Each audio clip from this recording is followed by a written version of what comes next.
terrorists, so Nigeria will have peace. So that we can be able to say, this is the person who want to lead us. We vote, our election will be counted. I don't believe that America is want to invade Nigeria because they want to take up our mineral resources. After all, America already have so many business in Nigeria, and they have not done that directly or indirectly.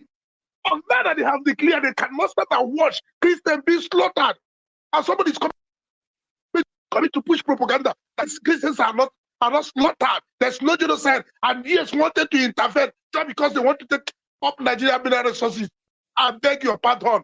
Use that propaganda where I am. So for me, I think the intervention of the United States of America is better now than ever. Because if you don't, believe you me, this thing you are trying to hide from, at the end of the day, everybody will be executed. And you will not have any place for Christians. Check the history of Italy and other places. You will not have any place for Christian population again. I think what America has said they want to do is the right thing. And now is the right time to do it. Take out all these terrorists and apprehend all those they sponsor so that we'll have our peace. I give back the mic. Thank you, Real Jack. Let me quickly let Real Everbest check your email, check your DM and respond to me. Valerie, if you are there, I sent you a request. Can you speak? Are you there, Valerie? Is Valerie there? I'll bring Adeze down to create space. I'll bring Adeze to listen to Adeze. Thank you. Valerie, are you there? Yes. I sent you a co-host request. Did you see the request? Yes, I just replied. Sorry about that. I was far from my phone. Good evening. Okay, you can speak now. Go ahead.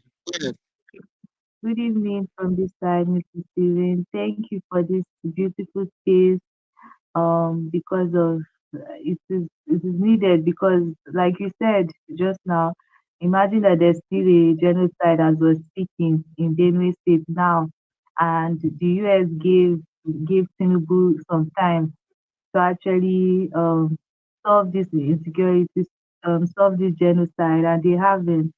So I see no reason why China will back Tinubu except it's for selfish interest and stuff like that. Because any good meaning country that wants the best for Nigeria will support the US, in my opinion.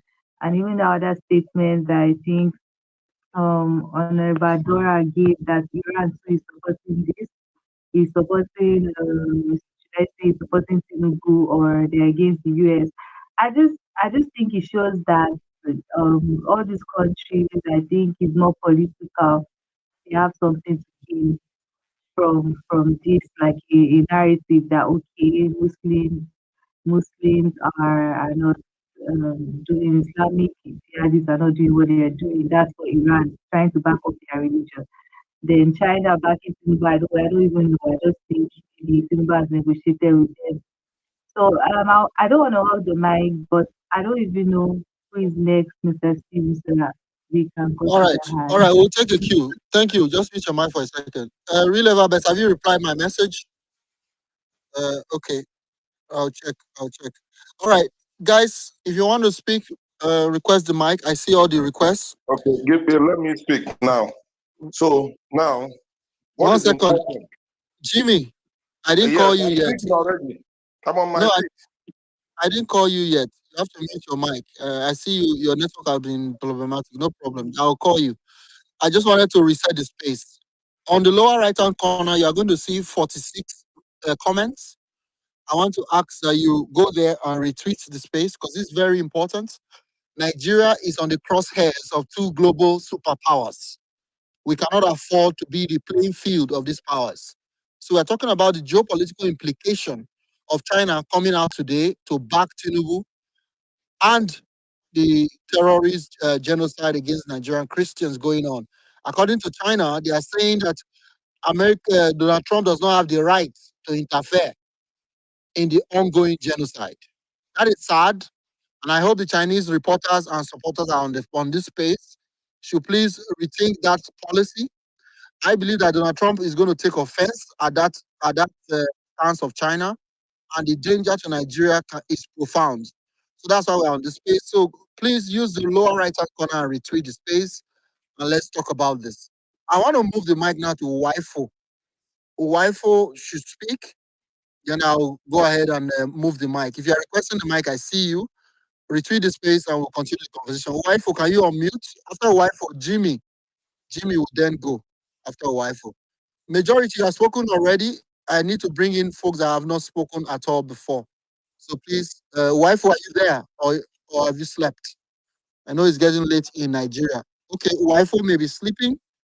Let me move the mic. Jimmy should go ahead. Jimmy, please. Is Okay. Jimmy there? Yeah, Yes. I'm here. Yeah, so on this issue, I want people to understand the statement of China and put it within context, because people think it is about China conflict with the US. No, China makes these statements, from anytime there are issues around the world, and that does not mean that China will intervene. Look, China does not assist anybody when it comes to highest thing they will do. It maybe sell a few arms, and even that sale of arms, they don't really do it as much as United States. So or maybe sell you some civilian equipment, which can maybe assist you too, militarily. So, but beyond that, China does not interfere. China is not going to fight the US for coming to. So people should put that in context. What China simply tries to do is to, still tackle America with their own rules. What I mean by that is to remind America that you are the one talking about sovereignty, rule of laws, the rights of nations to protect themselves, human rights, and all that. So please stay on your lane. That's what they normally do. They keep reminding. So it's just that. It's not even a serious statement, and I'm not even sure the person who made that statement is a very top person in China. I think it's it may be one of the envoy or something, who made that statement. So please, people should see that in context. China is not going to come and fight for Tinubu's government. China is not going to come and fight for Nigerian government. So please, people should get that.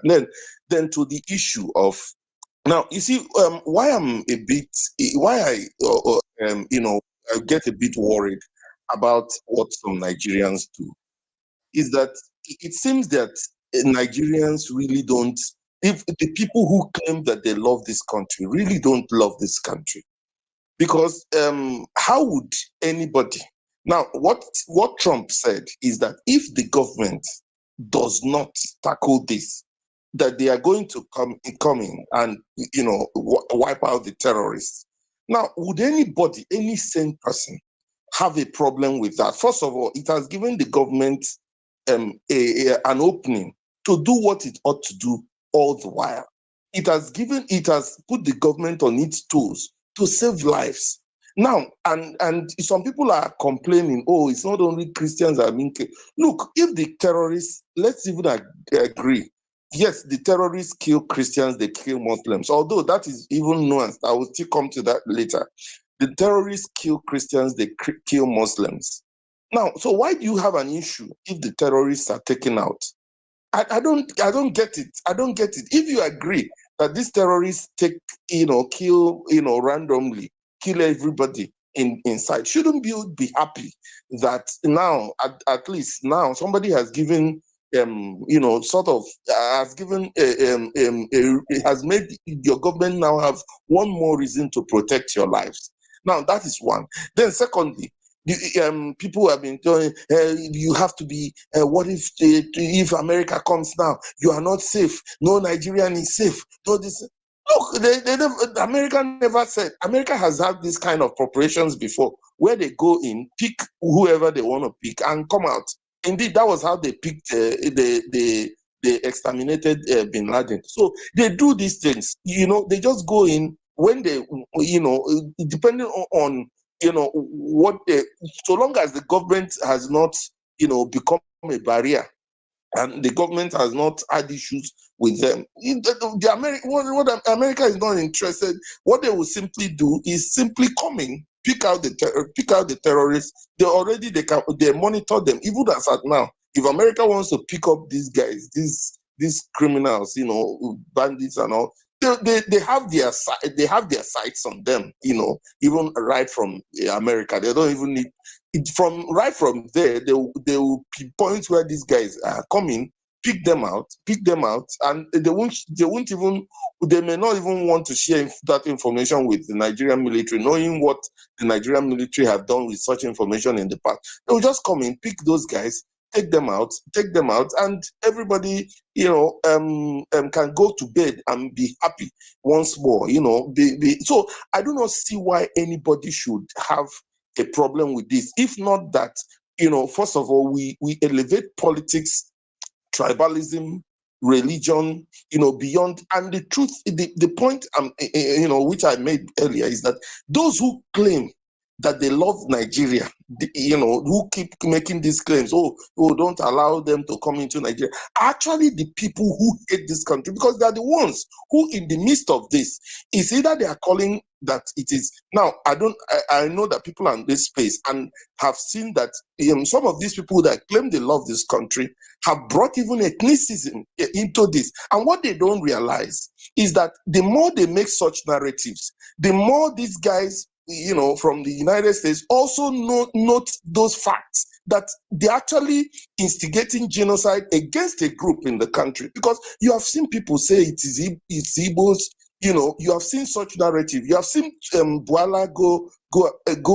somewhere and give an interview and say it is IPOB. Now, I have no sentiments in favor of IPOB, but you know that these guys, if they had such capacity, with Trump, assuming they had such capacity, would they not have used it to release their leader? Would they not have used it to get the separate country? But a presidential spokesperson went and gave this interview on an international platform. Now, you can see that these guys don't love this country. All they want is to ethnicize this, politicize it.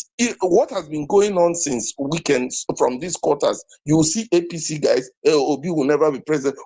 Now, these same people, the person who is telling you in one breath, Obi will never be president, or this one, is the person still calling you that, we should come together as one now, and help the government to calm the situation. Preach that it is not a Christian genocide that is happening. Meanwhile, the person is already profiling, and he knows that this is false. He knows that this is wrong information, but he wants to sell that narrative because his mind is negative, because the mind is already bigoted. It's not about Nigeria. So some of these people that claim, indeed many of them who claim to love Nigeria, do not genuinely love this country. Because if you love this country, it will prick your mind that you are in this kind of situation, and that the only thing you could do is to label wrongly and profile wrongly a section of your own population wrongly, and this is false. This cannot be true. This cannot even make sense to even those you are telling that thing, but you want to spread that narrative in order to put them in harm's way, in order to wrongly make them culpable for what they are not culpable. So you see, so that is the situation we find ourselves. And what they do not realize is that by so doing, they are already creating another grounds on which the international community might also want to intervene, to say, you keep profiling a section of your country wrongly, you keep instigating acts of possible genocide against a section of your country wrongly. That means that you are not really interested in solving this problem. That means you are not really against the banditry, you are not really against the terrorism, but about exterminating a section of the country, and and possibly this section of the country also matches with the Christian population, which they have complained about. So you can see that there is no sense in what they are doing. You can see that there is no how do I put it? There's no kind of sense in the activities of government in putting together. Yeah, I'm almost done. Like in putting together their response, putting together a proper response to these issues. So Nigerians must keep calling the attention of these international bodies who have actually intervened. EU has spoken on this issue. The United States has spoken, and Nigerians must not keep quiet. If these guys are going to help us solve the issue of insecurity, to an extent in the country, at least reduce it Thank by you. even if it's 50%, I'm all for it. Thank you very much. Thank you, Jimmy. Thank Yeah, you. Thank you so Valerie, much, can you hear me? Jimmy. Wonderful submission. Yeah, we need to call out the government, and the government should do something. At least ask. If you even ask, at least people will back you up. US might back you up that okay, you're doing well. We don't need to come in. So please, before I move to Jindu, please, I'm going to be timing the speakers. So just like Steven said, just 5 minutes, please. So just try and just stick to the topic. Thank you. If I'm waving at you, then maybe the 5 minutes is up if you're not done. Jean, do you have the mic? Thank you. Jean, are you there? Okay, if you're not there, Emmanuel, you have the mic. Good evening, everyone, wherever you are. Um, the issue of the Chinese government backing President Tinubu, I actually see it as deceit, because there is no way that the Chinese government, they have been commenting this kind of thing in almost every country. They said it when the Hamas terrorists attacked Israel, and when Israel decided to retaliate, they had to bring out this statement so that this, Israel should whatever. This same China is aiding Russia in their war against Ukraine. They are supplying Russia with almost all their ammunitions secretly, and it's still the same China that is telling the US not to get themselves involved in anything concerning another country. I'm actually laughing because it's this same China that has a policy of reclaiming Taiwan. Can you imagine?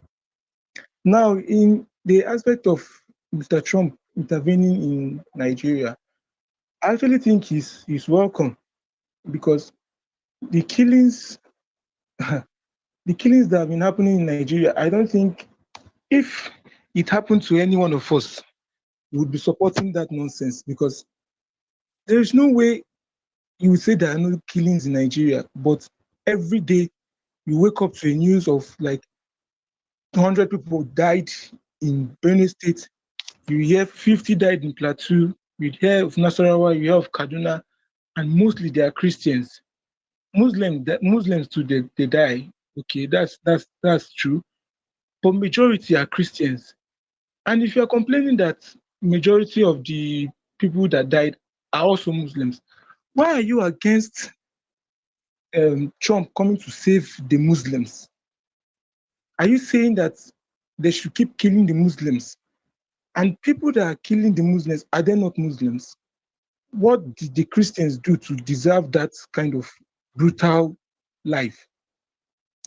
The Chinese government, number one, they are defending their interests. The people shouting and clamoring that America is coming to steal their resources, they are the ones that are happy that the Chinese government made this statement. The former aide to President Buhari, the late President Buhari, that Bashir something, he tweeted, "Thank you, China." I don't understand. Why is he thanking China? Is he thanking China that China wants to end the terrorism, or he's thanking China that the Chinese government wants to stop the United States that is planning to end the terrorism. Well, anyway, I don't even see that Chinese tweet as anything because there's nothing you will say to Trump now that will even stop him from doing that thing. Because when he wanted to attack Iran, Russia said their own, even the same China said their nonsense. The United Nations said the thing they want to say, and he still went ahead and bombed their nuclear facility. But the point I'm trying to make is the gullible Nigerians believing that the Chinese government has them in their own interest. If you look at most of the towns that the terrorists attacked, after attacking that town, the Chinese investors go into those towns to mine the solid minerals there, and they have the terrorists as their backers. The terrorists are the ones protecting them while they mine the resources from that place. I don't understand this country. This is a time we're supposed to be united in trying to solve this issue of terrorism. We have been begging the Americans to come and help us. During the time of Obama, we heard that they sent their military here, but we didn't see any results. And now the hardcore Donald Trump is coming to help us. He did it in Gaza. They were complaining that he couldn't solve the war in all these other places, but he did it in Gaza, and we're happy. And most of the people saying that anywhere the Americans go, they bring problem. You are saying Libya, you are saying Afghanistan, you are calling all this country. But are you seeing the connection that this country has with Nigeria? It's the same terror, it's the same terrorists that is disturbing those countries that Mr. Trump is coming to fight. You are saying anywhere the Americans go to, they bring problem. Can we talk about Japan? What about Germany? South Korea? These are like they are among the top 10 economies in the world. The countries, the Libya and the Afghanistan and the others, they are similar with Nigeria because they refused to accept the help of the Americans, and the terrorists had to destabilize the place before the Americans had to come. Mr. Trump didn't say he's going to invade Nigeria, as most people are saying. He said he's coming to kill the Islamic terrorists. I don't know why most people are complaining. All I'm saying is that the Chinese government should also respect themselves. Thank you very much. Thank you so much, Emmanuel. Thank you. Afolabi, you have the mic. Thank you. I'll be very quick. I think I'm just going to echo what Jimmy said. First and first, China supporting Nigeria doesn't go here nor there. I mean, it's as far as I'm concerned, that's actually meaningless. Are there killings going on in Nigeria? Absolutely yes. I mean, with the amount of people that have been killed in that country, is enough to say, look, I mean, it's enough. It's calling it short of genocide. I mean, they're not wrong. But would I say it's a targeted killing against Christians? I wouldn't say so. We just have a terrible terrorist problem that are killing people across board. That's what that. And this whole situation, I see it more as an indictment on the Nigerian military. Those guys lack training and they lack the tools to be able to deal with this situation. So asking for help won't be a bad idea. And I think the pushback, why I believe the government is pushing back again about what Trump said, admitting to what Trump said is admitting that Christians are being specifically targeted in the country. So Trump is just giving them a marching orders. Look, if you guys don't do your job, I will come and help you do your job. So for me, it's an indictment against the Nigerian military. Those guys need training, they need equipment. They seem to not be able to do the job. And let's hope this get the government to, pull up their socks and do the needful in equipping them to be able to do their job. That's just all I want to add to the topic. Thank you. Okay. Thank you, Afolabi. I don't really understand the part you said you don't think it's a Christian genocide, if I got you right. But Yeah, correct. Thank I you. don't think it's a Christian Yeah. genocide. No, I don't think so. Okay, please, sorry, Valerie, what in your estimation would be? I just want to, what in your estimation would be Christian genocide? What will happen so that you will? it would be if it was a case whereby Christians are being specifically targeted, but we know it's a terrorist situation that affects everybody across board. No, he said we know. In the So north. the people who live in that village for the past 20 years, 50 years, or within this period, since 2009, who is coming to say we are being targeted because of our faith? So they are lying. You're the one who knows what is happening to No, them. I'm not saying nobody's lying. I'm saying No. You're saying across the north. No, sir. There's Please, killings wait. across board. No, wait. Please, I want to get something. The people who are coming, you're seeing them in real time, coming to say this is what is happening to us. We live in this village. Our villages have been taken away. Most times, these people take our village and live in those villages. They are telling you, you are here saying that you know that it's not genocide. Genocide is not up. There are a number of people that is even the intention. If you have the intention, even if one person is succeed in killing, you're saying you would think like I don't really understand how Nigerians process. The people in those villages, you're seeing them, they are pastors, they are mothers, they are saying they are being killed, they are being targeted because of their faith. And you're saying you don't think. God. Are you diminishing the death of other Nigerians as well? Okay, sorry guys. Sorry guys, please, there are so many hands. We just have to move the mic. Sorry, when you speak, I will drop you. Wherever best, I 1 think second. we should just we cannot One we can't second. Let me come in convince here. Valerie, I hope you can hear me. people. Valerie, can Loud you and hear clear. me? Okay, thank you very much. You can Loud and just clear. mute first. Okay, I just wanted to step in to say, Falabi, I know where he's coming from. He's one of those my brothers in Nigeria who deny the genocide. That is okay, except for the fact that those who are victims will disagree with you and many people on the space. I don't think Real Everbest will be able to convince him. So let's move on. Just to know how the people are willing to deny the reality of 11 million victims in IDP camps. That's the reality we face. But let's move along. Thank you, Valerie, for stepping in as well. Let's. If you are requesting the mic, please be patient. Valerie, let's go back to the hands.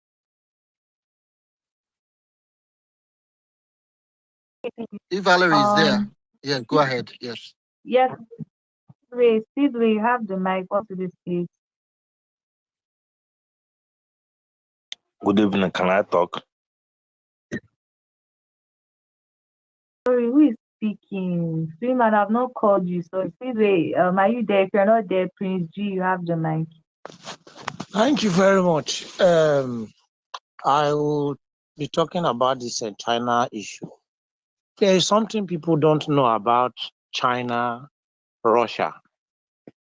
They are the most deadliest, generational, weekended country in the entire globe. These are people that they are like scavengers. If you are having any amount of problem in your country, they will never detect or cancel. Sorry, they will never cancel. They will never advise. They will never even suggest a possible solution. All they are concerned is like somebody trying to clear a debris so that he can just find a way to pass to his destination. That is what China and Russia are. Kill yourself is none of their business. All they will be seeking for is that, okay, as you are killing yourself, can I please sell harm to you so that you can fight? I sell harm. Or as you are killing yourself, can you please make way for me? I need some crude oil to take so that my truck can pass. That is what China is all about. Has China ever for once put mouth into people who are being killed in any nation?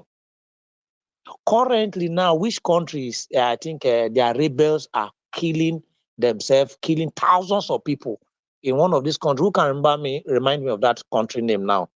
The rumor is going on now.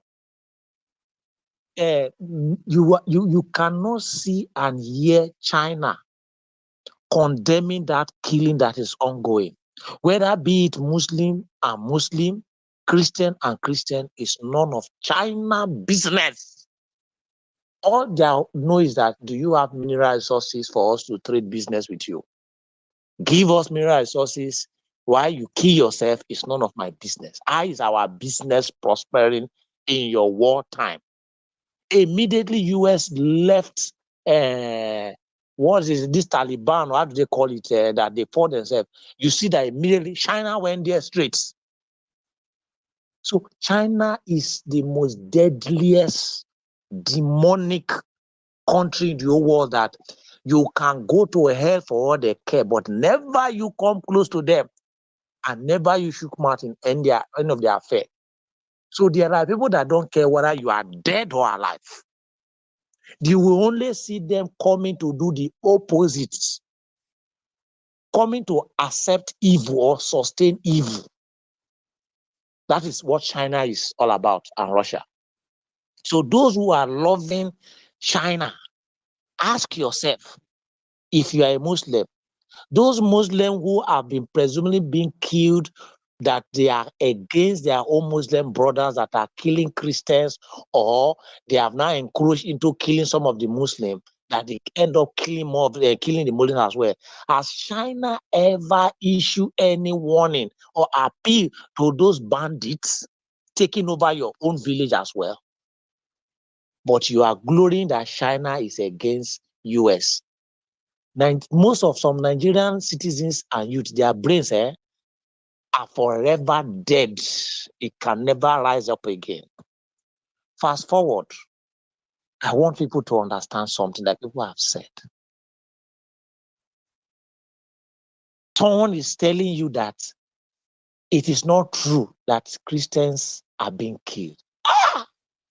But people, they mad for this airspace. Oh. Freedom of speech, really get freedom of stupidity. Oh. Since I was born, I have known of constant killing. And I have even questioned this thing one certain time to myself. I have been to Southern Kaduna, Gidansama, Sabo. That was where I stayed before. My brother was also later relocated to my brother relocated. I went to visit them, I stayed. 99% of the killings, you will see them in Southern Kaduna. It is very difficult, you see bandits ransacking Northern Kaduna. You know, they have South and North. There is a bridge that demarcates them. How many times can anybody in this space tell me bandits kill a whole village in their thousands and in their number, that El-Rufai had to go and peace them or appease them when he was a governor? Even currently, they don't go close to Northern Kaduna that much. And an educated person on this space that has been hearing of Southern Kaduna killings, we had the guts to request for a mic and open his mouth and use the fine language. I don't think Christians are being killed. Oh, I pray that a day will come. Mysterious bandit will visit your family and yourself, so that we too will not think that you were being killed and your family. We will help you to say that too. What are you profiting? What will you profit? Just to say the truth. Even when you are a coward, you will still die. When you say the truth, you will still die, but you have an hero. That pastor now that is talking boldly in the northern side that refused to leave the village, he said he will not run. He has firmly warned his church members that the day they kidnap him or they do whatever, nobody should dare pay ransom. That he will tell them, quickly come and kill me, that my blood will rise up and fight against you people more. Those are people who have already seen death and they are dead already, but yet they are alive. Nothing you can tell them. You butcher them. That is not a new thing, but his faith is stronger in justice. And if he dies one day, he will still die. Like I used to tell myself, even though I'm afraid of death, all of us now third mainland bridge traffic now we day. Once the road clear like this, either through sickness, through accident, through any form of illness, you will go. Now traffic don't hold you. Once your own clear, you don't go. What do you call the fearful? So it is evil if you can open your mouth, because you have not experienced it. If you have not experienced bandits ransacking, killing babies, pregnant one, removing this child, stabbing, cutting a pregnant, dragging a child out. You say you don't think. And finally, I ask this question because I have to think, what were the genesis of this bandit? Was it Christians that gathered together and said they don't want Western education? Ask yourself that question that you said they are killing more of Muslims. Is it that that bandit, Boko Haram, is it that they came together, they don't want Western Western Muslim, and they started killing their own Muslim brothers for practicing Western education? Or who bring Western education for them that is practicing? Follow clean history before you talk. Think and talk. Open mouth and just talk anyhow. The initial grand plan, it was Christian. I saw that video, one bishop, I remember father, they dig a pit for him first. A pit was dug for him, a reverend father. And they carried the machete. They cut the neck from the back. Bow.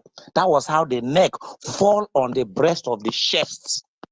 It was the bone that was holding it until they butchered that neck away and the neck fall on the grave and they buried him. So the question I will ask you, is it that all the pastors, churches, Christians, is it that they are arguing cattle with the bandits?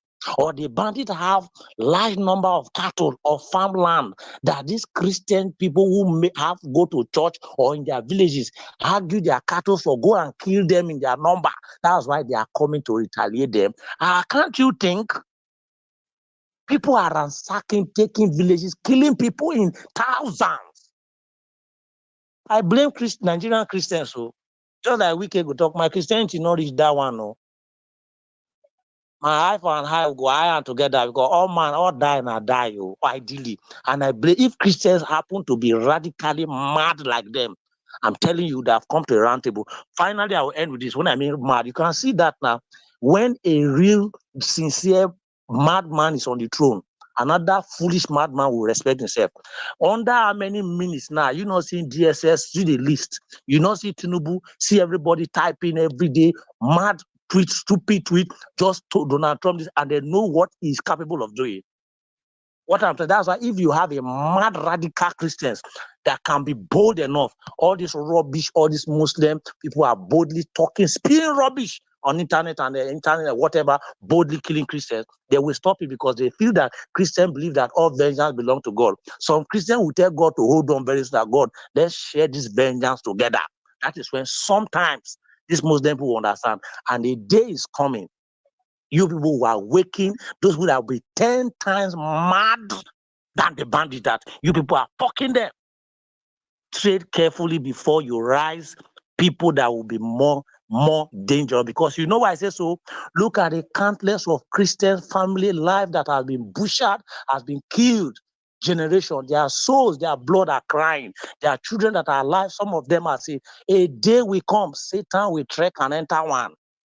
They might be 10 times deadlier because their own mission is that they want to blood for blood of what they have lost. So there is not, their own is not even after money. They know what they're after because you have done more than enough to them. Trade with caution. Nobody have permanent, a personal receipt to debt. Nobody have monopoly of madness. So please, nobody should come to space and say they don't want U.S. government. Sorry, I will end with the please. Did you think U.S. government, if truly they are after your minerals that your politicians already bastardizing to themselves, sending to them free will, do you think they don't have many ways to lobby and to get that from you? They know how to even divide. Now they would have even divide and let them have Biafra or whatever. If U.S. really mean you. You are killing people for years. Your government failed to do the needful. Look at Benue killing. The president said road was bad. He was busy, but each time he have personal things, he's not busy to visit those people. Yet today, rather he was even warning them that they should make the road part, S-men part road. Oh, more mad people there this country. In fact, Nigeria madness is 600 years project. Now IT will they do. I yield the mic. Thank you so much, Prince. Thank you. Freeman, you have the mic. Uh, Good evening, everyone. I want to greet everybody. At first, I will start like this. If it's only APC people, you see that will not support this new development that Donald Trump want to bring peace to Nigeria, because this thing have been happening before now for years. To the extent Nigeria have turned to Afghanistan. I can remember when I was still small, we normally hear this thing on radio. If they want to read international commentary, you hear that uh, um, uh, how they used to call it, the key soap. This kind of a thing we don't used to hear it in Nigeria, but it have turned to everyday routine. And we Nigerians will now see it as a normal something. Those people they are killing, they are still human being like us. I don't know how we just turn to or to be wicked. We don't care because we feel that those people they don't relate to us. We people forget those people they still have families. They still have people they depend on. Every day they keep on killing people, innocent people. People will stay on their home. Not that they are benefiting anything from this stupid government. At the same time, bandits will still come and kill them. And some stupid, selfish people will still come and be saying it's not only Christians that are killing. Even though that, are they not human beings? Even though it's native doctors that are killing, are they not human beings like us? I don't know. We have this APC government have make most of you people have become stupid, and most of people don't think anymore. I feel so bad most of the times. If you go to Facebook, you will see most of people are commenting. And I know it's still this stupid APC people, because they think the same way you people are thinking saying if America come, they would tell me, what are you benefiting from the oil? Is it not these stupid politicians that are still eating the oil? If America can come to save the innocent life of these people, take the oil, let us stay like, I think that would be happy. Day before yesterday, a friend of mine was coming back from Enugu. They butchered him. They butchered the man. The man is still in the hospital. I wish I can share the video here. They opened the man back everywhere with cutlass. You see, they are coming to Eastern, and somebody will be here talking rubbish. Don't worry, you people are still supporting it. It will reach everybody. It will reach everybody. This is look at food, ordinary food now is expensive, because those people, they are the one that do the farming work now. They can't go to farm. If they go to farm, they will kidnap them. Today, and I heard that the other, that should be this week or last week. If they want to go, they should pay some amount. Could you just imagine that? And with this a country, we have a president, which I know nobody voted for that idiot. We have a governor, we have a commissioner, and all this thing that's going on. They are not saying anything about it. And people will come on social media to be lamenting. To the extent, even the army, people trust on, they are still lying to themselves. They posted a picture yesterday, and came across that picture. That thing happened 9 months ago, and they posted it on their page yesterday. They can't trust the army anymore, because we have irresponsible president, APC government. They just turn everything outside there. Very wicked set of people, evil people they don't care, and some stupid youth will come and be supporting these people. No worry, it will reach everybody. It's just a matter of time. Okay, go to Lagos, see what they are doing to people in Lagos, demolishing house at night. You'll be sleeping, they will come and scatter your. If you call that a government, you call that a government. It's not making sense anymore. It's not making sense anymore. It's high time we should speak up. It does not matter. Me, I don't even care whether your religion, that's nonsense to me. What I know, all of us are human beings at first. Because somebody will come, it's not only Christians that are killing, even though it's native doctors. Do you know what it means for you to have a life? And some idiots, stupid element will just come for no reason, come and kill family, wipe a family for no reason. Because you people are looking for stupid power. And the government is not seeing any. Even the China, this stupid China that is saying in their own country, just commit a little. When I mean just a little crime, they don't do rubbish. This China that will become and be, because I know this, they are just saying because they know Nigeria is owing them plenty, so they will be thinking maybe if America come, Nigeria will not ought to pay the money again. China, go to China, any of their cities, just commit a little thief, ordinary thief. They will see the sentence. Talk of or killing people across it, or killing massive people. Killing have turned to normal thing in Nigeria. Normal thing. If you go here, say if you enter online in the morning, if you just enter online, go here, you go get notification. 20 people have. Maybe this night there are some are killing people now. It have turned to normal thing in Nigeria, and we have a government, a useless government.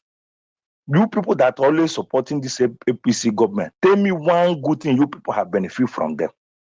Somebody should come and tell me here, I benefit one good thing from this APC government. Government that came in, turn everything upside down. I mean, my condition is because of this useless government. Even to get a 2 square meal now is a problem because of a useless government. And somebody will come up here and be support because you think is your statesman or what. I don't care wherever you come from. If a good government ought to come, bring a good police, all of us will enjoy. It does not matter where the person come from. It's high time we should be talking to ourselves. It's high time we should be talking to ourselves. I always feel bad.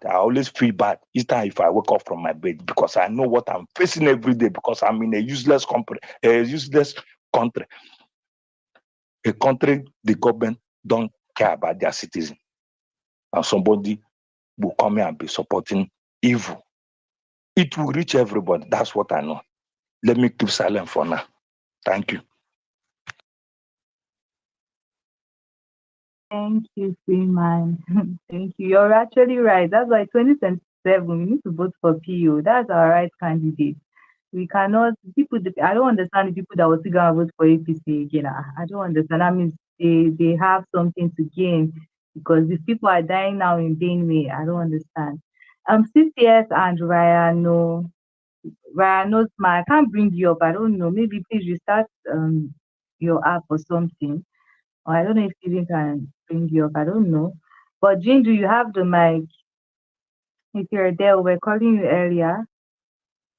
I don't know what's wrong with your network. If you're not there, Pulo, Jada, you have the mic. We're all doing well. My own contribution is, Because you can project your voice and speak directly to your mic. You're really low. Can you hear me now? Loud and clear. Yes. So if you can see from my profile, you can know I am Fulani Muslim in the north. I live in the north central, northeast, and currently in the northwest. I have first-hand experience of banditry, first-hand experience of Boko Haram terrorism, where they slaughter 11 of my friends. And above all, I am a student of Sharia. I hope you are hearing what I'm saying. So my own contribution is, people mostly talk based on emotions. But when we are talking, I want us to pay attention, be subjective, and listen. Listen to not just only news. Listen to the people that are in the community. Try to visit the community. People will be talking about the northern Nigeria. I live in a community. I was raised in Jada local government. You can go to Jada. The middle city of Jada local government is predominantly Fulani. And throughout my life, I've spent 14 years straight in Jada. I have never for once witnessed any person killing and somebody. And in that community, Jada, we have other tribes and other religions. In Jeddah, I might say it's 50-50 community. We have 50% Christian and 50% Muslim. There was a time that Boko Haram is attacking us. We have to defend churches and they have to defend our mosques. So this insecurity thing that they have in some parts, if you have to understand those Fulani that are doing that issue, they are the how can I say Fulanis that are not having their ranches. They mostly fight due to grazing land. That is the number one. I think the main reason for that fight. You see, number one, you you will find out they are attacking people in their farms. That is the thing that they used to do. They even do that to my father. So I have a son experience of such thing. They have to go to your farm, eat the farm, and then later on you start riot. The next thing you kill one or two of them, they will prepare, come back for you so that they can avenge what you have done to them. Then you too avenge. That is the how it is going.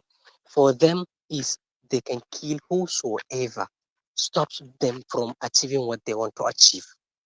And in the issue of Benue Taraba axis, it's not just only Fulani headsmen and the indigenous people of that area. There is TV Jukum issue, if you can recall.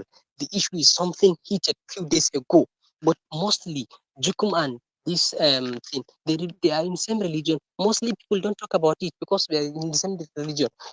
You see, those Fulani headsmen, there is something. In as a Muslim, you have to pray 5 times. And this praying 5 times, there is some act that you have to do it 17 times. In that act, there is something that you can read. You see those Fulani headsmen, catch them. Just find one of them, ask them to read that thing that we used to read 17 times a day. Most of them cannot read. They don't know nothing about Muslim Islam. That is number two. Then number three, let's talk about Sharia. People are talking Sharia, Sharia, Sharia. You see, there is more one in this area today. You see more here. But can we ask our question? Is there any written law or non-written law in Sharia that says there is more? Certainly, the answer is straightly no. There is no offense that Sharia say you can do jungle justice. Just because they are burning thieves in Enugu and Lagos, does that mean that the law in Enugu and Lagos give the permission to burn that person? This is completely wrong. According to Sharia, because I'm a student of Sharia, I'm a full-time student of Sharia and a graduate of electrical engineering. You'll find out in the Sharia law, you cannot cut a tree just because you fight an area. A monk in his church is escaped. Once you see a real Muslim soldiers coming to fight a location, just get into mosques. Old person is safe, child is safe, woman is safe, monk is safe, and anyone that is under a church or synagogue or something like it, once you are inside that area, you are safe. And for that criminals, if we can follow Sharia law, we have nothing with that criminals. As Muslim law, we know a bandit. His if one is caught as a bandit, must be killed. That is what Sharia said. If you can recall the case of Mariam Sanda, she was arraigned by Sharia court, and then her own punishment is by death due to Sharia. Sharia asks the government to kill her, but unfortunately, what we are seeing now, they let her go. She intentionally killed her husband. She even said it before killing him. She intentionally killed her husband, and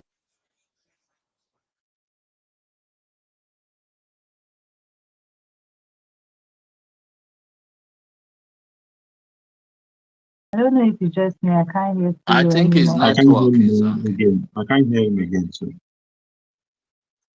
Okay, so Sizwe, you have the mic. okay. Thank you very much. I'm happy that I get to speak immediately after him.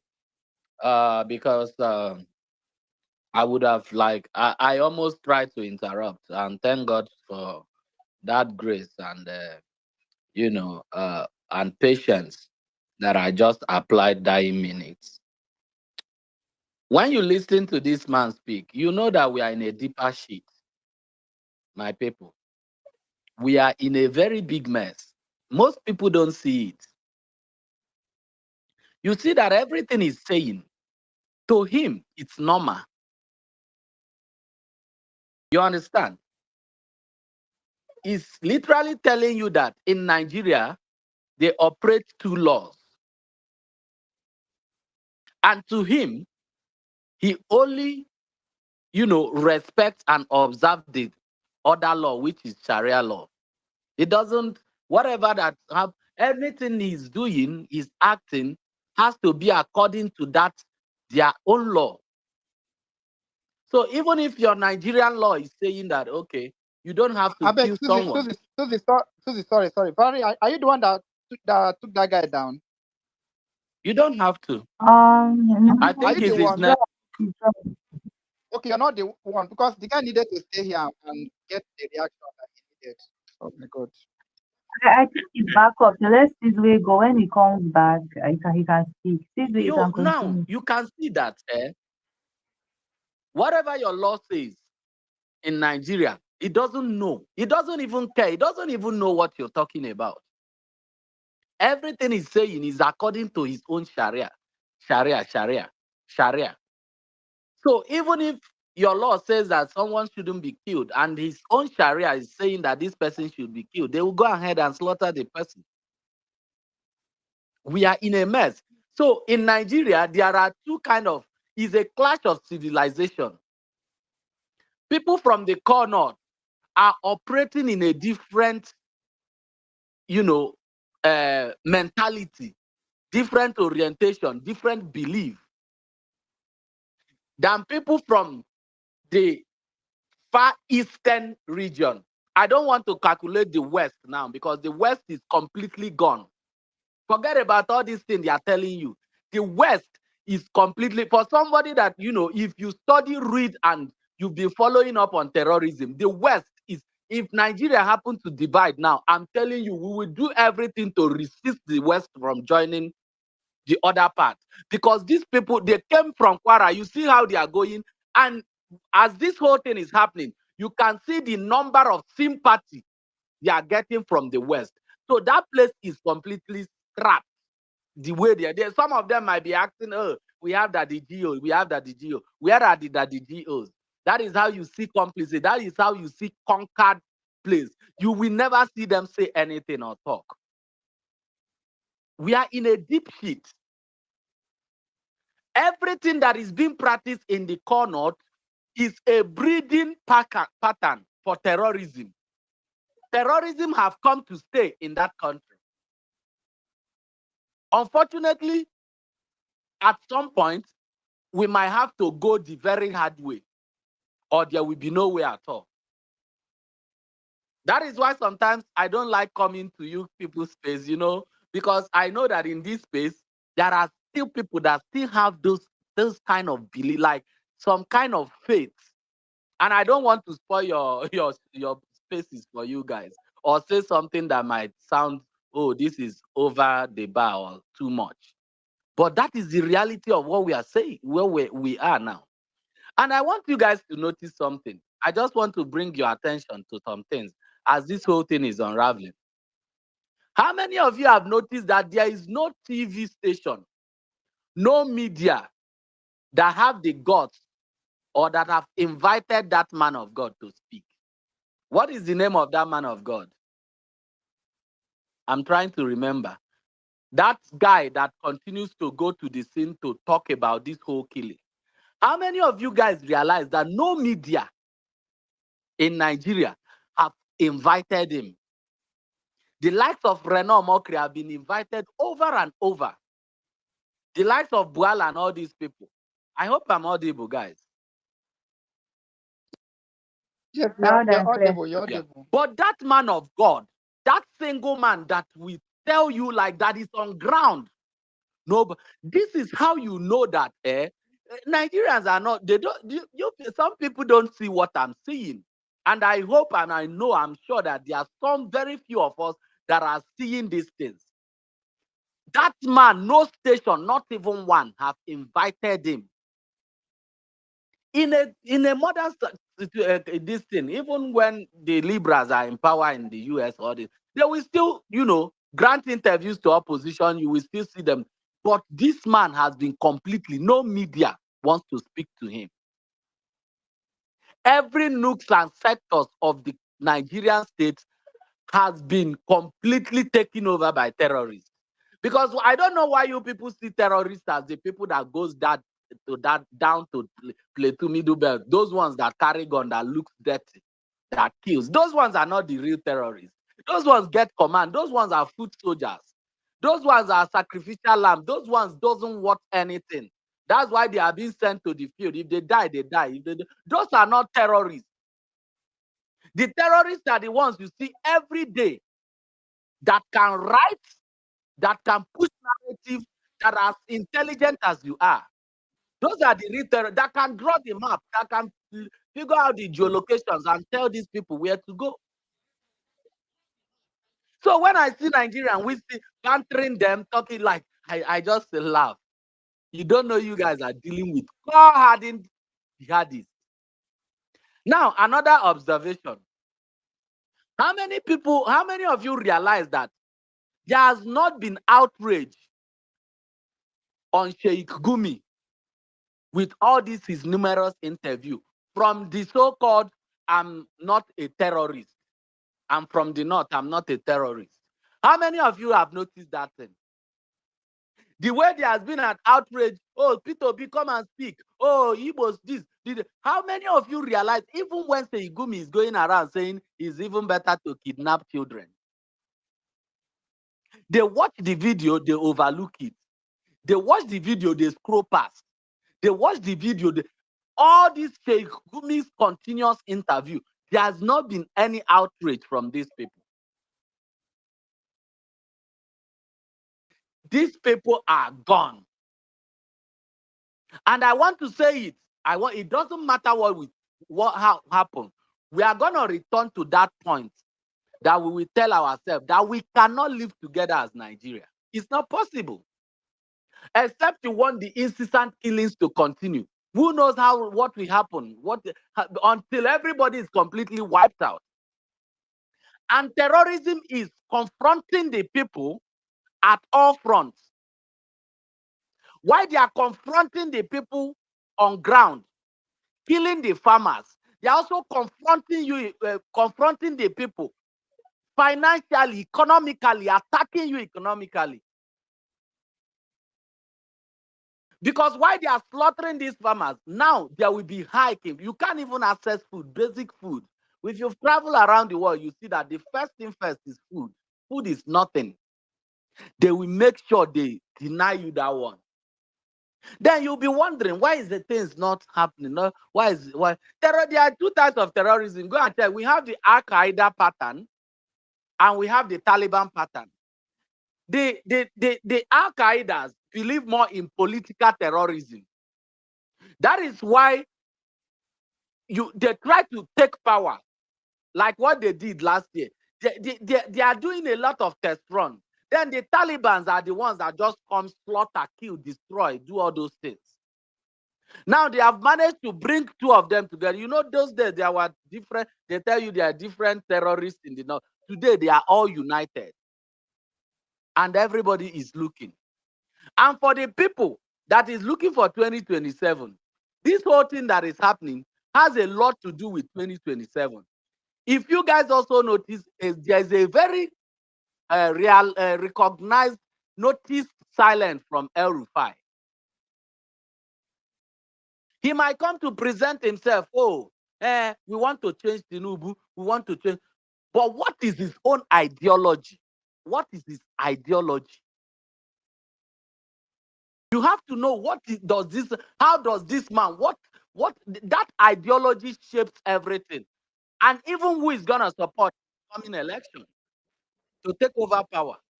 It supersedes everything. So at the end of the day, they might dance to your faces, they might dance to your, make you believe that, but don't think they will just throw a towel to somebody that they feel has a completely different ideology from them. We are in a mess. But one thing I want to encourage you people, again, why is it there is no uproar? Nigerians are not even hitting the streets yet. Everybody is sitting. It's okay to tweet, but when will action be taken? You're sitting in your house saying it's not gonna come. It will come to you. Just hold on. Take it easy. Either way, if it doesn't come faster through economic punishment like they are pushing, it will come the other way by them invading and slaughtering everybody. Nobody to talk to. The security is overwhelmed. The security is overwhelmed. And again, when you talk about IPOB, please also realize that the invention of IPOB, the terrorism part of IPOB, which I would name it, or their criminality, gang shooting, and all those things, was out of this same terrorists. Because when they were going across different parts of the, east and west, slaughtering people, then Nnamdi Kanu was shouting people to. That was what gave birth to this IPOB. Now the IPOB couldn't be handled. Now they now started using gun, and they can be classified as the same terrorists, according to me this day. So what terrorism does is it destroys and it recreates itself in every which way. At the end of the day, the only thing that will be so noticeable by everyone is that there will be so much chaos, destruction, complete collapse of the nation. And they are not even done yet. This is just the beginning. So if you like, let's continue looking at the main terrorists amongst us here, more like APC supporters. Continue to, the way they named bandits to reduce the weight of terrorists. Now, when you see terrorists on here, you tag them APC supporters. You tag them Ronu. How most of these Ronus you see, some of them bear Yoruba name, right? But they are mostly from Kwara. They are more of Islamic from Ibadan. Those areas. Sometimes they hide their Sharia, their Islamic name, and they carry those Yoruba names to front. At the end of the day, all you see is that they are in the same pathway, the same ideology with these extreme terrorists from the corner. We are finished. But may God help us. Thank you, guys. Thank you, Stevie. Thank you so much. Wow. Please. Let me come in. See his way. Wow, you don't scatter table, scatter everywhere, join. Oh. You didn't even try to give us hope. Now, I beg you, I beg you. Anyway, guys, let's refocus on the topic: Trump intervention in Nigeria. China backs Tinubu. # Christian genocide. Let's join the conversation and also touch on the geopolitical implication. Thank you, Valerie. Let's keep it moving. Thank you, Stevie. Let's move the mic to the eagle. Are you there? Because you're not raising up your hand. The eagle. Okay. If you're not there, Bashir Tijani, you have the mic. What about the another brother that was speaking earlier? They said he was a student of Sharia. Yeah, he dropped. Please request the mic back. Because the mic, so we would like to hear more and see where your thinking is coming from, because I fear that since we may have touched on something that is fundamental, if we cannot even agree on what rules to obey in a secular society, I fear for the longevity of our country. So I appreciate him joining the space and giving his perspective, but I would have liked for him to finish. So if you drop because of network, come back up, please. Valerie, go ahead. Sorry. Okay, thank you. So from what I got from Pulo's remarks or submission, he was saying that some Muslims are being killed and stuff like that, and he personally has protected the mosque. We know that there are people like that. It's just that you guys should please still admit that there's a Christian genocide and speak out when they're killing your people, so that it will be like, okay, it's not just when we're speaking out, you not say there's no Christian genocide. And if you speak out, the US is going to help both Christians and Muslims. That's my own personal perspective. But let's move the mic to who was here? CPS. CPS, you have the mic because you've been dropping. Yeah, thank you. Um, Yeah, thank you, Stephen. Thank you, brother. To everybody in this space. Since Sunday, I've been having issue. check your network. You are Can you hear me? yes. Okay, so I greet everyone on this space, Stephen, Valerie, and all of us here. Since Sunday, I've been having issue with my network, and since that Sunday, people have been saying, "Oh, let us call on our government, let them tackle themselves. We don't want to be like Afghanistan. We don't want to be like Sudan and the rest of it." Yeah. And then I wanted to ask, why is it that we are now calling on, why are we now of the opinion to call on the government now?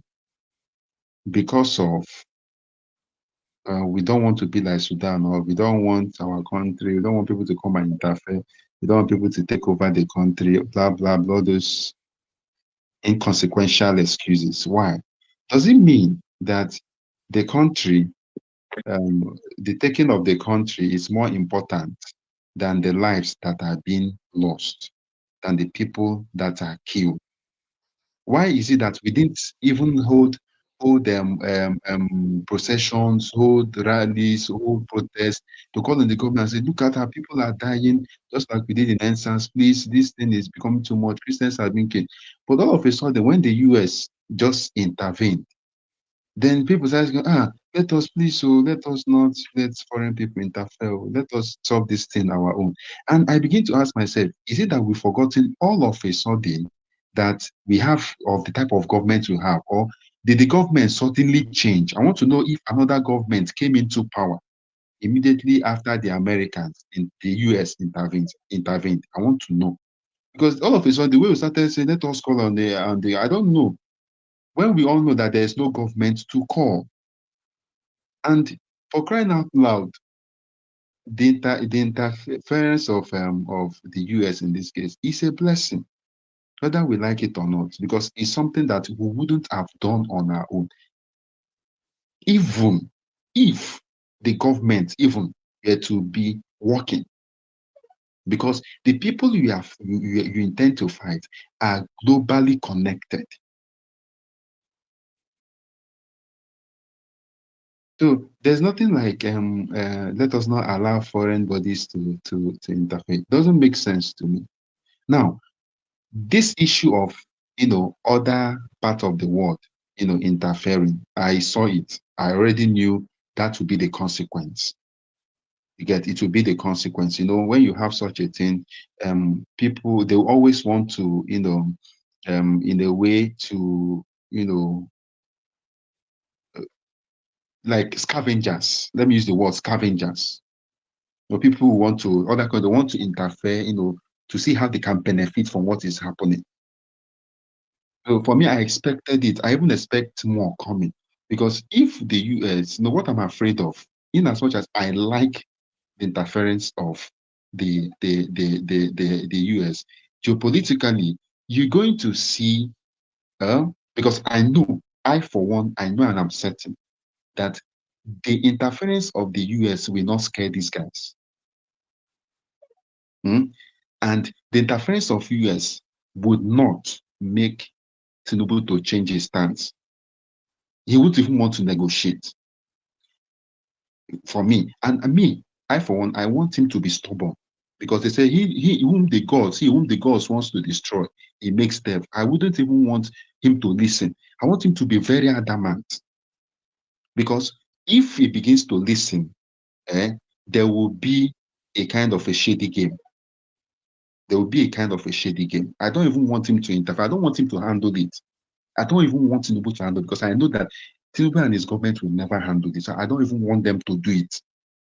So the issue of calling on them is not necessary. The intervention of the US is what we needed, and is what we need, and is what we are going to need, and is what will happen. Now we are going to see more interference, even from the Arab nations. For me, we are going to see interference. And I see something like it's going to be a game of thrones on the land of Nigeria. Even if the US, the intention of the US is to do what? To come and wipe out this terrorist group, which they know and they are aware. Are you getting it? But they want to change the narrative. And of course, like Al Jazeera and the rest, they will sell their narrative. That is what I see. So when I heard China, I was not surprised because, of course, wherever US steps into, there's always people who want to speak against, especially when it comes to person of Trump. So I expected this and more. I believe more are still to come. Who want to interfere? Who want to take advantage of the situation? Who want to change the whole narrative and sell their narrative through their poisonous and adulterated media? I get it. So it is something I'm not surprised. It's something we should not be surprised. Something that is bound to happen. But nevertheless, irrespective of, I still stand, on the interference. Because you see these guys now, even as we are holding the space, they are carrying out their gruesome attack to show you that, see, they're full ground. Nothing they shake them. And they get within their back. For them to be still advancing, even when they are talking of, they don't even send. Their mission is their mission, and they must achieve that. So if you are a Nigerian and you are saying, no, let us not allow her. You see, the one thing in this country is because he never touched us. If it has not gotten to you, see, it is only when one person in the IDP camp or one person that has experienced a whole of his family wiped out will come and tell me that, no, let us not let America interfere, then I will begin to consider it. But if it's somebody that has not experienced it, coming around and telling me, no, I will not even take it serious, because you know why? Because we are talking out of, you don't have experiential knowledge. So you are just talking based on, what you heard and what the Americans do, what other part of the world do when they come in. You're not even making, you don't have even have a point. I want to see where someone from the IDP camp, someone that has experienced and watched before him his people killed, come and tell me that, no, you don't want the interference of the US. Hey, I'll start considering. But as far as it is now, forget it. The rally we hold, as the US are talking, we are pushing forward. And as we are pushing forward, we'll make this government, we'll make it unbearable. We'll make it unrulable. It's better we scatter the thing, because there's no sovereignty, there's nothing. We don't have a country. Whether we like it or not, we don't get country. So there's nothing to safeguard. We don't have a country. Even if we are a country to the extent that we are in a particular geographical space on the map, aside from occupying the geography, we are not a nation. We can say we are a country in sense of occupying a space. But a nation, we are not a nation. If we want to talk of what they use countries to do, what nations do, Nigeria will not come out. So I wonder what we are safeguarding. When people are saying Americans want to come and do this, the US want to come and do this, I ask myself, wait till you get where they want can. Is it your hopeless government? They say natural resources. See, people have been saying if they want it, it's not even through this way. And do you tell you say they don't even they carry them even before now, before this thing happens. All these things are just lies and propaganda. So in the nutshell, let's expect more. Now, to those that are telling me that it is that as if even after it has been established, as if saying this thing is not a genocide, people are trying to tell us that it's just headers, farmers, headers clash, all this nonsense, all this bullshit. See, now no they tire. See, until the Muslim community comes publicly and pronounce these guys as blasphemous, because if you are telling me that these guys are going contrary to your Quran and going contrary to what Muhammad teaches you, then it means that they are blasphemous. So until you treat them the way you treated Deborah, until you treat them the way you treat blasphemers, then all these things your people are saying are bullshit. All of you are the same thing. You have an agenda. The agenda is to Islamize the world.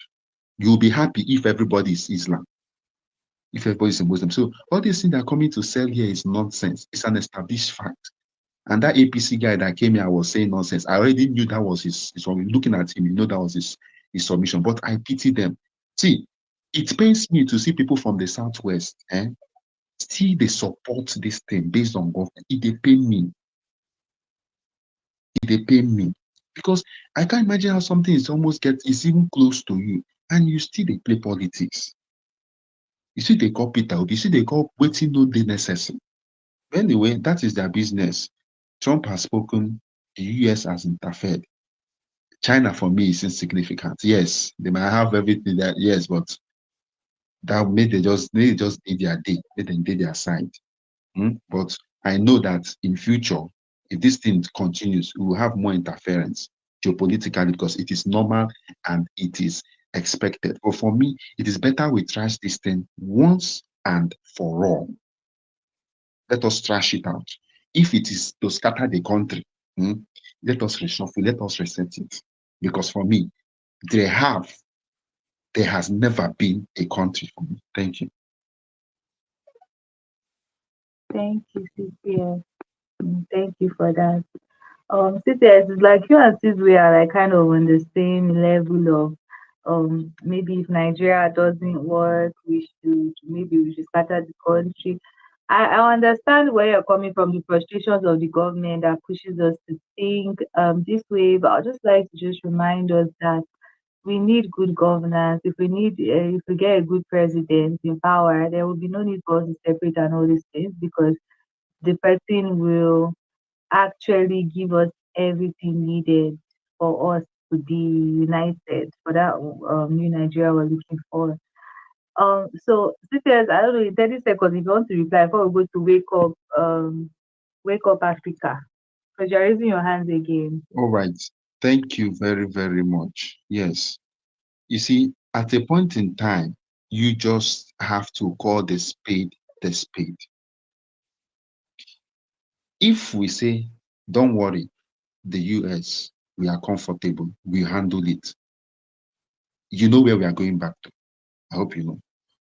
Unless you are telling me that the situation in which we are now is better than what will happen when there is interference. I want to know whether maybe this situation is better. Let us just live with it. Let me tell you, if we don't know, the situation we are now is fearful, is gruesome. It is terrible, it is terrifying, it is horrific. We are in the middle. Let me say, and now we are somehow in the middle of ocean and fire. The way we did now. See, Igbo say, go back, you know, agree, go front, you know, agree. But you have to make a decision. You have to make a decision. There is no country. Let us tell ourselves the truth. What is a country without good governance? What is a country when your people cannot get the basic necessities, amenities of life? What is a country? It is not like we are of the opinion. It is reality. It is calling a spade a spade. Thank you. Thank you, CPS. Thank you. I get where you're coming from, but we need a new Nigeria. That's what I'm trying to say. We really and will ever but I have a glitch. So I'm seeing you sometimes. I really ever best. We just get to you. I have seen you in and out. Wake up Africa 360. You have the mic. Yeah, thank you very much, everyone, for if you're speaking, we can't hear you. Wake up you, Africa. Yeah, you can hear me? I can hear him, Valerie. He's speaking. Go ahead. Okay. All right then. Anyway, so yeah, I just wanted to say thank you very much for the space, and I want to thank everyone that has spoken. You've all spoken well. I just wanted to put in my own, peace of mind as regards to what is happening in Nigeria.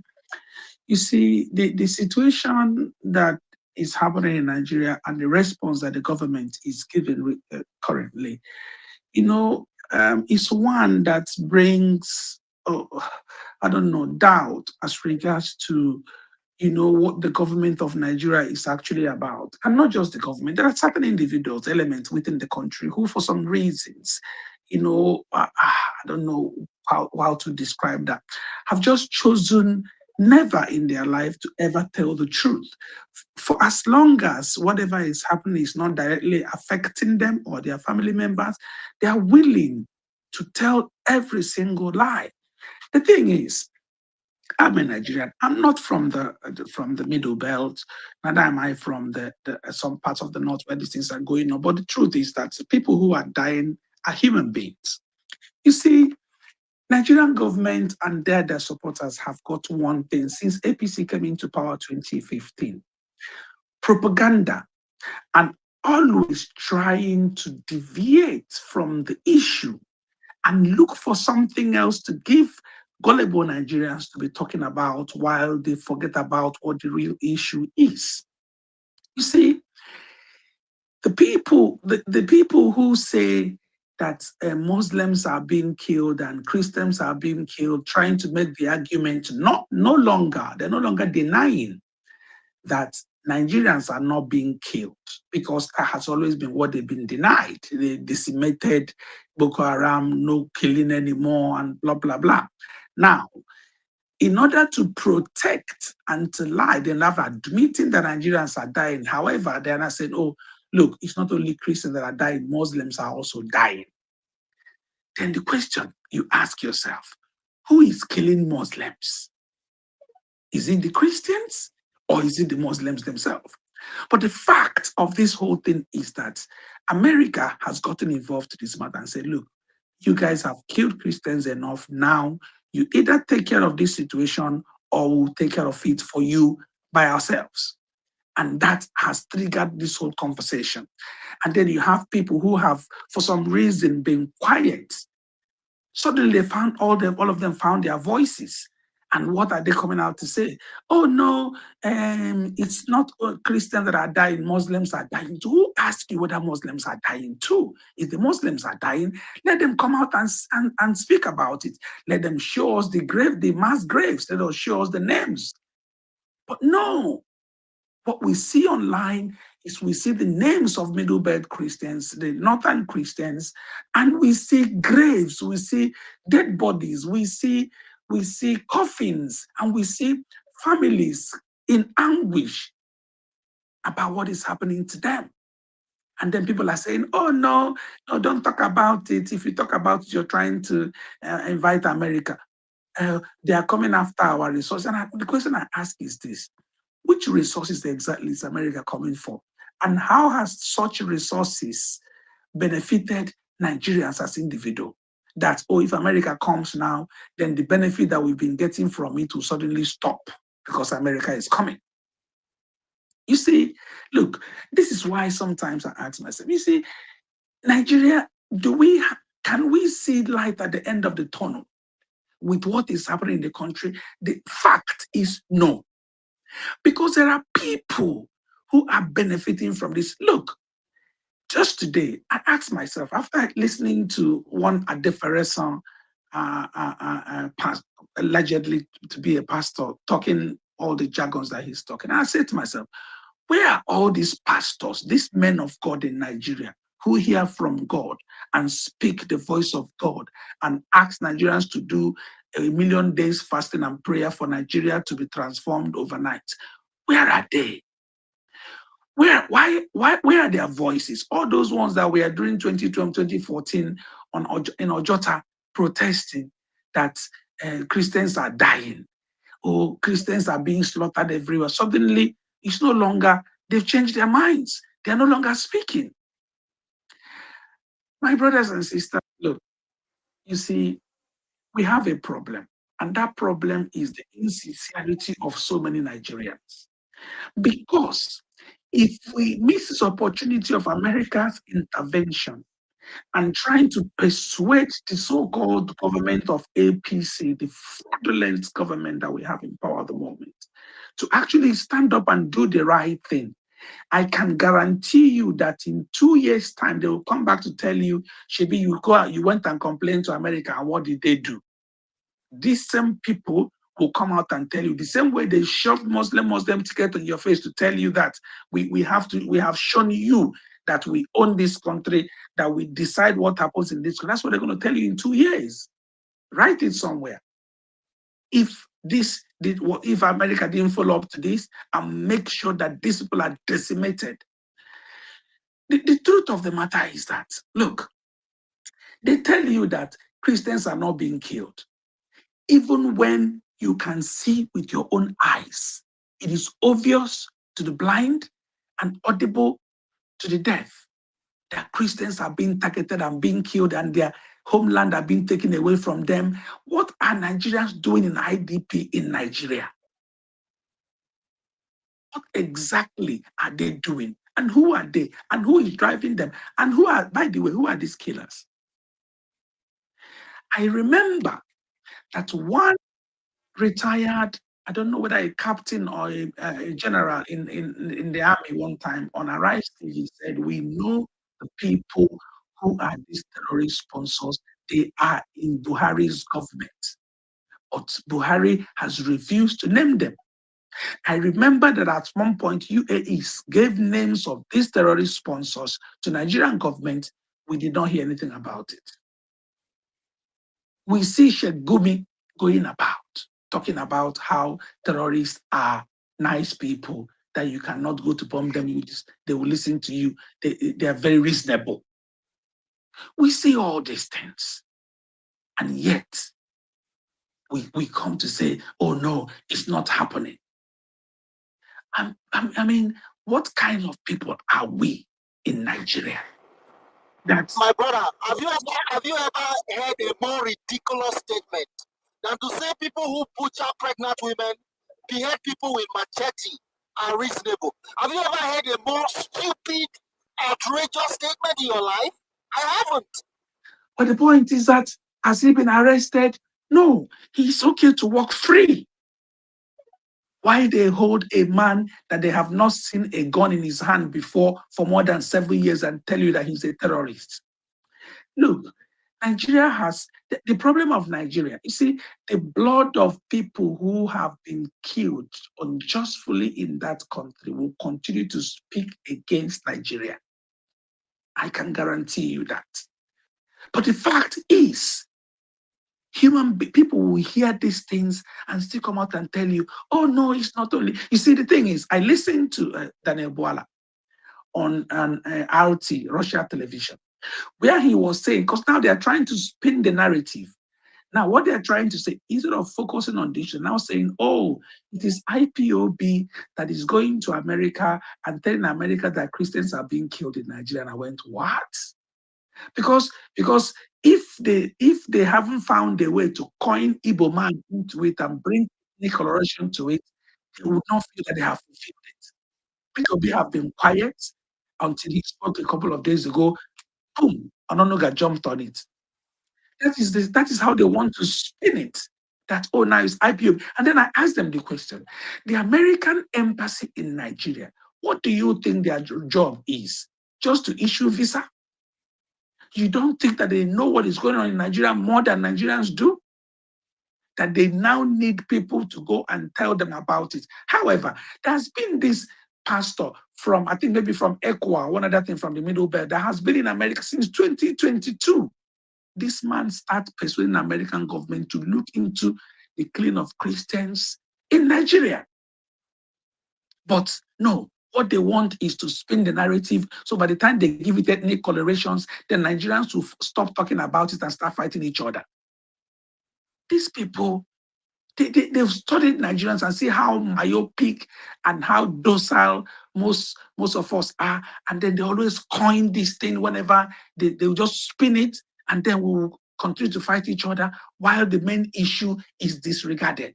The fact remains that Christians are being killed in Nigeria. Because you cannot, how many people do you need to kill for you to say it's genocide? When you're particularly specifically targeting particular people and killing them, and these are the said they've been killing Christians for over 40 years. America has not come in. And I said, excuse you? This is a pastor. And people will sit in that church and probably clap for him And then next week, Sunday, they will go there again. That man, that is guiding Light Church in in um in Parkview State, next to Ondo State government house. I know that place. And I'm thinking, like, for real, it is his brother who said during the 2023 election, gave us this analogy of Paul and Saul. It is Saul came before Paul, telling us that Tinubu should rule before Peter Obi. This is the same mother, the same father, this same man, Adefaresa. You see, look, we have to be truthful to ourselves. If we do not want to have a country that is sensible, that people can be proud of, that you want to travel on the street without fear of losing your life, then why don't we just end it? Why are we lying to ourselves? Why can we have ourselves in this kind of situation and we don't know what to do about it? They have corrupt everybody. What they talk about now is what is it called? Sharia, this, Sharia this, Sharia this. I don't care about Sharia, and they will tell you, no, Sharia is about non-Christians. What about Deborah? What about the Redeemed Church pastor that was preaching, the woman that was beheaded in Abuja some times ago? And then they will tell you blasphemy, blasphemy. It is not, it's only for those who are deceived very easily, who think that if you allow this thing to continue, then you're going to be saved somehow. What about your killing in the church? My Yoruba brothers easily forget that. They're trying to look for how to say it is Igbos spinning the narrative. I'm sorry. The truth of the matter is the genocide going on in Nigeria? Of course, genocide is good. And I have every single day I tweet about this Christian genocide. I tagged Ted Cruz, I tagged Bill Maher, I tagged the real Donald Trump, all of them. Any video that comes across on Twitter or anywhere, I always tag it to this so that they can continue to see the Nigerian government is never to be trusted. Going to what guy China? Oh, I'm going to round up now. China support. What has China got? Those are distractions. What China and who can if these Fulani people there, if China had something like this, they would put them in one place and wipe them out overnight. What is China doing with their Muslim community in China? Go and Google it and read up about it and see what is going on there. They will finish them up in one day. Now, what the Nigerian military is doing is posting video that happened 9 months ago and say that is what they have captured recently. That is the one that is trending. Video that happened 9 months ago, they're posting it on their real handle. You can never trust them. Anyway, I'll just anchor there and say, as I end, there is Christian genocide going on in Nigeria, in the middle belt more, and then some parts of the north. That is why I anchor tonight. Thank you very much, guys. Thank you very much. Wake Up Africa, you have really, really done well. Your comments were factual, unbiased. And the last thing you touched on China is that there's a population, a Muslim population in northern China called the Uyghurs. The Uyghurs are the Muslim population. They are like 10% of the population. There are credible accusations against China of acts of genocide against the Uyghurs because they put them in concentration camp. Because to China, they believe that Islam is a mental problem. So they want to force them to abandon Islam. They put them in camps to train them to be like them who don't have religion. That's how China deals with its own, even moderate Muslim. You can't even try it to be a terrorist in China. You can't try it. So the same China now is backing terror groups in Nigeria and backing a government of Nigeria that is unable, unwilling, or in partnership in the Christian genocide. It is sad, but that will not stop real Donald Trump. We know what he's about, and I believe that if the Nigerian government are refusing to do their job, Pete Hegseth, the Secretary of War, says we do not negotiate, we don't do political correct wars, we go to kill. That's the problem with Pete Hegseth. Hegseth does not arrest. If you want to know what Pete Hegseth does, check out what they are doing in Venezuela waters with drug pushers. They don't arrest. So I hope those who are terror packers in Nigeria understand that the stakes have never been higher. Thank you very much, Wake Up Africa. Let me continue to push the mic. Is there any lady that has not spoken on the speaker section?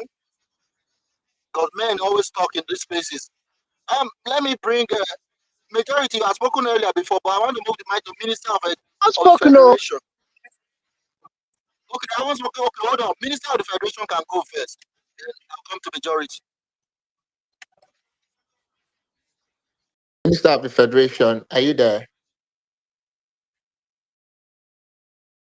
All right, as we move on, because some people may have fallen asleep. It's late in Nigeria. So majority. Yeah. No, majority has had a go before. You can hang on. Eze, you have the mic.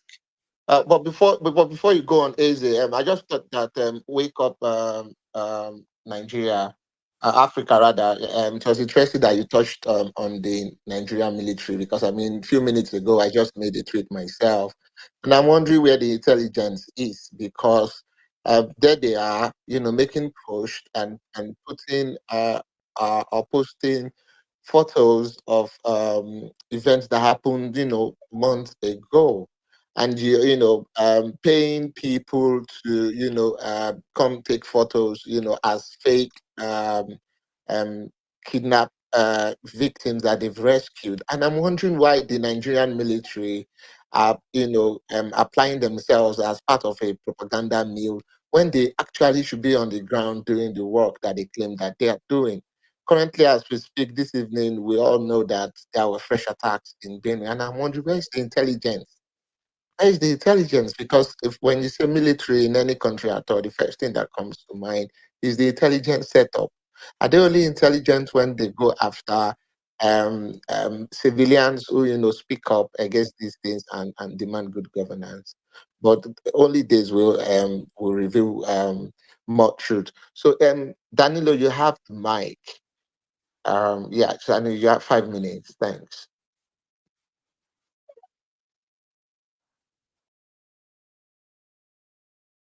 Say, Danilo, you have the mic. All right, thank you. Can you hear me now? Yes, buddy, take it away. Okay, can you hear me now? Yes. All right. All right. So, the good thing about this whole China and America is that is shaking everywhere. At least for the first time, the government will at least take what Nigerians have been crying all over for months now, years now. Now, I was expecting them that within 48 to 72 hours, when this pronouncement and all this stuff were going on, I was expecting the Nigerian government to start to fix this, just like Lake Chad, the way they quickly, you know, the way they quickly close up their border. I was expecting that Nigeria would do the same. You saw was Nigeria where the VP and other political juggernauts were celebrating in Bayelsa. So to tell you that they have their priority, so not really what is happening. So I think that this whole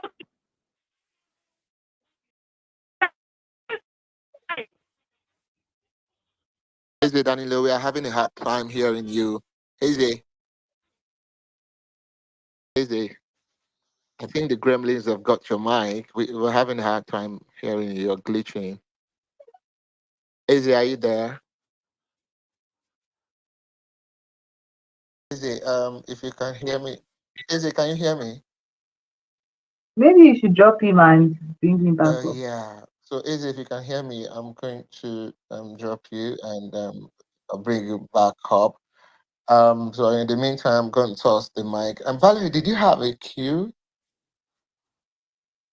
There's no queue, but Boundless has been here. Boundless, Minister, Majority, and Premier. All right. So because majority have spoken before, majority, I'm going to give you like say 2 minutes to say what's on your mind, and then we can bring you down and create space for others. And then after majority, we're gonna go with a fresh queue.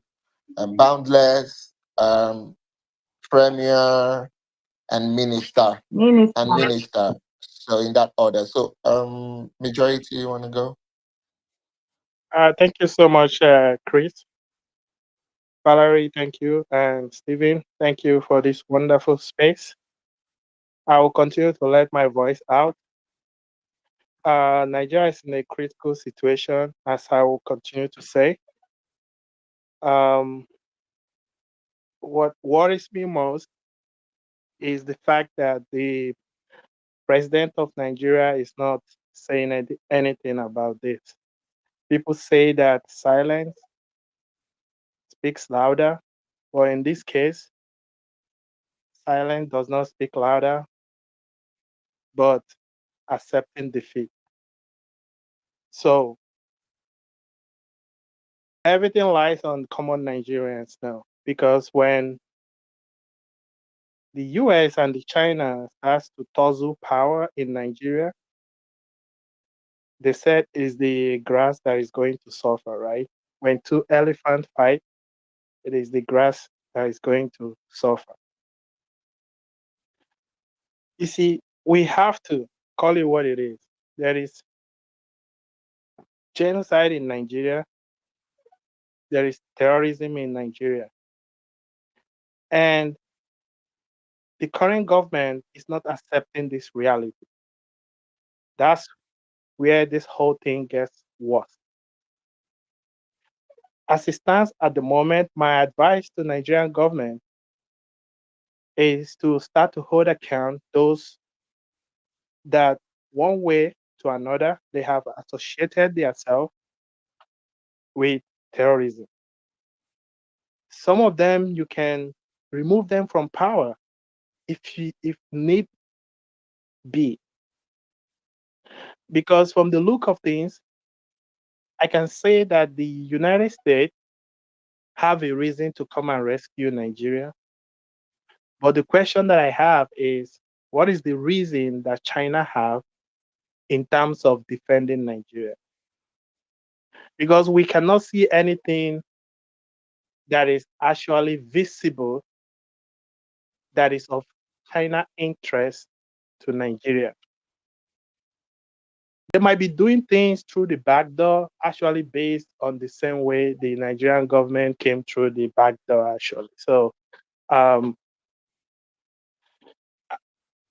just want common Nigerians to understand that this situation, the moment it escalates more than what it is right now, it's going to be too bad. And that's one of the reasons I'm letting my voice out there.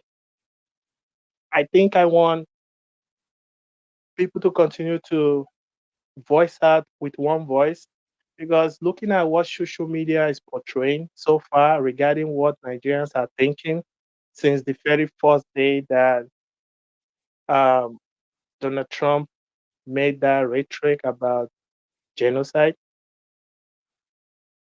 it looks like there is a confusion in Nigerian government whereby those who are supposed to be saying something important are busy selling propaganda, are trying to accuse themselves and not trying to understand that everyone has to speak with one voice.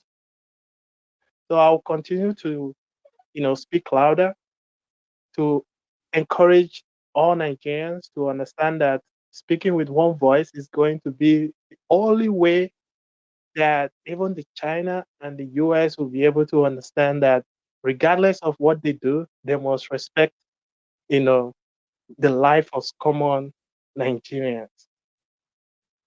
The killing is too much. Nobody's saying the US should not come to Nigeria or China should not come, but wherever they are coming for, they must respect the lives of common Nigerians. and they must also protect the lives of common Nigerians. Nigeria is in a very deep shit, to be honest. And the government is not even doing anything about it. That's where the worry comes from. So I'm going to continue to let my voice out, encourage people to continue to speak with one voice, continue to let the current government understand that playing propaganda, bigotry, and religious differences is not going to help the matter, but to worsen the matter. Thank you so much, Stephen, for giving me the second chance to let my voice out there. I appreciate that. Thank you. Majority. Sorry, Chris, before you go, I just want to ask majority something. Sorry, you've spoken before. I'm even making you speak more. I don't understand. China is not coming to Nigeria. Is it Making just it look me, like China and or is it America are going to be in war. or I think your China two are just made breaking up? verbal statements to back Tinubu. Of course, they don't. Valerie, can you hear me? Steven, it's better now. Leave. Majority, did you hear my question? A lot of people are waiting. No time for question. No time for question. Move up. Let's keep me moving, please. I have a lot of requests. If you have spoken before, please, you have to hold on. You have to get to those that have not spoken. They've been waiting for a long time. So, All right, we can move to the queue that I created a few minutes ago. Abound, Primer, and Minister in that order. Thank you. Boundless. Boundless. Yeah, my Yeah. network dropped me. Oh, sorry. Oh, is it Danny? Please hold on. Let Boundless go. After Boundless, or after this queue that we have, you will go after Boundless, maybe. Thank you. Boundless, Yeah, go on. yeah. Greet everybody. Stephen, Valerie, Chris, my G. So, I suppose Trump intervention is good. I'm not sure, but I think there have been prior assistance offered to the Nigerian government, in combating security before Trump made that statement that he's going to bring American boots, Because I was thinking, if they are trying to help, or maybe they should they should have had a conversation or discussion with the Nigerian government and try to see where they are lacking and what they need, and then all the rest of it. But I think they've actually done that many times. I believe so. So, since the Nigerian government not taking actions or not doing what needs to be done, and then putting that statement out, I suppose is like the last thing he would actually really want to do. Anyway, he been there, done that, and that is good and bad. It's good if they come do the job and get out of our land. The bad if they come, they remain on the land, and then they try to do something else or start doing something else. Try or start doing other things like probably topple the present government, which is good for most Nigerians, because it's not like anyone is enjoying the reign of these useless people. But anyway, all in all, I think coming to Nigeria to fight our battle is good, since we can't fight our own battle. Anyway, most times when I come on spaces, I go on and on about how can we as a people actually help ourselves. And it's true most of us are not on ground to actually do this job.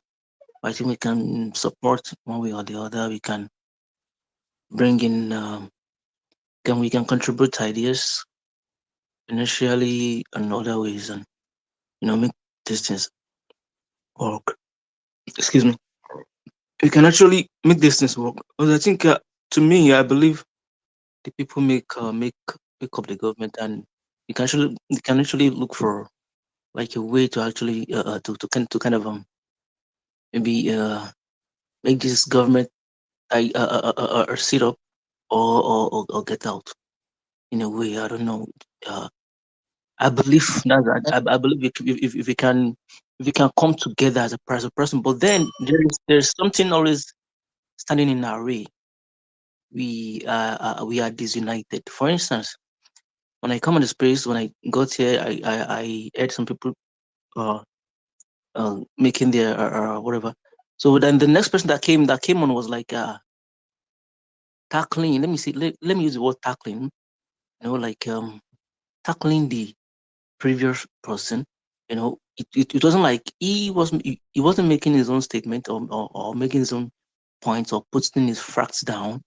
Was tackling the previous person. No matter what happens, when that comes in, it completely demoralizes every other person that's probably has maybe a thing or two to say that doesn't go along with the present speaker in that instance. Anyway, so I won't rat on, and I won't keep rattling on. China, I think China has an interest because China anything against America is China's interest. All right, guys. Some other time. Thank you, so I won't keep up people waiting. Thank you. All right, man. Thanks, Bandless. It's good to see you again. And talking about China, people have said a lot about China. I just think China wants to sell weapons. They would like a war between US and Russia anywhere in the world. They want just to sell weapons. But anyway, so we'll move to Premier. After Premier, we'll come to Minister, and then the new queue after Minister would be sorry, Eze. Premier, I beg your pardon there, please. I beg, make Eze go. He was on here before. He had bad network. Let's have Eze, and then we'll return to the queue. Eze.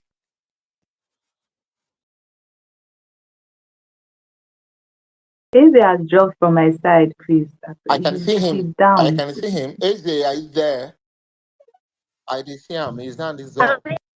How is it Tinubu spirit talk? Okay, Mrs. Eze, we can hear you now. Go on, sir, Mrs. Eze. Go on, sir. Mrs. Eze, we cannot hear you, sir. Mrs. Eze, your network is not. Your network is rubber banding, sir. Mrs. Eze, are you home? Maybe you should get home. No, he's not home. His network is better at home. Mrs. Eze, I'm going to drop you, sir, and then you can try again when you get home. In the meantime, let's return to our queue, Premier, and then Minister, and then we'll come to a new queue. Okay. Good evening, everyone. Please, if you can hear me clearly, can someone tell me? Yeah, we can hear you clearly. Go on, sir. Okay. With all these things going on, I've been trying to, study the root cause of this, all this crisis and the rest. But let me start by analyzing the Chinese emergent involvement in this. Most people, when an issue is going on, they want to take advantage of that issue to either trend or to make their own statement. A good example is even we the Nigerians. I can tell you for free that most Nigerians talking on these issues, they are just airing their voice for them to trend, not like they truly want to talk about this issue. Then going back to China, I want to talk about China's involvement from two perspectives. One is that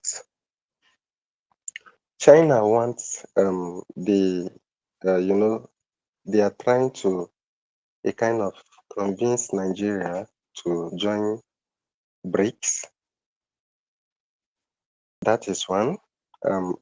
Another reason for this involvement is that they want Nigeria to feel that they are with us, and they want to push us to turn this country to a war ground, which they will not succeed. Then the biggest aspect of it is that China is protecting their interests sincerely. They are protecting their interests. If you check the news or check records, you will discover that the Chinese are part of the countries that are highly involved in illegal mining in Nigeria. Akwa Ibom State and Ogun State, they are mining lithium and black sand. They've arrested several of them there in these states. In Zamfara and Osun State, the Chinese and the Russians are illegally mining gold in this state. So you can see that these are the main causes of banditry in those areas. Remember the forces fighting Nigeria are many. We have bandits, we have the terrorists, that is the BH, the ISWAP, the Lakurawa, the Mahmudawa, the JINM, and the likes of them. Then we have the Fulani militias. We also have kidnappers, even those that are hiding under the Fulani herdsmen to carry out kidnapping business. So all these forces are fighting Nigeria. You understand? So for the banditry more especially in Zamfara, is mostly caused by illegal mining. Then recently, research showed that in Kwara State, there's also illegal mining going on there.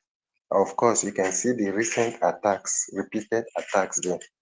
So when China are suddenly showing their voice or showing that they care about Nigeria, they are just protecting their interests. If you even asked, Chinese are very good in technology. Even during Goodluck's government that US sold most weapons to Nigeria before they later stopped because of sanctions. How many weapons has the Chinese helped Nigeria with? So these are the questions we should ask ourselves. I know some ignorant Nigerians will be happy that China are talking, but I want them to understand that China and US they are big weaks. China will not get into war with US because of Nigeria. You can imagine that the Chinese and Iran and Russia, they have, in fact, you can compare the relationship between Nigeria and China with the relationship between Iran and Russia and China. But you see, before the US attacked, they warned them, and after the attack, they never did anything. So don't expect that China will do anything, even if US should carry out their military actions in Nigeria. Now, secondly, going to the root cause of the issue the country is going through, I would love you people to go through research. You discover that most of these areas that are suffering attacks, apart from Benue, apart from Plateau and Kaduna, even Kaduna tried it at once at some point in time. These states are states that spent billions of naira rehabilitating terrorists. If you go to Borno, just announced, I think last month, that they spent about 2.6 billion within 9 months.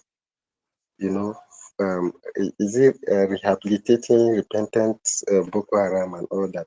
So all of these states affected by terrorism, highly affected, they spend money in rehabilitating terrorists. So how do you want this issue to end?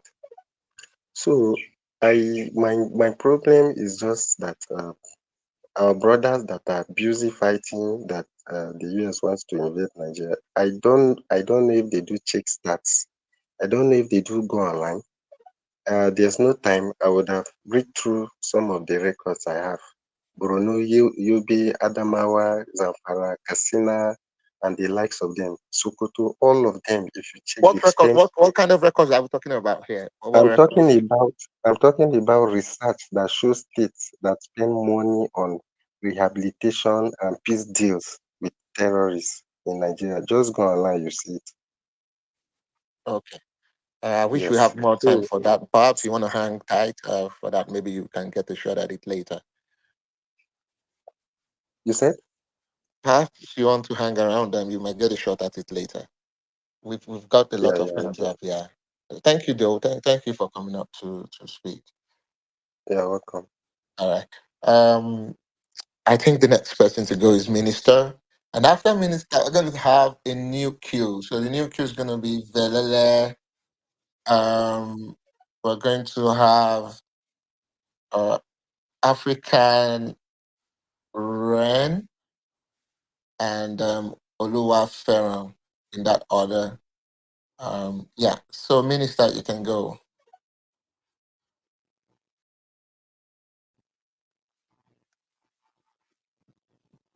Minister, are you there?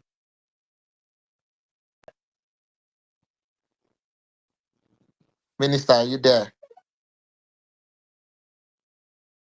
All right, Velele, you have the mic.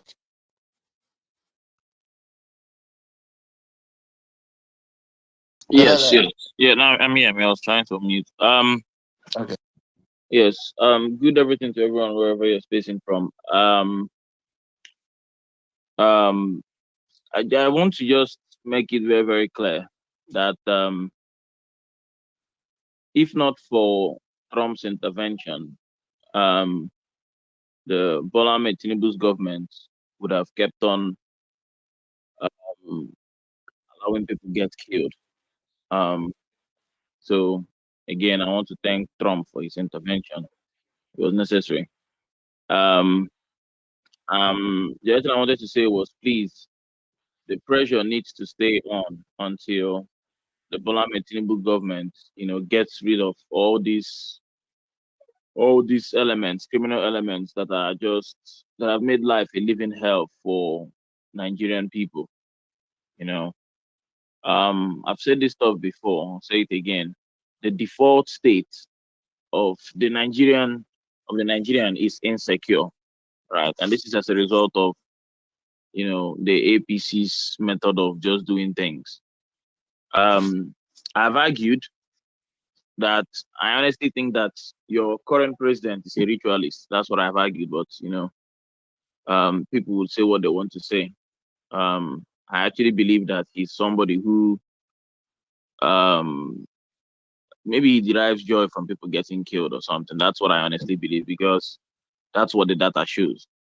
You know, um, we're living in a country where if foreign powers and external people don't talk about the killings happening in the country,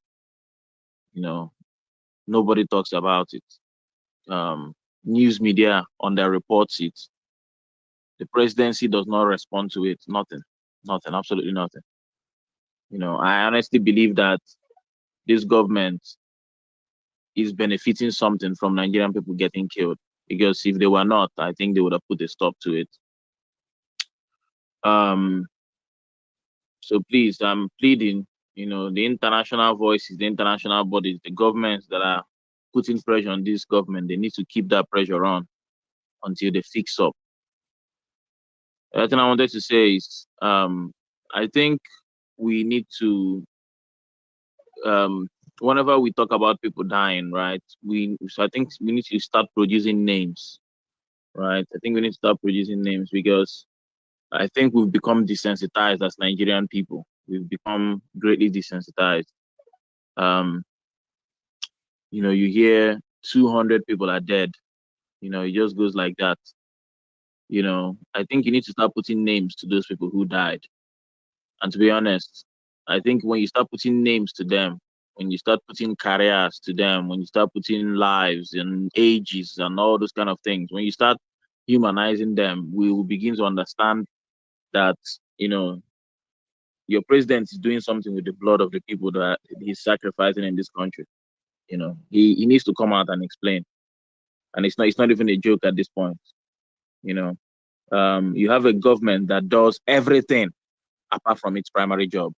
Everything else, it doesn't matter. Everything else, you know, the billions this guy spends on everything else could have been redirected to securing people. People just want to leave. They just want to leave. You have the coastal fraud, you know, that goes to nowhere.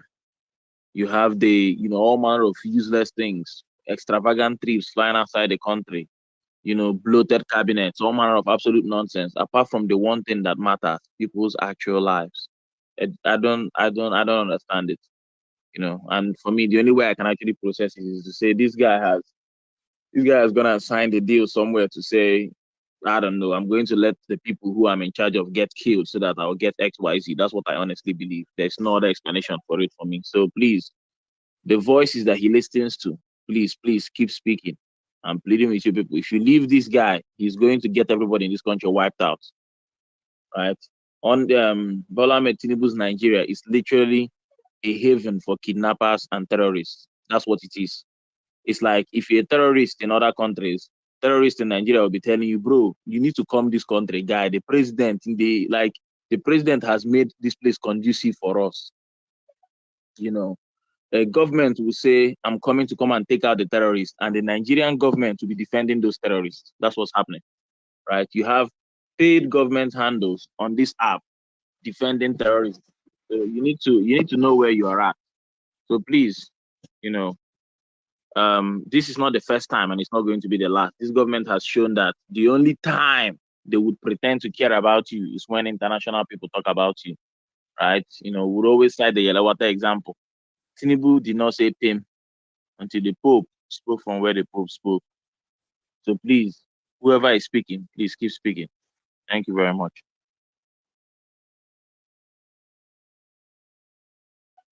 All right. Thank you very much. Go on, Valerie.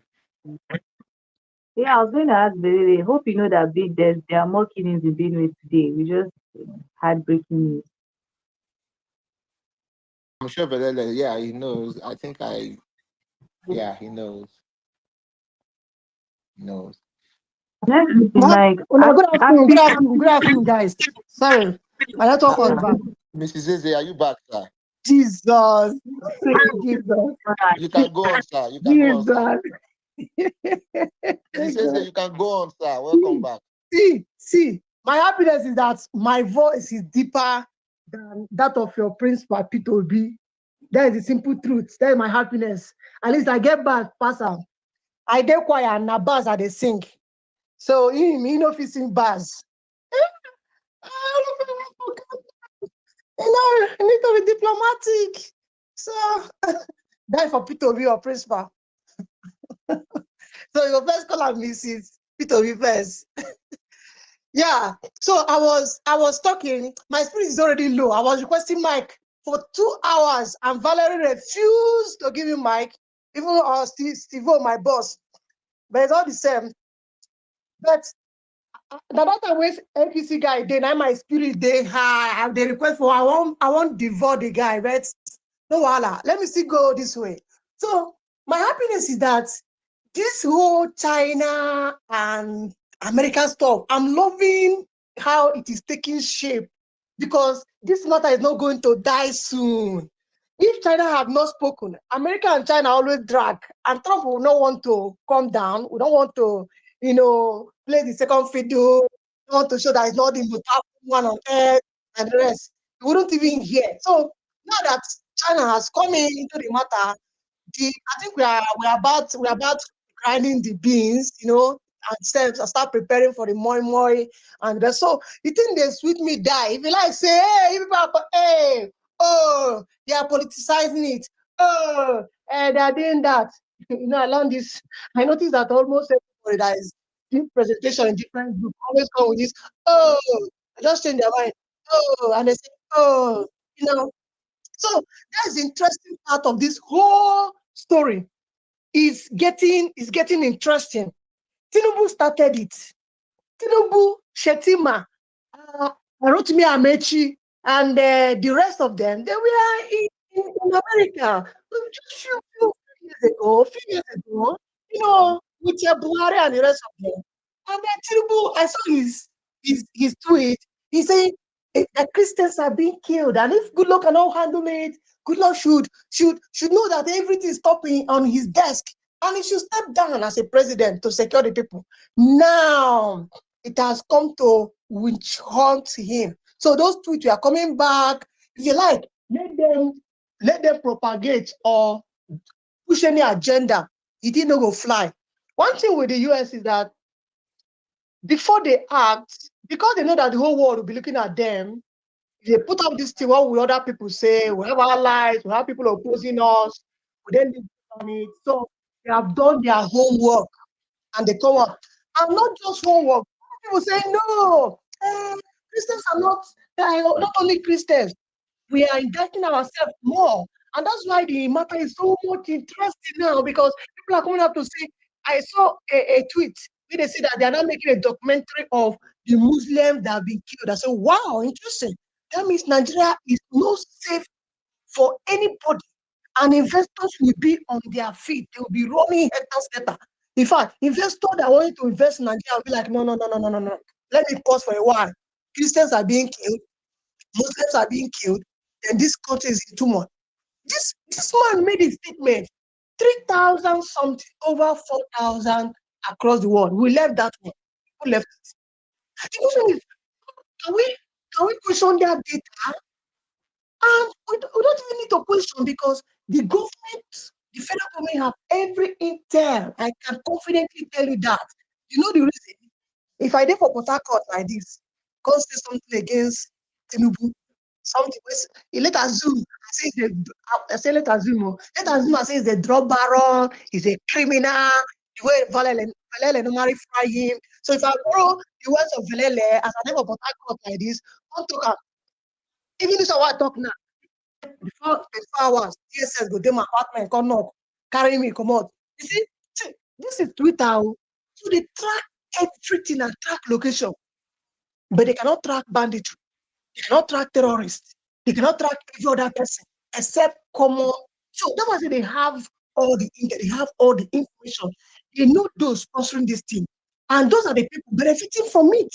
Because if you take what is happening, you see that, hey, this time we're coming to carry out our natural resources, blah, blah, blah, and all that. That story will not fly at all. It will not fly. It's going nowhere.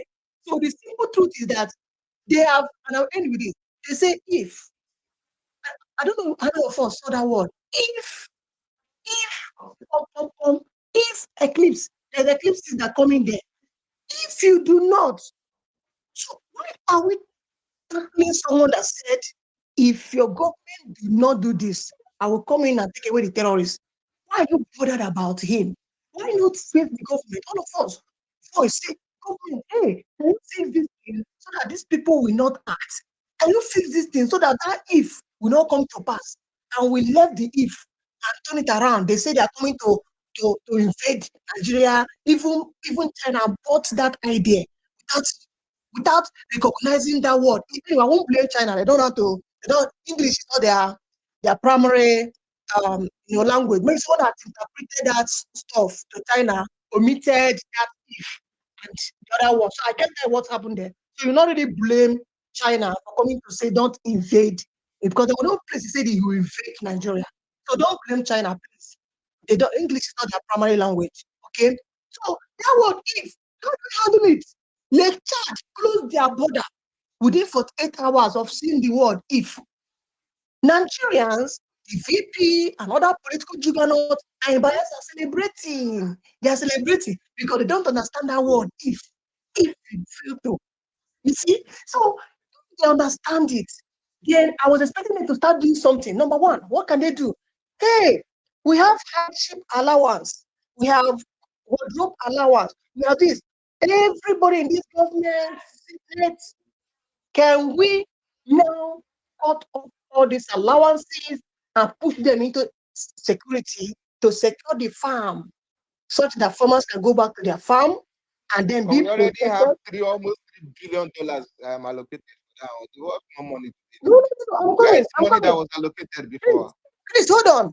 Chris, hold on. So with that money that is allocated, there was an increment when compared to Buhari, but the livelihood, the cost of living has tripled. For example, I used to supply anti-malaria at 400, 450 during Buhari.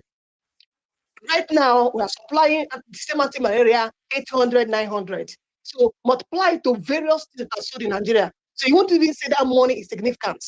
But that is a different story because this thing that is happening now, we now we make them to question the security personnel, the army chief and all that. What are you doing with the money I gave you? So everybody's on the hot seat right now. That is a good thing of the whole thing. You see? So I'll go back again. Chris, you can't tell me that someone you are paying over 100,000 and I need personnel. You're paying over 100,000. You want the person to go and risk his life. And that's why we don't have emergency response in Nigeria. You allow the robbers, kidnappers to go, they come back 1 hour later. You can't expect somebody that is paying 100 or something naira, 100 something thousand naira. Do you understand what I mean? Have you been to police what they call them? Police, where the police people stay, like their station, where they live, quarters, police quarters. Have you seen the gutter and the kind of shit that is coming out from that place? In a place where human beings are living, can you motivate these people? Can you take 30 billion and use it renovating ICC?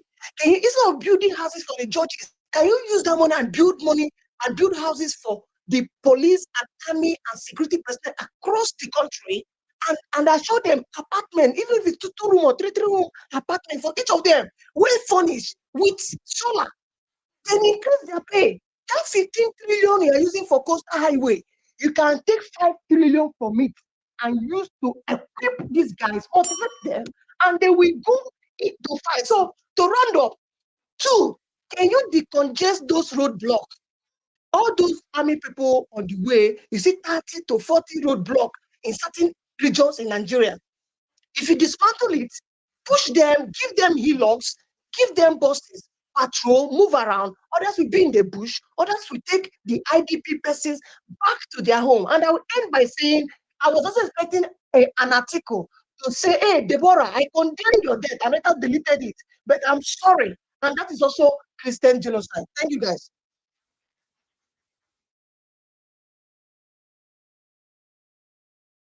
Chris, are Yeah, you yeah, there? yeah. I was trying to Thank unmute. I was laughing. Thank you, Danilo. Danilo, you. Danilo, well done. Oh. You alighted from the federal government bus and threw Velele under that same bus. Velele, you are your own. Oh. I don't envy you. Graduate. I'm Chris. I wanted to ask to Eze. I wanted to say maybe our INEC chairman are actually Chinese since they could not know and FCC. So, We are Chinese. Mahmoud Yakubu is from China. I mean, all right, we go to. Guys, I can think I it say was. something briefly, please? I don't know if you guys have heard this. Oh yeah, Good evening, everyone. definitely. Just By all very means, brief. please go. My network has been No, no, no. crazy. You have Hi, 5 minutes. Valerie. I mean, I thought it'd be there nice was to an have you update. speak. I just wanted to read this out to you guys that 75 minutes ago, that's basically about an hour ago, the press secretary of the United States and the president of the United States stated that if the Nigerian government continues to allow the killing of Christians, the United States will immediately stop all aid and assistance to Nigeria and may take action to wipe out the Islamic terrorists who are committing these horrible atrocities against innocent women and children. So it just points to say, you see, we are doing good. We're doing amazing. These guys, I saw a couple of tweets as well where there's what's their name? These terrorist sympathizers in Nigeria, Fariz and that other guy. So they are now, saying the same thing we've been saying. So you're doing very good. And this is not even a contest. It's not about who wins or who loses. This is about this has to stop.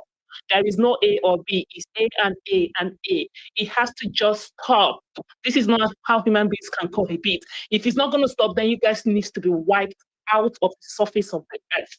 That is my stand. And I'm going to keep saying it. I'm not even mincing words and I'm not scared of anyone. This is what don't rest. Oh, if you know how to gather evidence, go on YouTube, TikTok, go everywhere and grab. As you're stating, make sure you have your facts. And before I post anything, I make sure I dig around to make sure all my information is correct before I put out any post. So please also engage, deploy that, and do the same thing. Make sure you're tagging or target. Don't stop talking. No, it's working. It's it for them to release this today, even with every backlash we've received the past couple of days, they are still on it. We must not back down, please, guys. You're doing great. You're doing so great. So I just had to quickly speak because my network has been so, I don't know if it's X on my network. Good evening, everyone.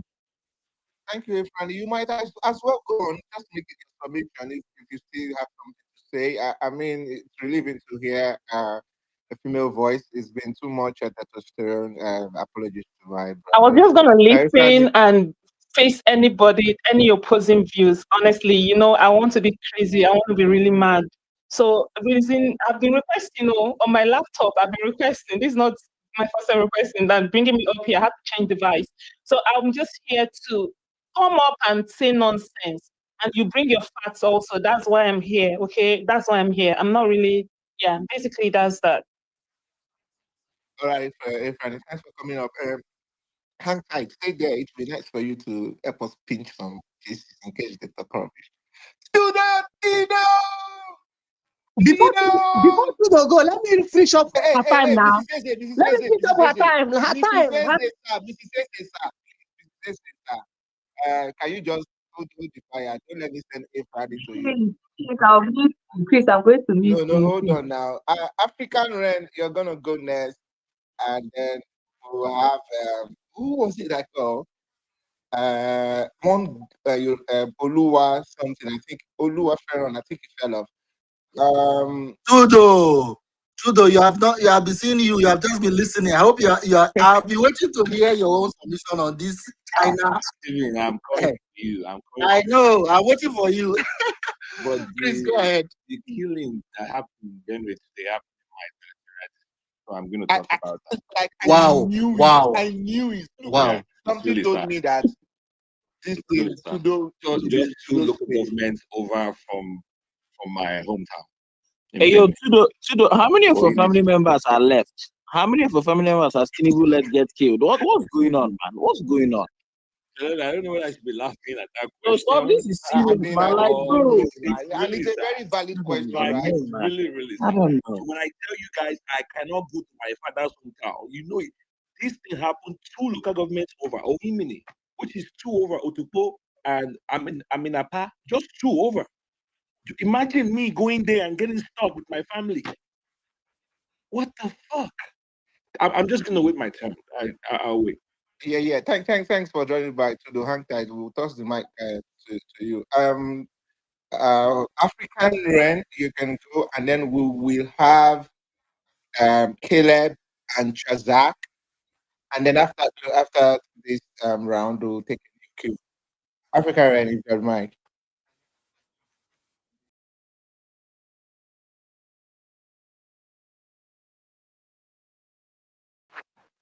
African Ren, it might be a double mute. You want to mute? African Ren. African Renaissance, are you there? Person has gone to sleep. All But right, it's 103 Yeah, Nigeria. for sure. So, Chazak, you can go, and after Chazak, you can have Caleb. Okay, good morning, everybody here. I hope I can be heard. Yeah, go on. Okay.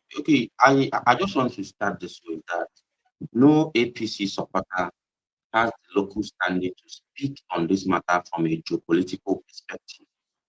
Because it was actually Tinubu, Buhari, Amici, Rocha, and their co-travelers that first went to the US to report Nigeria some years back. We all saw the pictures. So for them to come here now trying to sound all patriotic is even stomach churning and very annoying to witness. So they don't have any local standing to discuss this matter from a geopolitical point of view because they are the original sellers of this country. And now they turn around to pretend to be holier than thou, to love Nigeria more than every other person. And then, even if we can reasonably make a geopolitical argument on this matter, let's not forget that the US is not the only country around here with some interests to pursue action. It is common knowledge, yes, because we know that the US doesn't really do international charity a lot. You know, they are realist in nature, and wherever they go,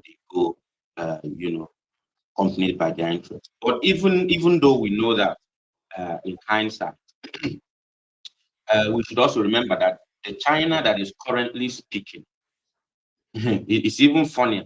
China that is currently speaking is deeply involved in illegal mining going on in the north, currently protected by Islamic oligarchs in the north through their terrorist foot soldiers. So they are part and parcel of what is happening in the north currently. So they have every incentive to come out to say one or two things in retaliation. But I kid you not, Nigeria will be playing a very dangerous geopolitical game if they take China's word, to have any form of meaning, because China is also looking out for their interests, and China cannot go to war for any reason against the US because of Nigeria. The highest that may happen is that while Nigeria is being blown to shreds, everybody begins to take what they can and go home. So Nigeria will be playing a very dangerous geopolitical game if they believe China in what they're saying. Actually, China is here for their own interests too. So if you argue that having boots on ground by the US is about interest, what do you have to say about China, who have been here for a while now and mining solid minerals, lithium, rare earth, illegally? What do you have to say about that? Or is that not also interest they are pursuing economically? So even though we can argue from hindsight that US may need boots on ground, because I also like to be very realistic in my analysis. Even though there is a Christian genocide, let's not paint it. There is a Christian genocide going on in Nigeria. So whoever wants to come out with any form of whataboutism about it, what about that it is not only Christians that are all those nonsense. The target are Christians. So, however you want to paint it, it's your concern. The data is available. You go and look at ACLED data on this matter. So whatever argument, when whole villages are sacked and the whole village is majority Christians, and you tell me that it's not only, what nonsense. So there is a high human cost of this. But I just want to bring this perspective that America may not just want to be here simply because they love Christians. They may need boots on ground to actually break into the solid mineral mining ecosystem actually going on in the north. So that might be, one of the incentives. Okay, I will round up quickly. So that might be one of the incentives. But we should not, because of any geopolitical argument, try to downplay the real human cost of all these activities going on. And Christians in the north have been worse hit. And personally, on a final note, I had expected that Nigerian people to have started mounting pressure on this government they have now, instead of making baseless arguments about geopolitics and resources that they've not been enjoying for a long time. If you ask all those people online now making geopolitical arguments about resources, if they have, what have they gained from the Nigerian resources since they were born? You will find out that the answer is nothing. And then they go on yapping about resources. Yes, we know that that institutional interest is at play here, but we shouldn't downplay the real human cost that is going on. Thank you. But personally, I wouldn't want boots on ground. But if it becomes necessary, let it happen. We see what happens. Thank you very much. Thank you, Chazak. Nice one. And like you, I want boots on the ground, but I want it if it's just last resort because I feel there are like low hanging fruit that we can really use to press the Nigerian government. That we even use yield faster results and even more efficient results. But anyways, we'll quickly move the mic to Caleb, and after Caleb, we'll come to Justin, and then Tudo will start the queue after this set of speakers. Caleb, you have the mic. That's thank you. Good evening, good morning, everyone. So I'm not going to be emotional today. That's a good thing. I'm going to be very brief. I want to sincerely thank everyone that have contributed in every way. Your tweets, your contributions, spaces, and everything for this. I am saying this because I am coming from the place of someone who have experienced this, who have lived this, and who have survived this. Right? I am grateful. I'm grateful. Now you might not understand it because you don't know me, but this is so much more than what I have ever thought that I'm gonna see in my lifetime. Now, my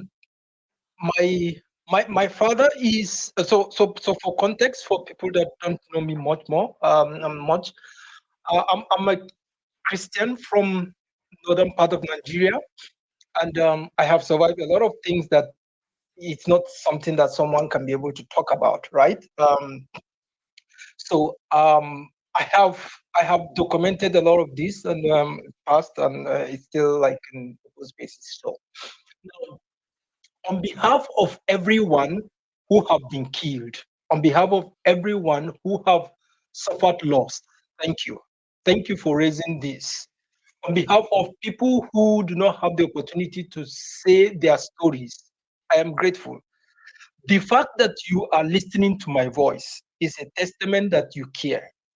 Whether we agree or we don't agree on some things is a sign that you care. So thank you. Thank you for saying all the things. Thank you for being on this space. Thank you for doing all these things. I am speaking also on behalf of everyone who do not agree and that you also contribute for a different perspective. Thank you for bringing your own perspective. I think that we can agree that multiple truths can be agreed up at the same time, right? I have witnessed lives that were lost in northern part of Nigeria. I have witnessed things that it's so not good to talk about. I remember the first time I have a Dutch friend. That is almost 12 years after my first abduction. My abduction happened a year when Boko Haram started in Maiduguri. I had this normal kind of I don't know whether later on the therapist told me that PTSD. Normal people normally sleep without, sleep in a comfortable clothes. But I sleep with my jacket, I sleep with my socks, I sleep with my jeans in a country that is far away from Nigeria. Why? Because this is how I have been living when I was living in northern Nigeria. Because so when I sleep like that with my Dutch friend, he was so confused that how would someone be able to be sleeping kitted as if you are going to war. But this is how I have been living like that. This is how I've been living. So I explained to my friend Rob that, well, these are the circumstances. This is conditioning for years. So sometimes it's difficult. Now, but this is for record. I no longer sleep like that now, so I think it's good now. one of the things I like to talk about, right, is that when someone says that they're expecting bombs to drop, yes, bombs might drop, but you need to understand the context of how these things started and how human shields and how the terrorists operated. Now, I'll give you an example of what I have seen and what I have witnessed, right? When the girls were picked from Chibok Secondary School in 2014, they were moved in vehicles. And when they were moved in vehicles, their first point was to Sambisa. Now, but after some of them started experiencing a lot of things, and Sambisa forest is a very good forest, on a normal day, but then it was not habitable because of it was rainy, and there were a lot of reptiles and mosquitoes were disturbing the girls. The insurgents did something that was interesting. They divided them into different groups and put them in different communities inside Maiduguri. Now, so that is why it's a little bit difficult. Now, so when people say that bombs are going to be dropping, now I know that these have changed, it have metamorphosed, it has changed to a lot of things. Now there are different clusters and a lot of things, but there is going to be human cost. So I don't think, in my own understanding and what I have seen, that there will be boots on ground. And even if there will be boots on ground, it will be difficult for someone in Texas or someone in Chicago that will be able to understand the dynamics and how the terrain that is in all those our part of the country. But I know that there are tools and there are technology to be able to sort out all these things. And now that we have terrorists who are in different camps and in different places, it's also good to be able to do that. So I am saying that human shields have been used over time, and I have seen it, to be able to be able to serve as collateral damage, apart from bombs and other things that locally made IEDs that were used also in those places. Now, many people have talked about China. I don't want to dwell much about that, but I want to focus more on one thing that is remaining for us to do. We have one responsibility. Our responsibility is we need to raise our voices again and again to make sure that our Nigerian government officials have some decency and kind of understanding to be able to stop the divisions. I am a Christian, but I have witnessed terrible things being done to my Muslim brothers in the north. Like I said, two truths, several truths can exist at the same time. And so, but what the direction and the trajectory of the government denying this and not doing something about it is not helping us. So this is one more request that I'm going to ask of you, please. We don't have a government. All the indices of government, apart from geopolitical things, which I'm not naive about, we don't have a functional, practical government. And what we need to do is to make sure that we insist that they do something about it. First of all, is that they need to do something. There be no deflection.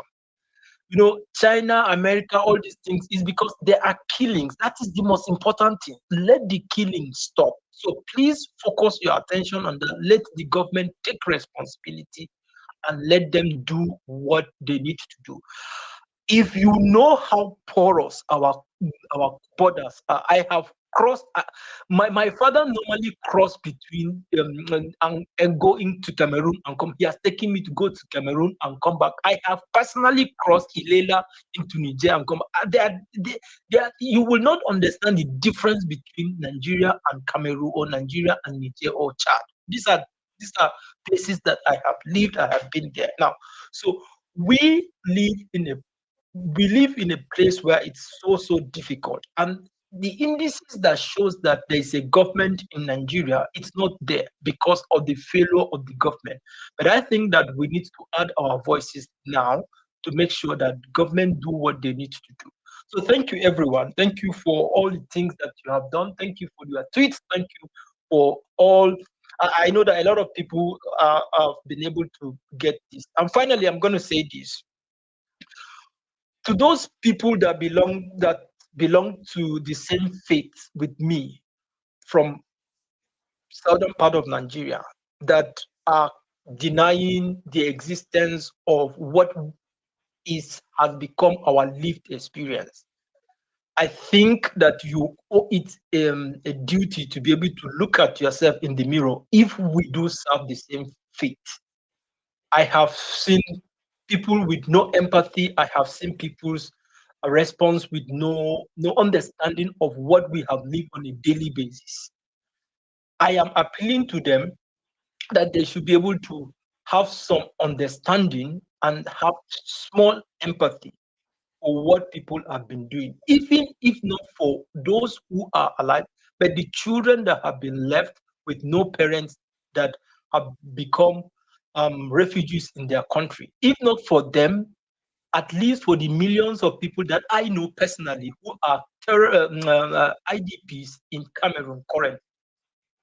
And I think that is something that one can do. Even if they can't do anything, they can keep quiet. Even if they can't come to a point whereby they understand that these things happened, the least they can do is just not to make statement, but to hear things that we believe in the same faith, and someone will tell you, oh, it's not these things has not been happening, oh, it has been happening for years. And so if it has been happening for years, I have been crying and I have been praying that a day will come like this where these voices will be amplified. And the day has come, and it is someone that you believed in the same faith that is not also believing you. It's really not nice. But I understand that they have their own. It's their own right to be able to do that. So thank you for everyone that have done. Caleb. I think I've seen a lot. Yeah, thank you. Caleb, thank you. Can you follow me back? I'm the host of the space. Click on the profile. Because I'd like to send you a message. Thank you very much for joining. Have you done that? I'm waiting for you to follow the host. Okay. I need to get more information from you. All right. I'll yield to Chris. Thank you, Stephen. All right. Thank you, Caleb. And Caleb, man, thanks for joining back. Thanks for coming up. Just before Caleb go, Chris, 1 second. Caleb, I want you to reconfirm that there are Nigerians in IDP camps in Cameroon. They are in a different country because their country is no longer safe to stay. So they are in makeshift camps in another country. And Nigeria is not at war. The last time I checked, like 5 minutes ago. Yes, exactly. Very good. Very good. Thank you. There are many, not only Cameroon, there are many in Chad and there are many in Niger.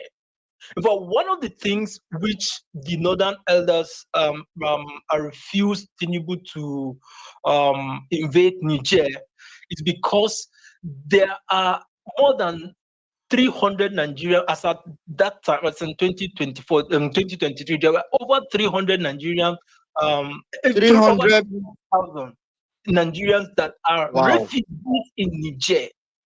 Wait. Sorry. Don't be in a hurry. I want you to say what you just said again. There are 300,000 Nigerians that are in camps in Niger because Nigeria is not safe for them. Are they? What is the mix? Are there more Muslims in those among those 300,000? Exactly, there are more Muslims there because if you understand the terrain there, Katsina State is Katsina, Sokoto.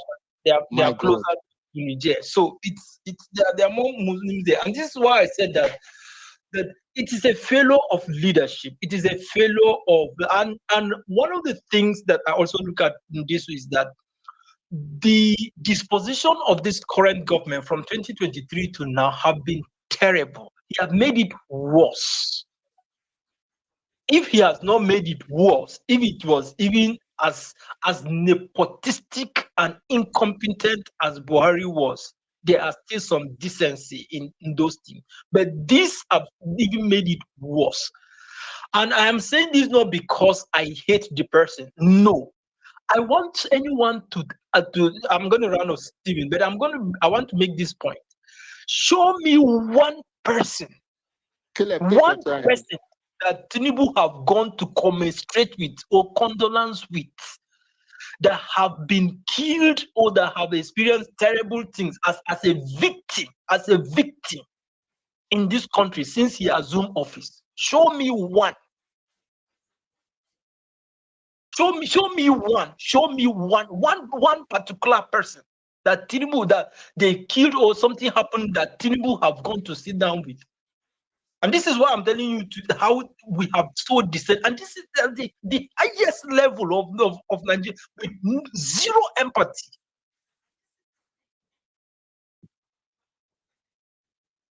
My God, I'm sorry. Caleb, stay where you are in case anybody has question for you. So stay on the speaker section. I don't know you before now, but now we follow each other. I want to let you know that it was because of somebody like you and the millions of IDPs that we have decided to take this up. And I want to also let you know that on December 1st in Washington, D.C., we Nigerians here in America, we are going to go to the Congress to press for more action. In case they are still wasting time, to ask for them to move quickly before they kill everybody. We have a satanic government, satanic. When you look at Daniel Buhala, somebody said Daniel Buhala cannot go home in Borno because of bandits and insecurity. But Buhala is in Washington, D.C. right now, lying from media to media. Because Buhala thinks about money and class and all that, his own village is occupied. But Daniel Buhala sells the blood of others. Let me explain something to you. The first time in over 100 years that Daniel Buala's village saw a drill borehole was when the former governor of Anambra State, Peter Obi, the presidential candidate of the Labour Party in the 2023 general election, sponsored some money and sent some people to go and drill. That was the first time in over 100 years that Daniel Buala's village experienced drilled water from the ground. I'm telling you, it's not. I'm telling you my lived experience.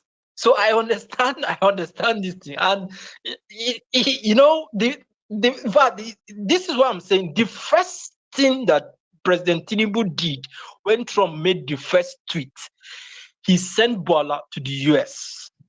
It was not over 6 hours, but Bola was on his way to the US, and he will go and be saying a lot of things. And you know why? Because Bola was privileged, and he was a barrister in the UK firm before doing this. So, and this is why I'm saying that if you look at the people that are making these voices, people that are Christians, they're supposed to say, okay, these things happen to me. Bola, I hope you know that Bola is from southern part of Borno State, which is predominantly a Christian community, part of Borno State. Wait. I watched Bloomberg. In America, we have major news. Bloomberg is one of them. I watched Bloomberg's reporter say that the attacks are in northern parts of the country where Muslims live.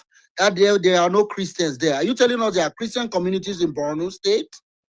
Because according to the US media yesterday, Bloomberg, it says there are no Christians there. So it is a lie that there is no killing of Christians. That is Muslims that live in the north. So are you telling me that Bola is from a Christian community? Southern part of Borno State is predominantly Christian community. One of the strongest motivation why the girls were picked was because Chibok is I have been there. Now let me tell you something. Southern part of Borno State is predominantly where Senator Ali Ndume is from. Is predominantly a Christian community.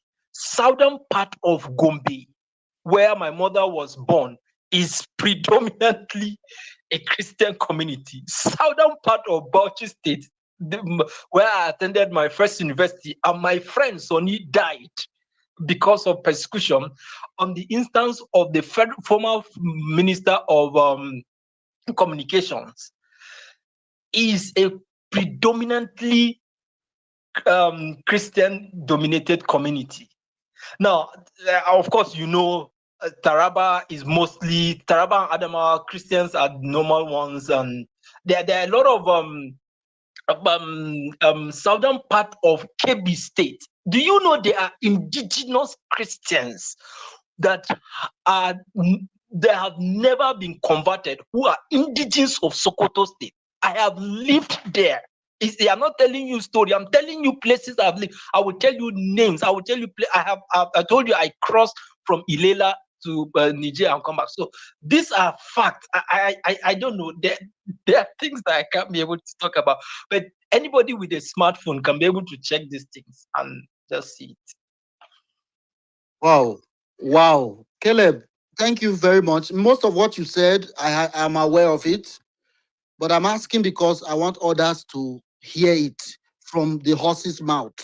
I am not from the north. I'm from Edo in the south, but I'm well aware of what you said.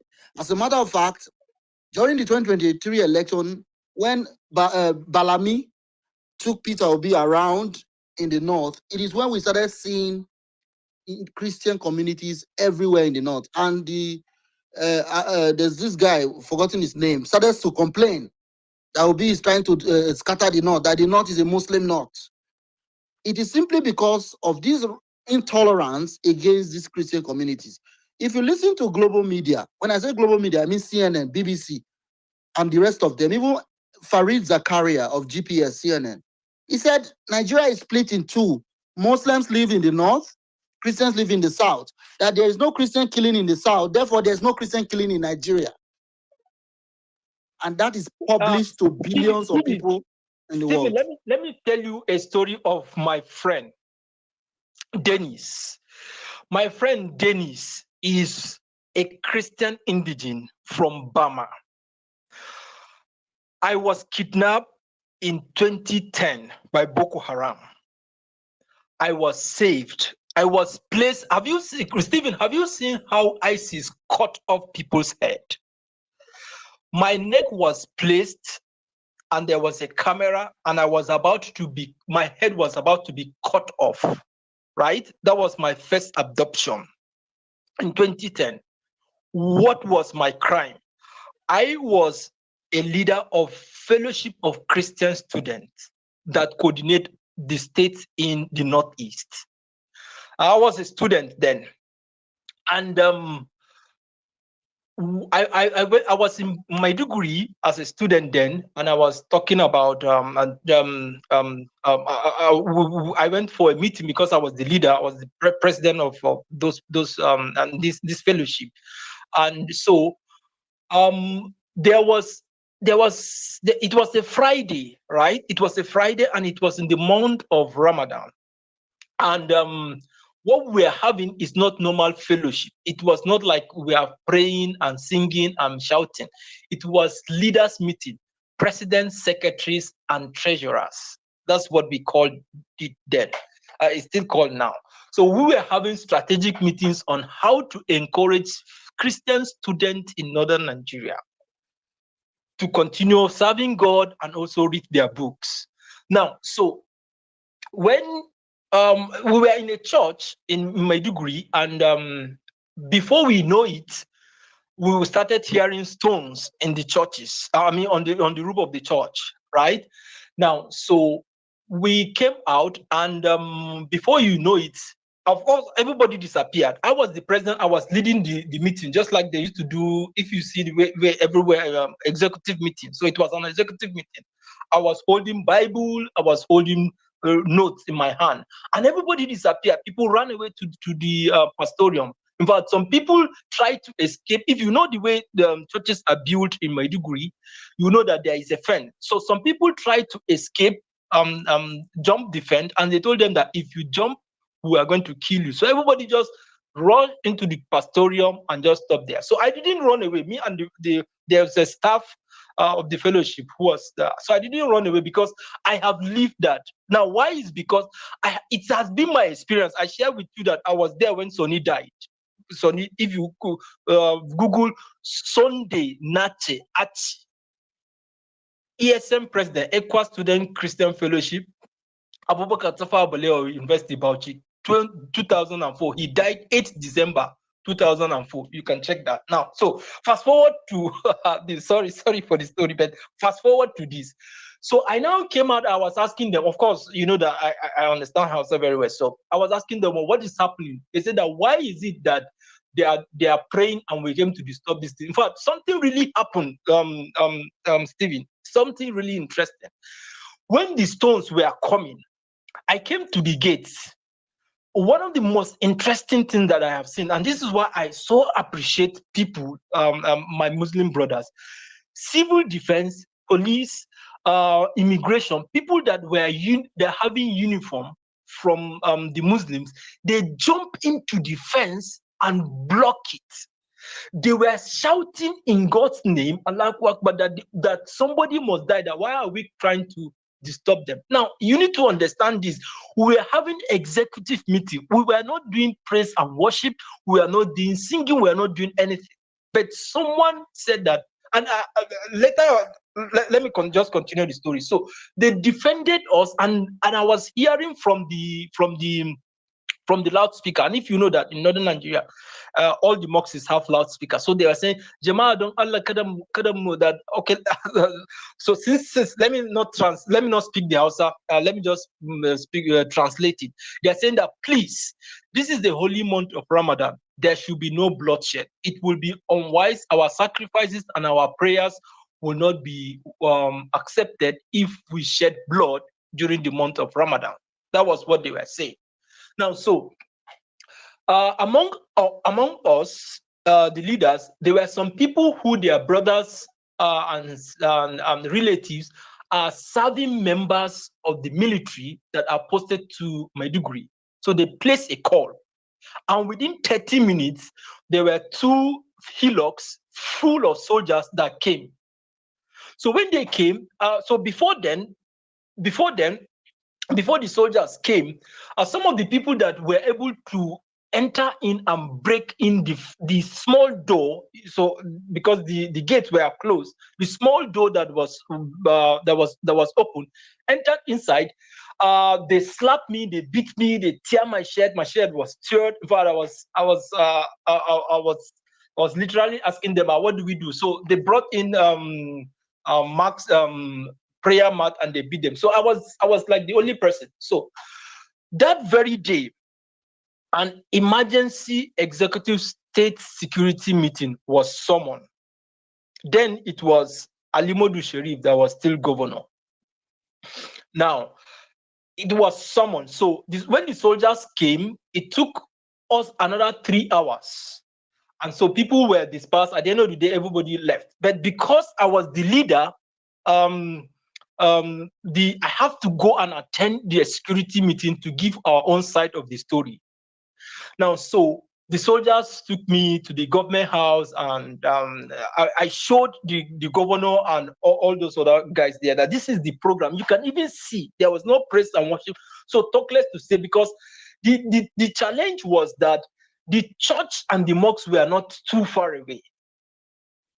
They were not, the distance was normal. I don't have it on my head now. So, but people were saying that. So now let me explain to you where I was skipped now. So when I left the government house, when they said, okay, there's everybody should just go back. People should not kill anybody.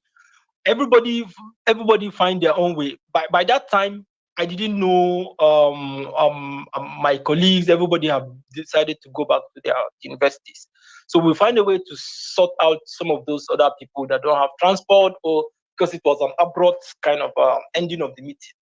So I was coming back, and have you seen how people will just come and put black marks in your face? Of course, so I was coming back because it's only me and the area secretary, that's the staff, because I was the leader. So people just come and grab me like that. And what made it interesting was that it was people in hillocks that also grabbed me. And for 3 hours, I was driven out of Maiduguri to a different place, different place. Now, so here I was, my life flashed before me. My clothes were drenched with sweat, and I was trying to explain all the things I know how to explain, all the things. They said, no, that what is the reason of me coming to Borno State, since I am not from Borno State, but I studied in Bauchi State, and I've come to Borno State to be able to enlighten them. Now, you need to understand something. A year before then, I have seen one of the doctors from my university in Bauchi picked up his PhD degree and burned it. That was when Yusuf started Boko Haram. So, and here I was in my degree trying to encourage Christian students. So, and it is against Islamic religion or against that sect.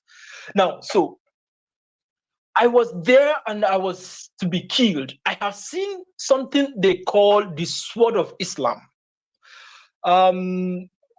This particular fellow will hold the sword, sling it as if, how will I explain it? He will sling it as if he's going to go and cut something, and the sword will go and turn and come back, and he will pick it as if it's a bird. This is my lived experience. And so I was about to be cut off. There was camera and there was a lot of stuff like that. Then there was a call that came in. And the call said it in Hausa that the soldiers know you pick this boy. If you kill him now, it will be a bad business for me. Stephen, I am speaking to you today. You are hearing my voice because this statement saved me. This statement saved me. And guess what? One of the people I know, later on I got to know the voice, is at the highest level of the Nigerian government today, that particular voice. Now, so you need to understand that. So let me go back to my friend. My friend Gideon is from Burma. Many people were leaving the states. Many people were moving because then it was Boko Haram. Shekau have not taken over yet, but Yusuf has been eliminated then. Now, Shekau have not taken over. So a lot of people were moving from Burma, from Maiduguri back to that. A lot of people, in fact, I remember that Issa El Buba, if you know him, moved his headquarters from Maiduguri to Jos. So people were moving there. And a lot of people, I was one of the people that told Gideon, leave from there. Gideon said, no, my father lived here. I have lived here all my life. I've never been Muslim. We've stayed together. If I go to Jos, I will be a stranger. I have to buy money. If I go, who will take care of my mom? Who will take care of my grandmother? Who will take care of? Now, he is a Christian in Burma. He said he can't live. Stephen, Gideon is no longer with us in this world today. Why? Because he stayed behind. He said, I can't go. And Gideon died. They killed Gideon. I picked Gideon. Gideon was blasted. I was 20 minutes away. There was a bomb blast that a lady locally made IED and blasted a market in Maiduguri. That was when Gideon died. Now, Gideon and Gideon, we pick Gideon, and how do I even identify Gideon? Because he's not like me. He has a small back head as a then. He has small back head. So that was how we were able to pick Gideon's body and put it in a box and put it down and bury him. Now, I have written catalogs of untold stories of a lot of things like that, but it's we need to understand the context, and this has been happening for years. But now it's no longer only Christians. Muslims are being killed. It has come down from Borno. is going down south and it's going down. It's no longer the human cost is very high. I know that China want to play their own politics and a lot of things, but the major thing is that we need to keep on it. There's a total failure of governance, and our leaders should be held accountable to that. So I think I've spoken a lot. Let me just pause here. Oh my God. Wow. Thank you. Thank you for. I know that because of trauma and therapy is not something you would like to share. So let me first thank you for sharing, and I hope I'm glad you've gotten therapy, and I want you to know that what you said is a recorded space. We'll be able to grab some of these things to share to people that deny the reality. If you go on Twitter, you see people very comfortable in London because for them tribalism is everything. They think this is about Tinubu. They've not heard your story. They will just say nothing to see here. There are so many online. All they think about is tribalism, even though they do not benefit from the so-called their brother. But that's a conversation for another day. But I want to thank you. I want you to know that the cries and voices and prayers and blood that has been spilled can no longer be denied. I'm just lost for words. A lot of people would like to, please, if you, I don't want us to engage him much, so he may not be able to. I don't want him to rehash too much. The day when Unless it's I sorry, I can answer question. The first time I shared this was in Jagun's space. I was very emotional. So, but I'm not emotional today. You can see that I'm laughing today. So it's I am in a very good place now. So you can ask me questions. Okay, so before I go to Chris, if you are a genocide denier, if you deny the Christian genocide in Nigeria, don't request the mic. Don't request. No, this is not time. Just stay on the listener section. Keep your personal belief to yourself. Don't request the mic if you are one of those electronic terrorists. There are so many on this app. This is not the time. Be sensitive. Keep your stupidity to yourself. Just be wise. Go to your children and keep your foolishness to yourself. Don't come up so that thunder will not fire you. Chris, go ahead. Jesus Christ. Caleb, this is Chris. I followed you. Please follow back. Stephen, I sent you a message in the DM. I'm glad it is a recorded space. We can take it further. I don't know if Caleb will be, if he will be willing. Stephen, I sent you a message. Caleb, I followed you. I've seen the message. We'll talk more about it. We follow each other. Don't worry. Yeah.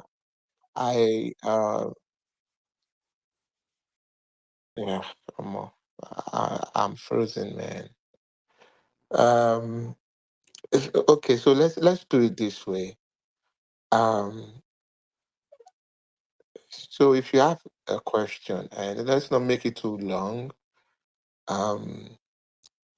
Let's ask your question, and then we'll take a new cue. I'm sorry, I'm stuttering. I put so I have this chair I have an office in my house. I got off my chair and I put my neck on my desk, and I was, pretending as if my hand is the machete. I was just trying to hit my neck, and I mean, my hand is not even sharp. And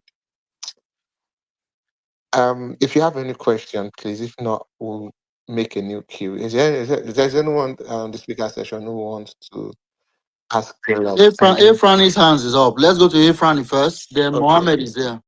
Oh, okay. I can't see Efrani's hand. Elon Musk. Efrani, go on, and then we'll go to Mohammed. Hello, everyone again. Hi to the Uncle Steve. Good evening. Honestly, I wish I live in Washington. I would have joined you guys for that. I don't know this Mohammed guy. I actually want to hear him speak before I speak, but let me go ahead and say something. Everyone has come up here to say, oh, Chinese this, Chinese that, Chinese is that, and this and that. Oh my God, I'm really tired because I've been staring at the screen all day. Okay, let's talk about Chinese. Let's talk about allies, first of all. I started asking myself, okay, Chinese, if they're too powerful, who are their allies? And I read up Russia, Pakistan, maybe Southeast Asia, and then Africa. I said, okay, in Africa, who are these people? Are these people in Africa not also suffering from these same terrorists and everything they're doing? This is a question I asked myself. I've not gotten that answer. And then if I now went on to ask, if a war is to break out, who would Iran stand? Who are they going to support? And I was told China. I said, if Iran is going to support China, how come China didn't do anything when Trump sent US forces to bomb the nuclear stuff, the nuclear whatever site in the trees areas in Iran? Why didn't they do something? And I got no response. Nothing. Chinese didn't do anything.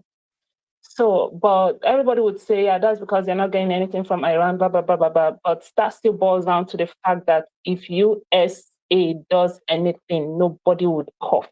I am not scared. Anybody coming here to say anything, I am not one bit scared. And I don't want anybody, I don't want us to show weakness, please. I don't want us, they're still killing till tomorrow, and your president has not even said anything. Your president is not even moving. That's the one that's getting me crazy. What's his name? I was almost going to say Buhari. Tinubu is not even doing anything. They killed again today. Go and check Mr. Obiareri. I don't know if I can pronounce, but he's come up state that does the agriculture thing. Go and check a personal friend, someone, his worker. They killed 5 of his workers' family members today, just a few minutes ago. The text message they exchanged. Go there, you will read it. They're still killing till this minute. And your president, and you saw them sitting in the Senate House chamber, they were making jokes. They were laughing. They were making jokes. They are not even acting like they're serious. Is this how a serious country moves on? I mean, is this how a serious country operates? Tell me that thing would happen to an American, and America would sit and be laughing in their Senate. How is that going to work?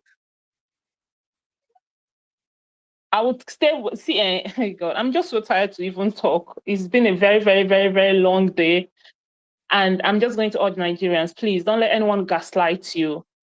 Don't let anyone tell you otherwise. Don't let them instill fear or weakness in you. Our brothers and sisters are still dying in the north every day, despite anything happening. Now, about Muslim, Christian, like I said earlier, there's no award given to the most people that did not die or died. No, this is the fact. The fact is people are being killed. And till tomorrow, I would say it unequivocally that their sponsors, are the APC government.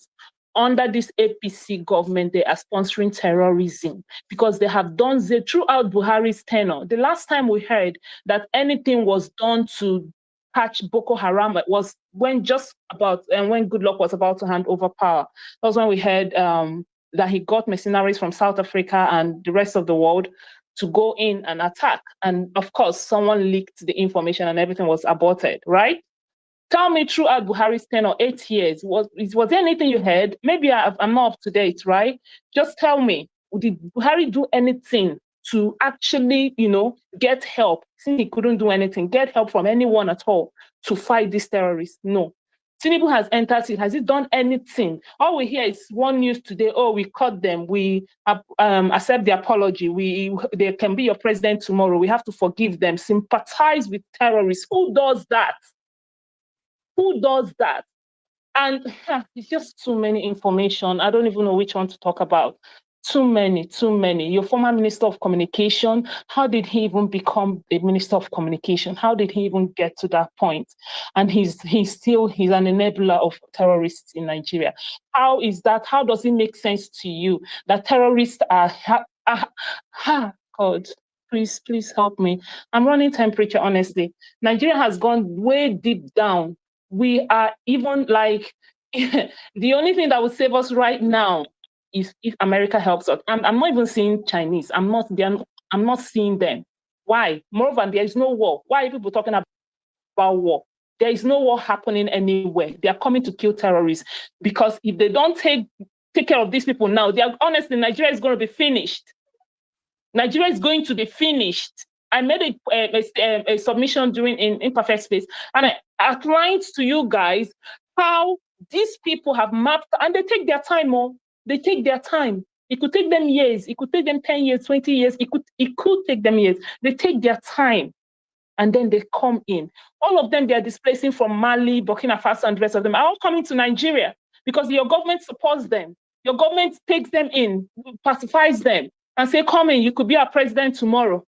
That's what your government is doing. While other African countries that supposedly you're better than them are telling them to leave, and you're accepting them.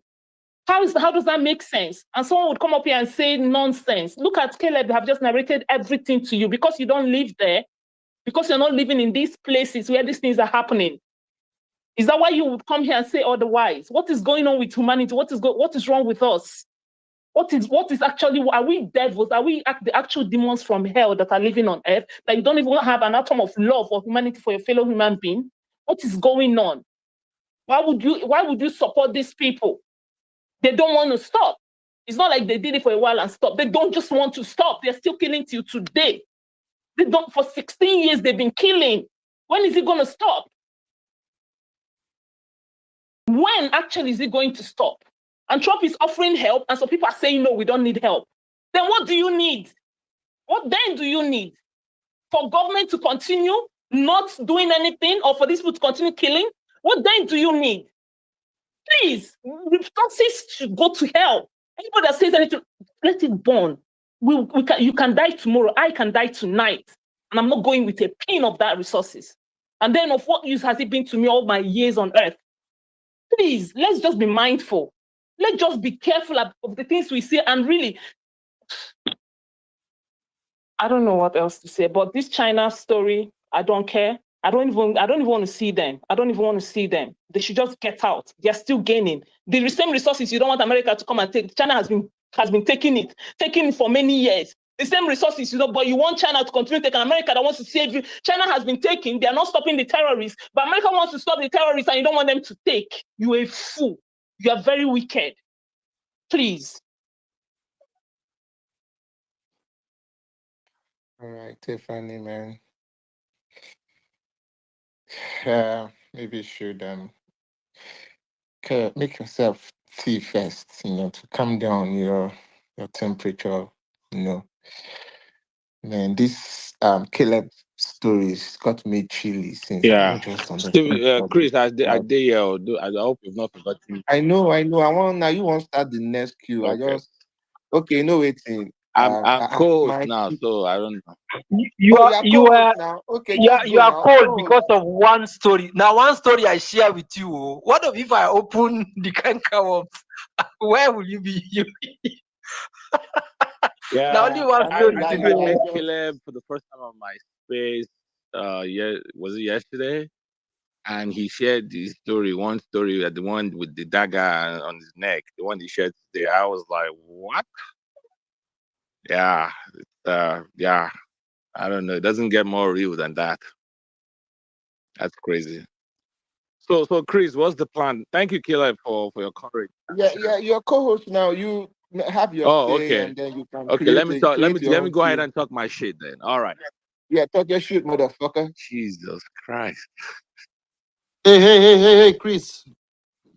Please, this is a very serious space. No cursing. There are very important I people on the forgive you. space. I'm Father, sorry, everybody. forgive I apologize to the listeners. Please, let's get serious. Let's get I am serious. This is sorry, very everybody. important. Father, I'm forgive sorry, him, for he knoweth not what he said. All right. So Stephen, let me start from the geopolitical angle. I listened to you. I was just tied up all day, but you is a Republican, right? Am I right, Stephen? No, I'm obedient. And that is a fact. I don't belong to any party in the US. I'm focused on Nigeria politics. Because you said Mandani is a communist. That's why I was like, what? That's like straight out of MAGA playbook. Anyways, That's besides the point. So geopolitics, right? Geopolitics. So let's start from Ukraine. I listened to your analysis on Ukraine. I agree for the most part. Except that I think Ukraine is a victim of a much more complex geopolitical situation, right? I don't think that Ukraine has a choice in this situation. I've heard a lot of people analyze it as though Wait, Tudo, co-host, I fear that a lot of people wanted to respond to Caleb because of what they just hear for the first time. So can you tie your let's hold on to your perspective. You and I will do it back and forth. I would like to do that. Oh, okay. So let's people that want to respond to Caleb because he may drop off anytime. Oh, I thought Chris already asked. No, my bad.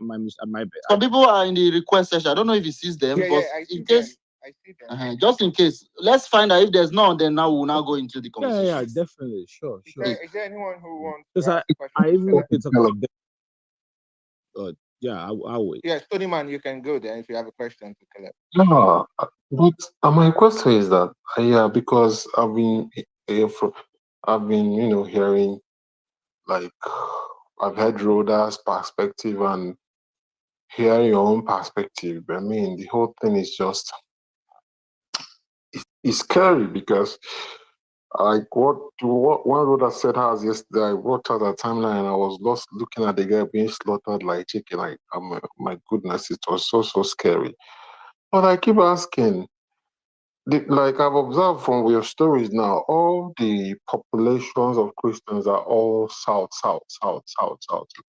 Is it? My question is that is it the northern governors that made it like that so that it will be easy to wipe people out? Like so, it will be easy to wipe Christians out during the genocide, or is it like a stroke of geographical location?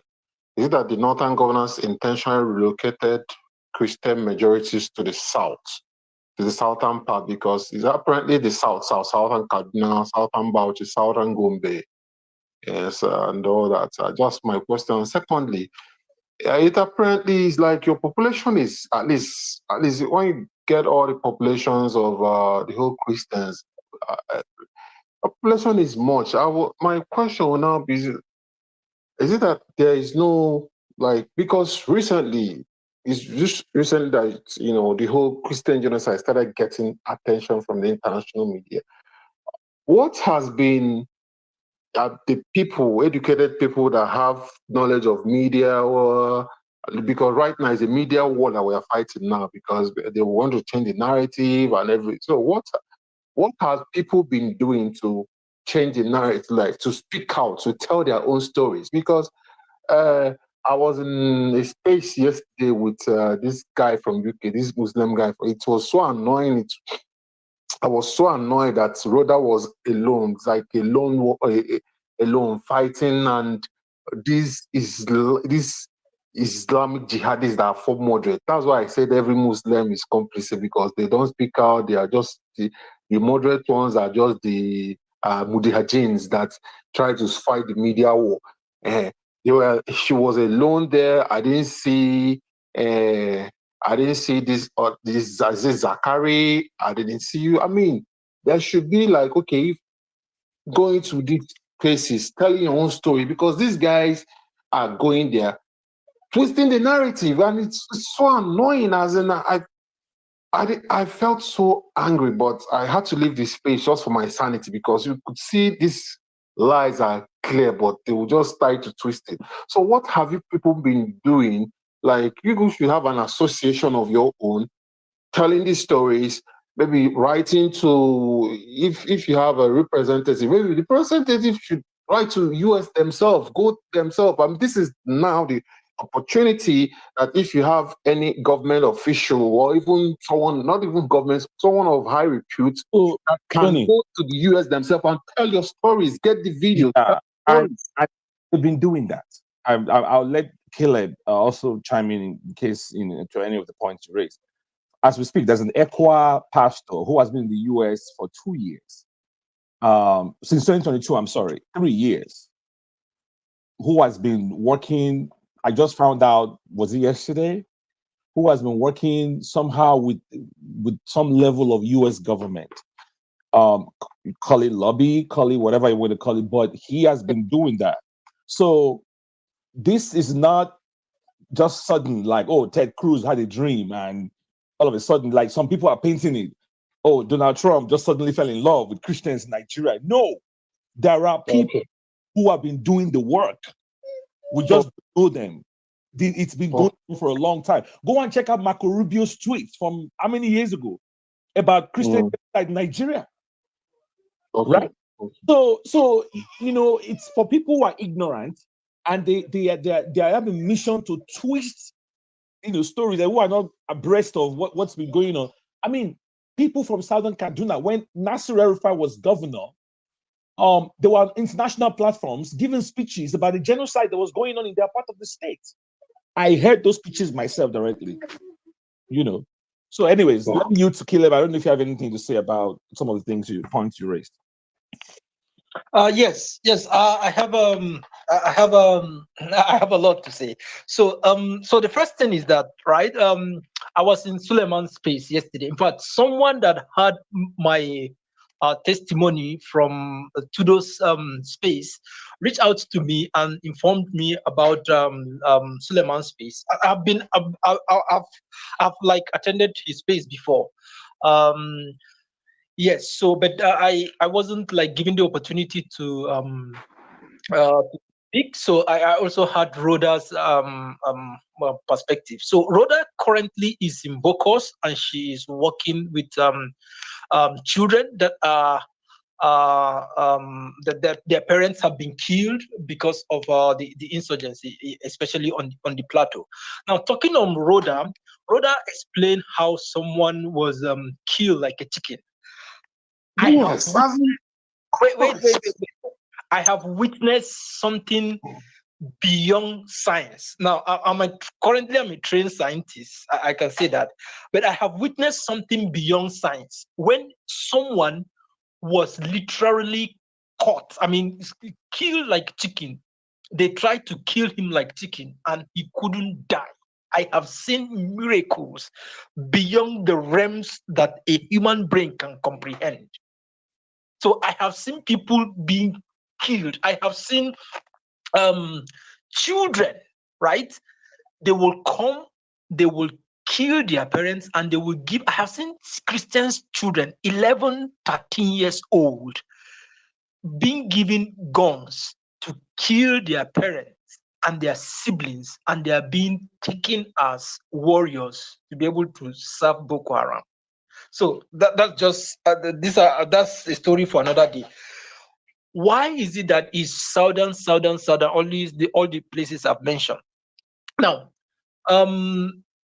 growing up, my father told me this story.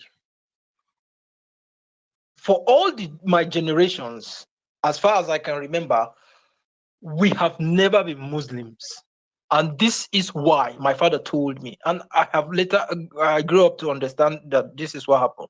Now, when the Danfodio jihad started, Danfodio is from the Caliphate and is from Sokoto. So what happened is that when he moved with his jihad to different places, he will come to you and he will offer you the opportunity to accept Islam. Now, you need to understand, before Islam came, just like Christianity came through the southern part of Nigeria, when the missionaries came through the sea, Islam also came to Nigeria through the north, through Danfodio. So we were part of the communities that were not conquered. In fact, my younger brother was named after my great grandfather because he was a warrior. When they came, they could not. So I'm from Taraba State, just for context. When they came to Taraba State, they couldn't conquer us because our parents fought with stones, and Danfodio could not conquer them. So all those communities that are still part of Christian-dominated communities are communities that did not accept Danfodio's form of jihad. Now, this is also historically correct, and it's also yes, you can check that. So it's not really that they decided to put those places in southern part of the go. There are when I say southern part, I mean where Christians are dominated. For example, there are other places in Bauchi State who have indigenous northern part of Bauchi State that are indigenous Christians. These are places I've studied 6.5 years in Bauchi State. So this is places I know, some northern part of Bauchi State. And there are also people that are in northern part of if you had this guy's name Ningi, there are indigenous people of Ningi local government, which is northern part of Bauchi State, who are Christians. So the same thing, there are also people in Sokoto State, but the places where they have major concentration, like the senatorial district of Borno State, southern part, the same thing with Gombe. Now, so this has been like that. Then another thing which also contributed to this is that there is something they call Maitasini. In fact, I was born when at the peak of Maitasini. My mother told me 5 days when I was born, she carried me on her chest and ran and stayed for 3 days in the bush to hide because of Maitasini. So you know that I was literally born inside persecution. So and for context also, Maitasini was there. It's another kind of form of Boko Haram, but could not be able to succeed. And so there are a lot of people that have been able to fight like that. People have been speaking. Now, I'm going to go back. What have we been doing? People have been speaking. You need to Google someone they call Reverend Paul Gindri. Is a fervent, this kind of very Hausa speaking evangelist in the 90s. He was a voice. He was a shining and a burning light. I grew up knowing him and hearing his voice. Now, I'm going to round up because I don't want to take much time. There are some things that have happened, which is why I said into those space the other time, I am an outcast. If you understand the nature of the Northern Christian is a little bit more conserved. It's a little bit more reserved because we follow the Bible literally. In fact, I have friends who are supposed to be alive today. They refuse to. They want to test the power of the age to come. What do I mean by that? When you read the Bible and Paul said, we are counted worthy to test of death. I know my friends, sorry, I don't want to get emotional, who refused to stay alive. They wanted martyrdom. I am not telling you stories. I'm telling you people that I know, very articulate and brilliant than me. Bitrus is not here. Ayuba is not here. They died. And they chose death than to renounce their faith. Now, so the Christian in northern part of Nigeria, we are literally conserved. And so for over the years, we have believed that, and I have also believed this until I have become radicalized and changed my narrative. We have believed that when they beat you, when they hit you by one cheek, you turn the other one. So this has been, it is not like an official policy of the church in northern Nigeria, but it has been an unwritten law. I remember that I was forced to step in behind to appear before a committee when I said that we need to buy arms and defend ourselves. They were telling me that no, Jesus would not have done that. I said no, they will kill us. In fact, why did I even say so was because the narrative have been, okay, we are Christians. I grew up hearing my mother would be saying, they wanted to kill us. Let's keep praying. I said, no, we can't keep praying. And they keep coming and they're killing us. I remember that there was a time they came and they wanted to kill us, but we escaped. The military came, and what happened? The military confiscated the small cutlasses we had. and they were trying to tell us that we are the ones that are causing problems. This is, if you go and hear others or any other person in Middle Belt, he will tell you this has been a systemic persecution like that. And so I was an advocate in my university days of we need to set aside money. In fact, I advocated that we need to set aside some part of 10% of our annual budget in different churches, in CAN, in PFN. Let's get arms to defend ourselves. When the bombings of churches started at the Boko Haram in 2011, 2012, 2013, Christians were defenseless. We have to invest a lot of money to be able to buy metal detectors because they used to come with bombs and blow up the churches. People will go to church service and they will kill, they will die there. So I've been an advocate of that. Now, there are many people that have been speaking. You need to go and check ICC, International Christian Concern, or persecution.org. There is a catalog of stories about Nigeria. So people have been speaking, but our voice has been faint. I remember that I have cataloged untold stories of Christian persecution, untold stories of Christian persecution by Boko Haram insurgents in northeast part of Nigeria from 2013 from 2011 until 2015. I have cataloged that. Now, but this is the thing. The media is always biased. Our voices are not heard. But guess what? The narrative have been changing. Why? Because there have been people from different parts of the world, especially with persecutions, international organizations, NGOs that have been raising these issues. What you have now, this thing that have become international, it did not wake up, did not just start today. There have been series of meetings. In fact, I remember that the United States sent senators before they designate Nigeria into country of particular concern. They sent senators to be able to take this. People in different parts of the world. In September, we showed a documentary of Christians who have been displaced by Boko Haram insurgents in different places in Europe. In fact, we have a lot of those things like that. So people have been talking, but the media will keep silencing you. And you will also know something like, yeah, I'm going to round up now. You also know something about this, that there's a deliberate attempt most times to get people who don't passionately believe this and make them be spokesperson within the Christian community to divide us. And so that has also been another challenge that, I've been like that. So I hope I've been able to answer your questions. Thank you.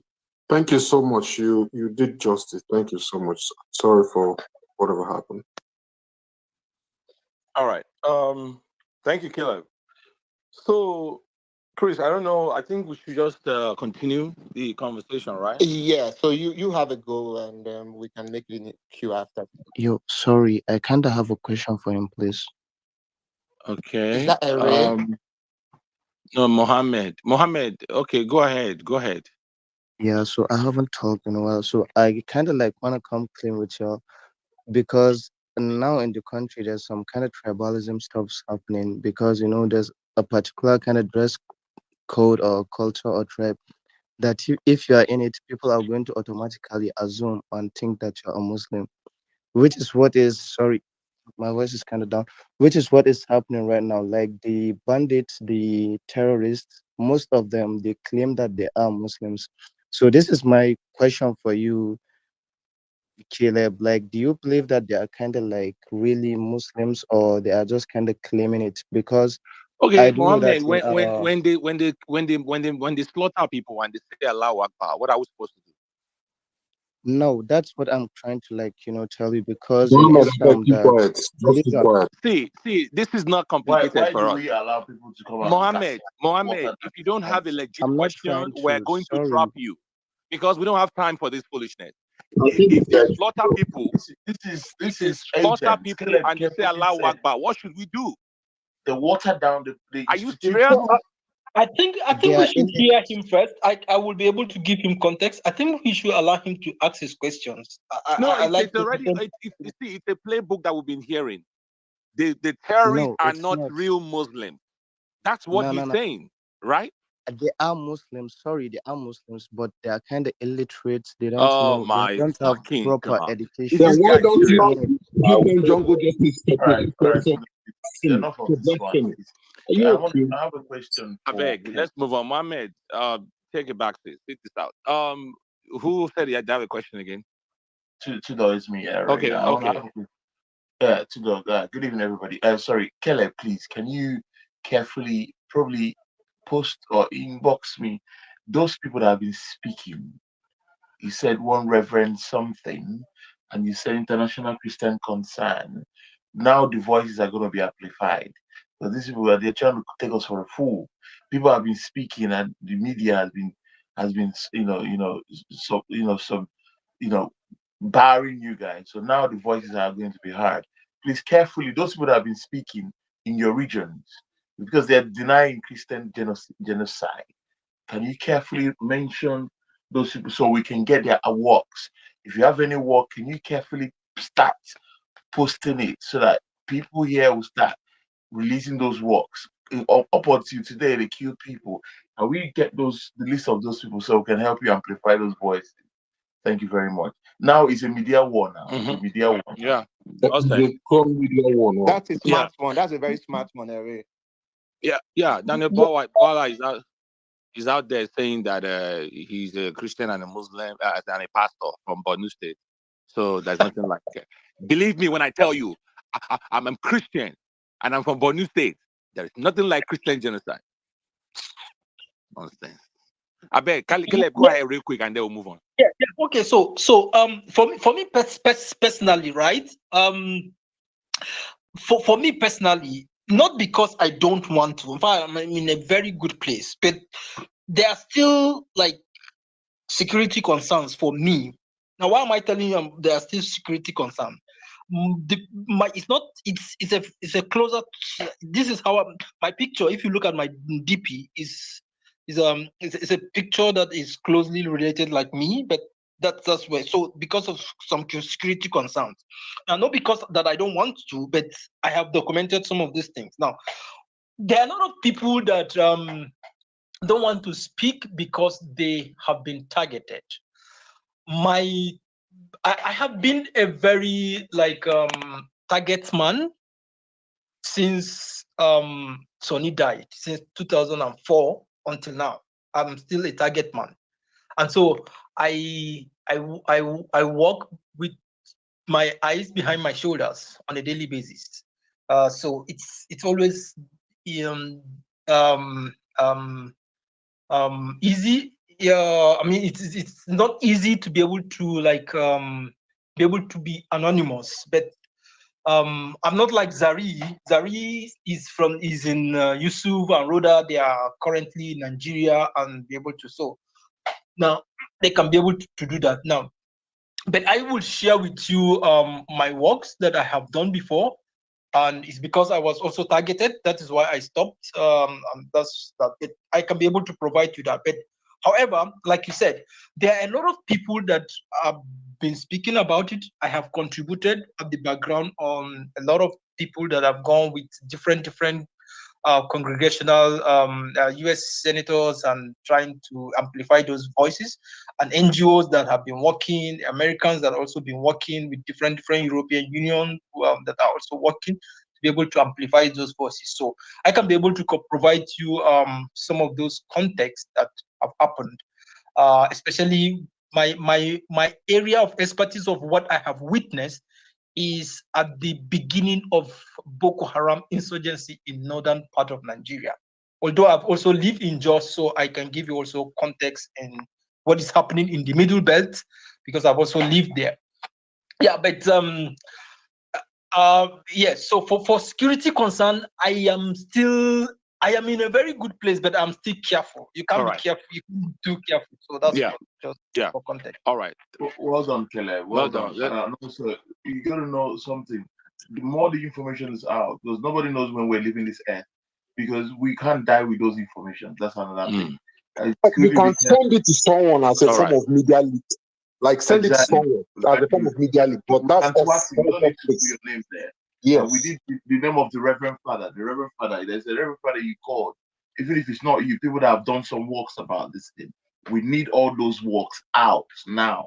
Because this time we need to keep lighting the fire so that we need these people to just, we need America to come and do their job, because this is, Tinubu is not even after, like you said, some bishops are visiting him. Now these are the people they place to inhibit the informations out. So we need those informations out. Nobody can speak for us than us. Thank you very much, guys. All right. Thank you. Thank you, guys. So I mean, let me start from the killing today, the attack today in Benue, um, that I was talking about.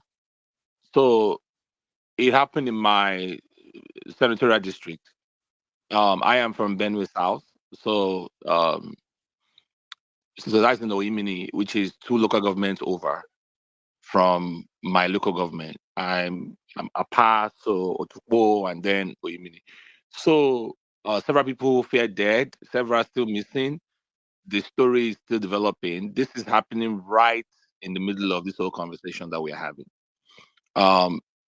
So every time we come on spaces, and I just yesterday I still repeated it, that I just got tired of saying it, and then I think it was Valela that reminded me that tell them, let them know that was it you, Chris? You can't even go to your hometown, like, and boom, today this happens. So it's just sad. There's no, I mean, we've said everything there is to say. It's just really, really sad. And I'm talking about, so this Oimini is right there at the border to the west, to the borders Kogi State. So you come down and then you get to Enugu and all the other southeastern states. So it's here. It's here. These guys are not going to stop. We don't have a country. It's coming down. It's coming down south. And that is the fact of the matter. So it's a shame. Innocent people that were alive. Yeah, I'm tired of, we have dished out statistics, we have dished out analysis, we've done everything. And I'm just tired of, like, just think about these guys. These people that died today were alive yesterday. They were alive a few hours ago, right? And now they are they are dead because of the misfortune of being born in Nigeria, in that part of Nigeria. And we have a country, I mean, that, and I'm telling you, we have seen the reaction from our Congress, National Assembly, senators, House of Reps. You're not going to get a statement from the president. You're not going to get a statement from any of the high level official. If we even get a statement from Abba Moro is our senator. He's mourning at the moment. I don't expect anything from him. He just lost his son and grandson. He used to be David Mark. Yeah, the David Mark, the same guy in ADC. So I'm not expecting anything from our senatorial, from the senator. Who are we going to call? Who are we going to cry to? These are poor people. These people don't care about your fucking politics. They don't care about, they're poor, they're impoverished people. They just want to live their lives and farm. Traditionally, we're farmers. That's what we're known for in that part of the country. Right? And now what do we see? People are dead just for trying to live their lives. Now, here's the fun fact. Isn't it funny how the people who came to kill them are Muslims? The people who are dead are Christians. There you have it. So somebody will come and tell us, oh no, there's no religion involved. It's just people, bad people killing good people. So you're just going to ignore the fact that the people who are coming to kill them are Muslims, and the people who are being killed are Christians. We're just going to ignore that, right? So this is what we're talking about. It has been going on for decades. For decades. And now, Mr. Trump speaks up. So we shouldn't be happy. No, we shouldn't. You are telling me finally the universe smiles on us, and Mr. Trump says, I am coming. If you don't get the shit together, now I should no. I'm in Nigeria first. What has that done for me and my people? Oh, we have lithium. Was it very level best that was saying we have lithium under one tree somewhere? So that lithium, what has it done for me and my people? No, what has it done? And it's a shame. I'm gonna call out Wale Adefarasin. Wale Adefarasin is a minister in Lagos who is the brother of the notorious Paul Adefarasin, a man that needs no introduction. All right? The man that says the Saul should go first. Saul should come before this Paul. family Yeah. are just whoa. Yeah. Same father, same mother. So this guy stands on his platform and he says, you know all these preachers that like to form elitist, armchair, geopolitical experts, people that will not stay in their calling. As in, stay in your calling, you are a preacher, just stay there. Marriage counselors. Marriage counselor, women affairs experts. As in everything, they want to be everything because you have a ready audience. That's the illusion that this ministry thing does to you. I used to be one of them. Because you have a ready audience that comes to listen to you week in, week out. So you have every opportunity to dish out your BS to them. So this guy is forming an expert in global geopolitics. And he's saying, is it today that is the Christians have been dying? And then he says it's not a new thing. His words exactly. A man of God, so-called, says Christians have been dying a long time now. It's not a new thing. Can you imagine that? I was just about to say the same thing. Can you imagine that? Can you actually imagine that?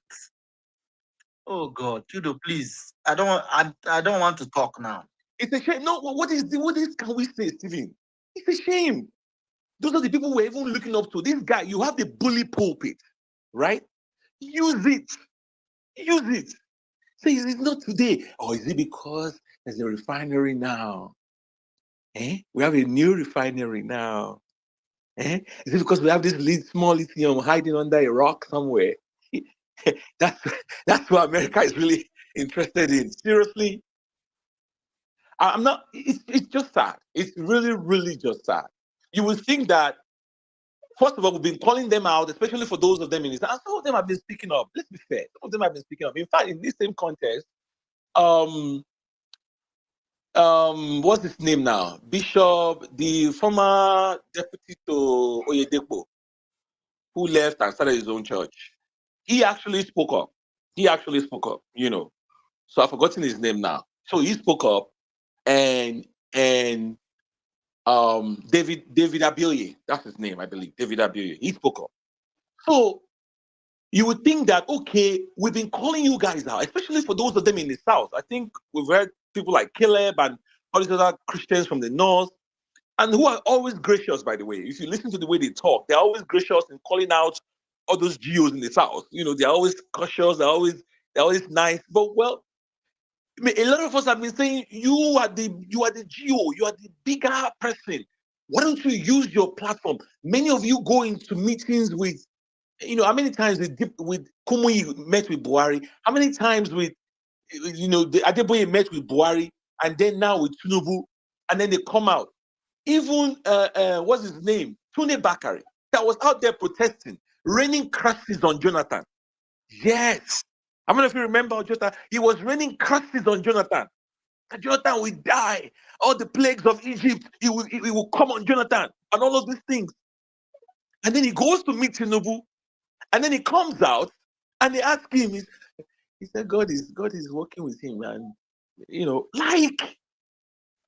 So now, instead of you to use your platform and just speak to the issues that are affecting your brethren, something that Donald Trump just did from across the Atlantic.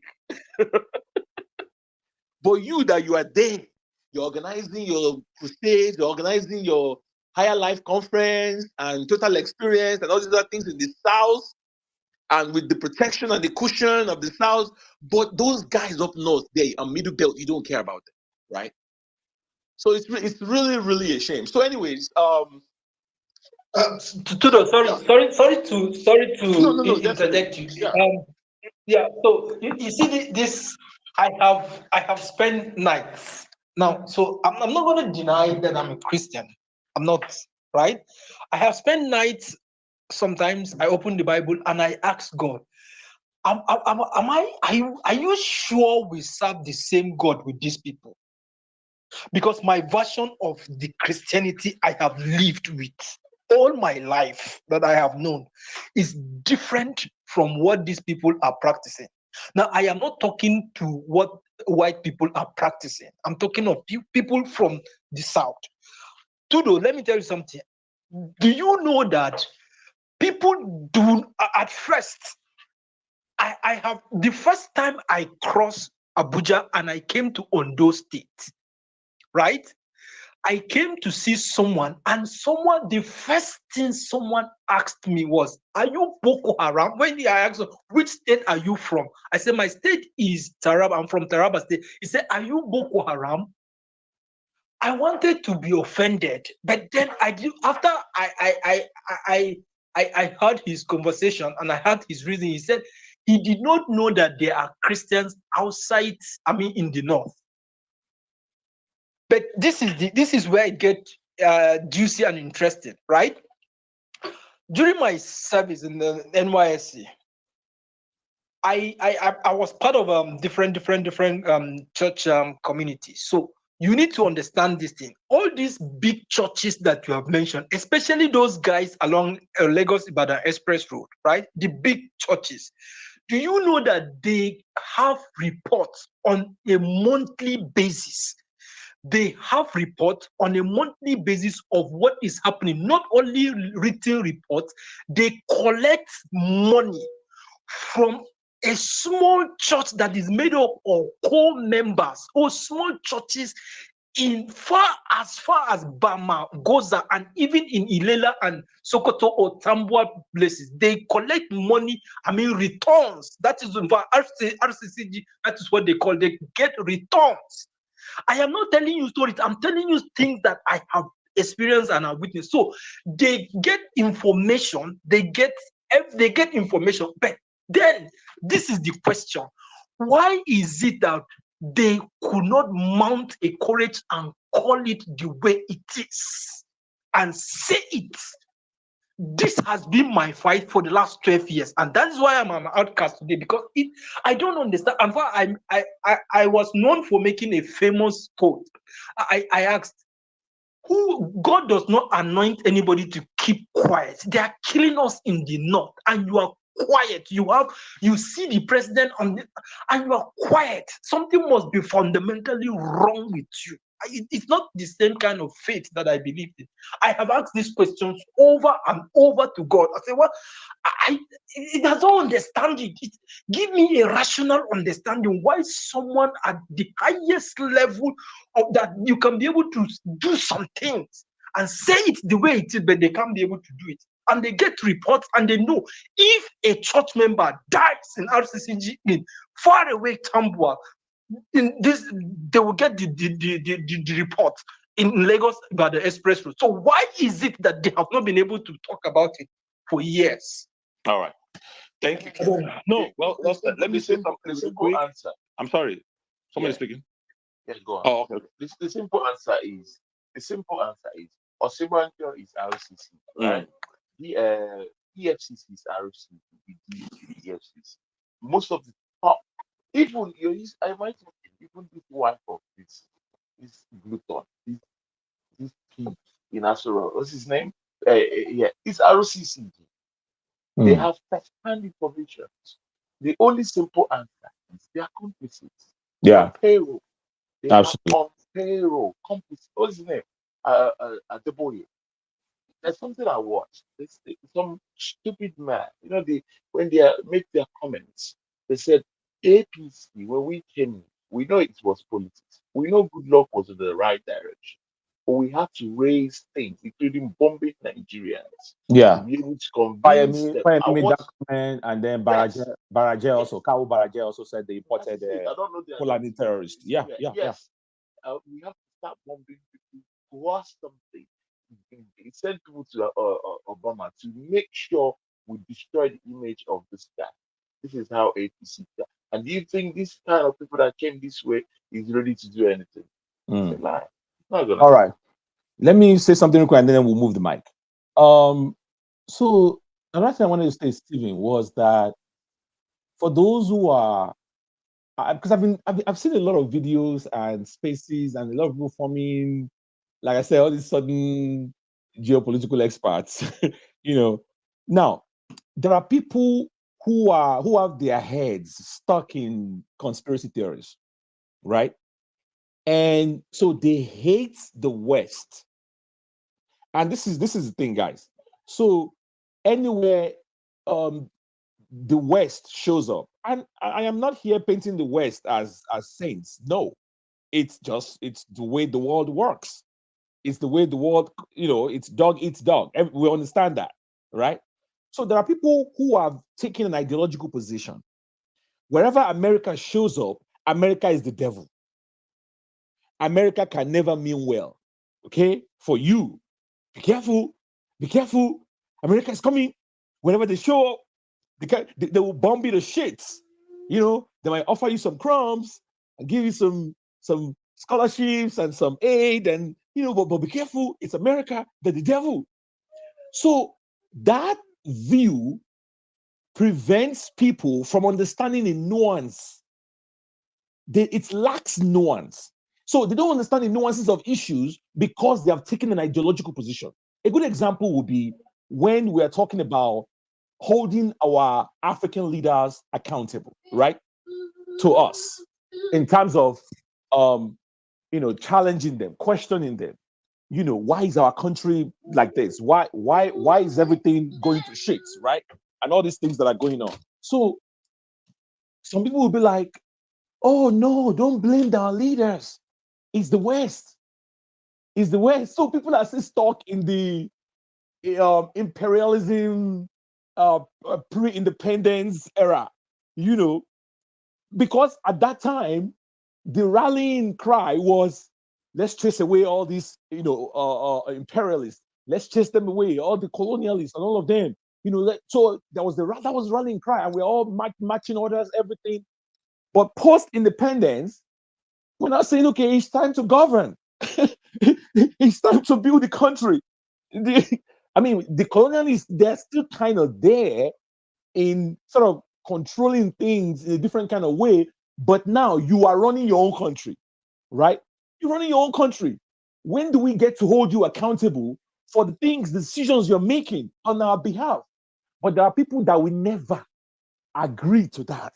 They will always blame the West. They will always blame America, America, America. So I want you to look at it from our perspective. I just told you of the attack that happened today in my state, 2 local governments over. Imagine me visiting that region with my family, with my wife and my children, and I find myself there. Say, I won't go visit to my hometown, and that happens. That is the end of my life. That is how real this is, right? Now, we have been crying for decades. Our parents have been crying for decades.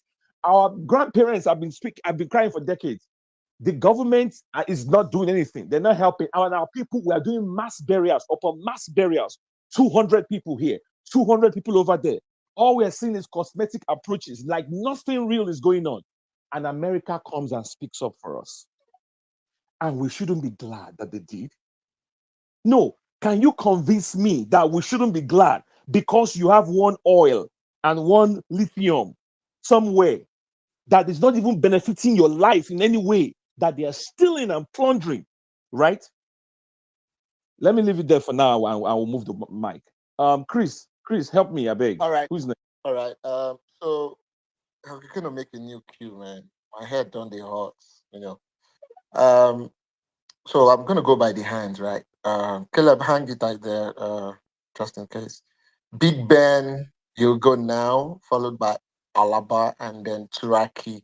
And then after this set of speakers, we'll make a new queue. Thank you. Big Ben, if you have the mic. Thank you, Chris, and good evening, or rather, good day to everyone on this space. Mr. Tudo, I greet you. Stevie, I greet you well.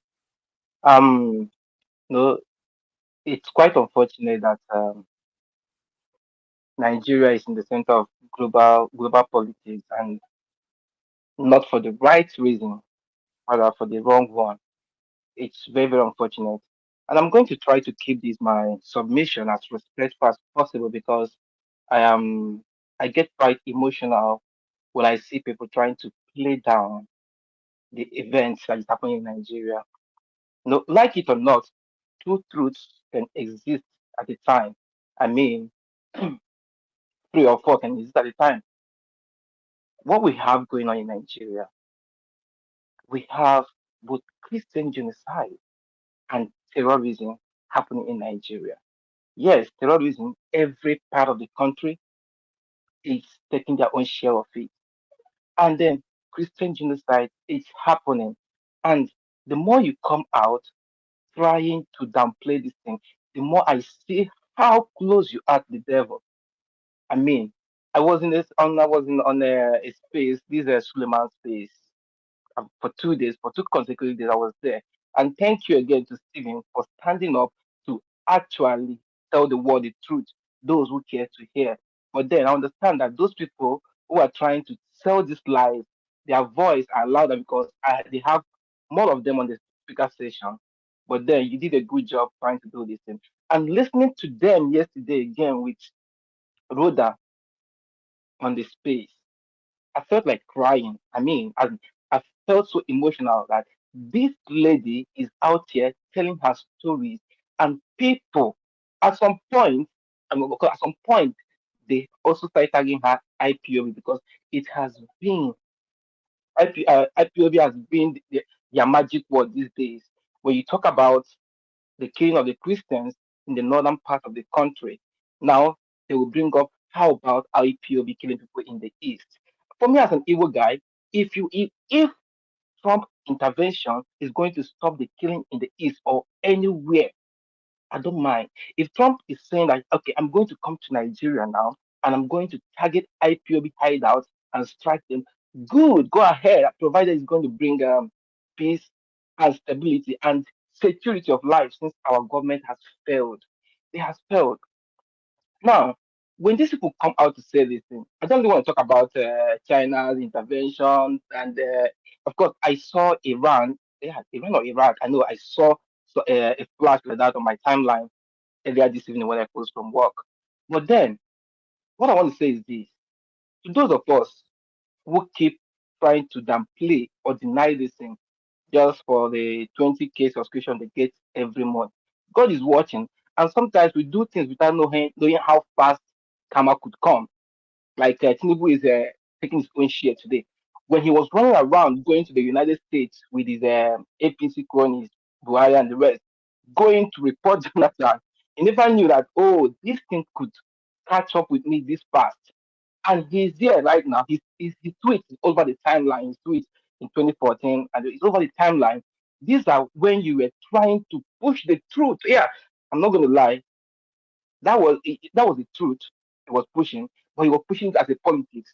But today, that truth you pushed is seeing the light of the day, and you're not happy about it because you are the hem of affair. Now, this is not an attack to any political leader. It's not attack to any tribe or an attack to any religion. but it is a call that every Nigerian, regardless of where your loyalty is, it is a call that we should all stand united. Yes, this is happening and we need help. And the help we need does not mean that that help is going to affect us if we play our role very well. Let us not mistake this. Caleb has told this story. Caleb, by the way, Caleb, I am quite familiar with Taraba State. In fact, I have visited and I live at least out of the five or yeah six states of the northeast. I have lived in three of them, and I've visited all the states in northeast. So I understand the policy that is played there. I understand the events that happen there. In fact, I have my own share of the story. So when you're telling your stories, all I can see is a man who have survived and is here today telling the world the truth and things that have happened. I'm going to tell us one thing before you start denying the fact that there's prosecution, genocide, and persecution in Nigeria. The prosecution is very, very loud. That if you want to see this, you're going to see it. I lived in the north for the most part of my life. I'm going to tell you guys this thing. There's a part of a national state called Kiana. Kiana, currently now, I know that we have a dominance of Muslims there right now. But growing up, what I know about this part is predominantly Christian. And Christians are more than the Muslims over there. But if you can just pick up your phone and Google events that happen in this part of the country way back as 2000 to 2013, you're going to see lots of attacks that happens there. And it happens more on what Christian dominated parts. At some point, some of their ladies are being forced to get married. Anyway, I mean, I won't say forced, they're being enticed, you know, to get married to the Muslim guys. But once you're growing up and you are up to 13 years, next thing they will be telling you, they will start lobbying you to get married to them. These are people who are Christian. Because I'm saying this because I had a friend who was from there and she told me this story. Coupled with the one couple that I've lived in Nassau State and I know these things happen. Now, at some point, they had a Christian king. They had a Christian Seriki. It was under Alamakula that when the king died, the son was supposed to take over. But I can tell you, I understand the statements and the kind of words that came out from the top guy, the top Muslim guys over there. No, we cannot allow Arna to continue ruling these people. They manipulated. At the end of the day, they installed a Muslim king. And this is how Muslim kingship started to reign in Kiana. That's what I say today. You can verify this story everywhere. So is there persecution? There is huge one before genocide we are seeing today. And I'm telling you one of the joy I get from all these things is this, that today, hearing this thing, uh, uh, Aku in Nassau State can smile and say, good, the light is beaming, the world is beaming their light on us right now. We cannot have a breath of fresh air. We cannot have peace of mind while trying to serve our God. Because I'm telling you, provided this is happening, the government are going to sit up. The guy in Plateau State will not say, oh my God, God, we bless your holy name. Because today, the pastor who have been preaching and be talking and be shouting, his videos are everywhere. He can say to God, I am putting up this work and thank you for answering my prayers because the world is watching right now. A guy who is saying, who is from Bauchi State, a Jafar Balewa, or those guys, because these are Christian state. Most of the Christians are still in Yeluwata, Yeluwata Bauchi State. And those guys, because of the things they've faced over the years, I mean, if you go there, if you go to some of the families, you're going to see some of them have armed themselves and ready waiting.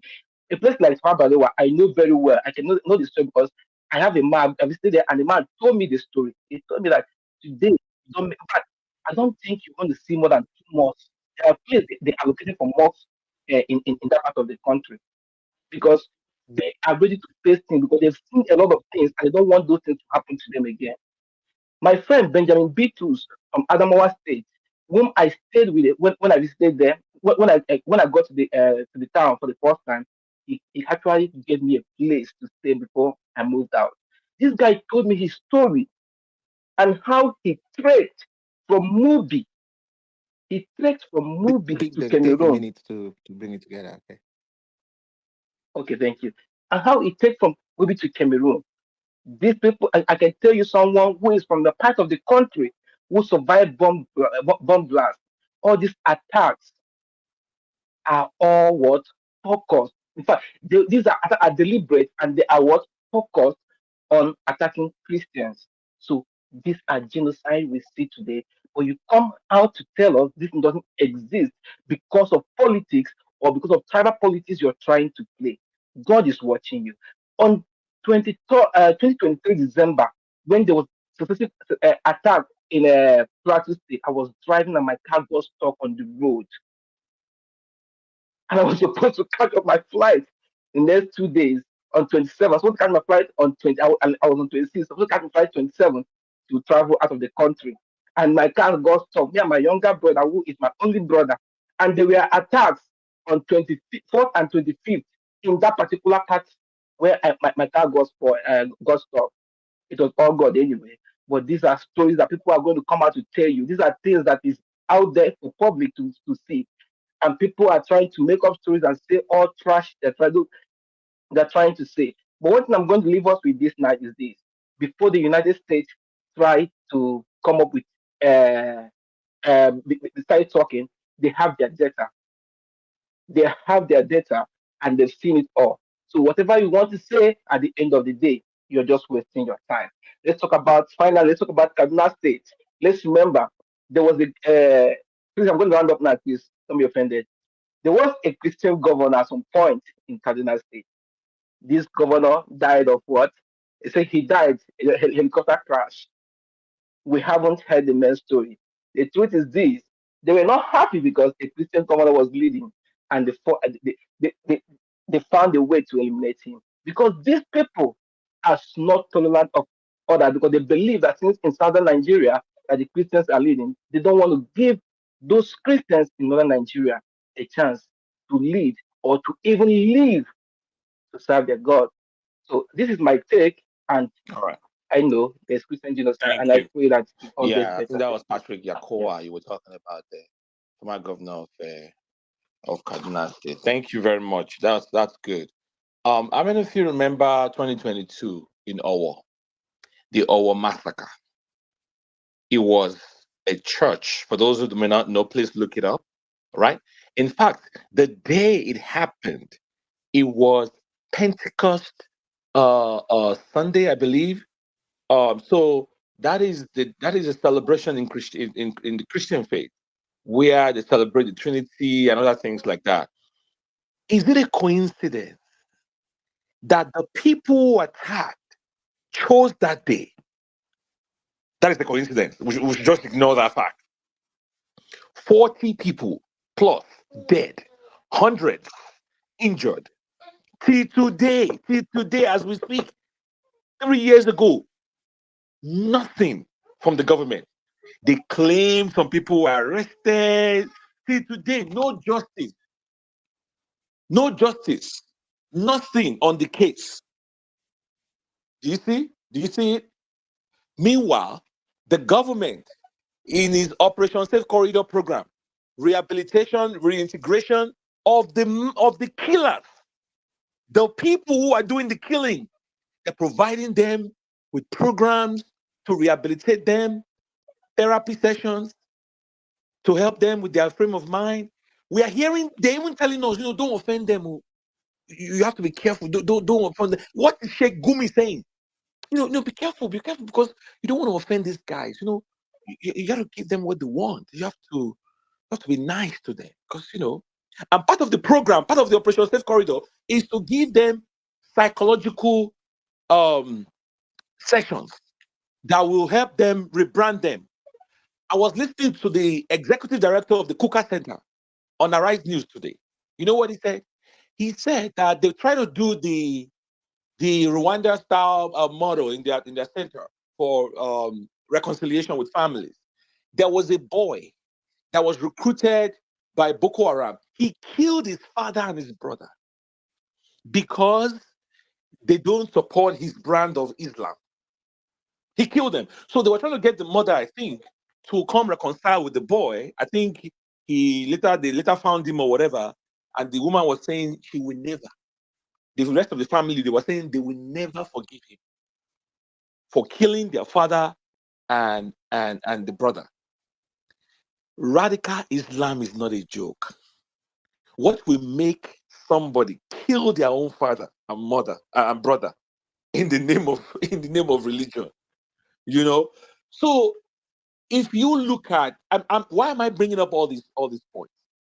For those out there who wants to tell us, like this guy that just came up now, this Mohammed guy, because as I was speaking, I was checking his account. I found out that it's probably some burner account. He has nothing. He didn't post anything. They would like to come and say, oh no, like you can't ignore some of the nuances of this story. Like the one I just told you in Owo. They didn't choose a random day. They chose a specific day, a day that was very special to Christians. It happened in a church, right? When they were worshiping. The killers were Muslims. The victims were Christians. Like, how else do you expect us to paint it to you? But you want to keep deceiving us and deceiving yourself, really, because you're not deceiving us. That it's just everybody is dying. It's not a Christian Muslim thing. Well, keep deceiving yourself. Keep deceiving yourself. You're not deceiving us. All right, let's go to the next person, please, Chris. Who's the next person? All right, yeah. Who did I mention? Like Jesus Christ.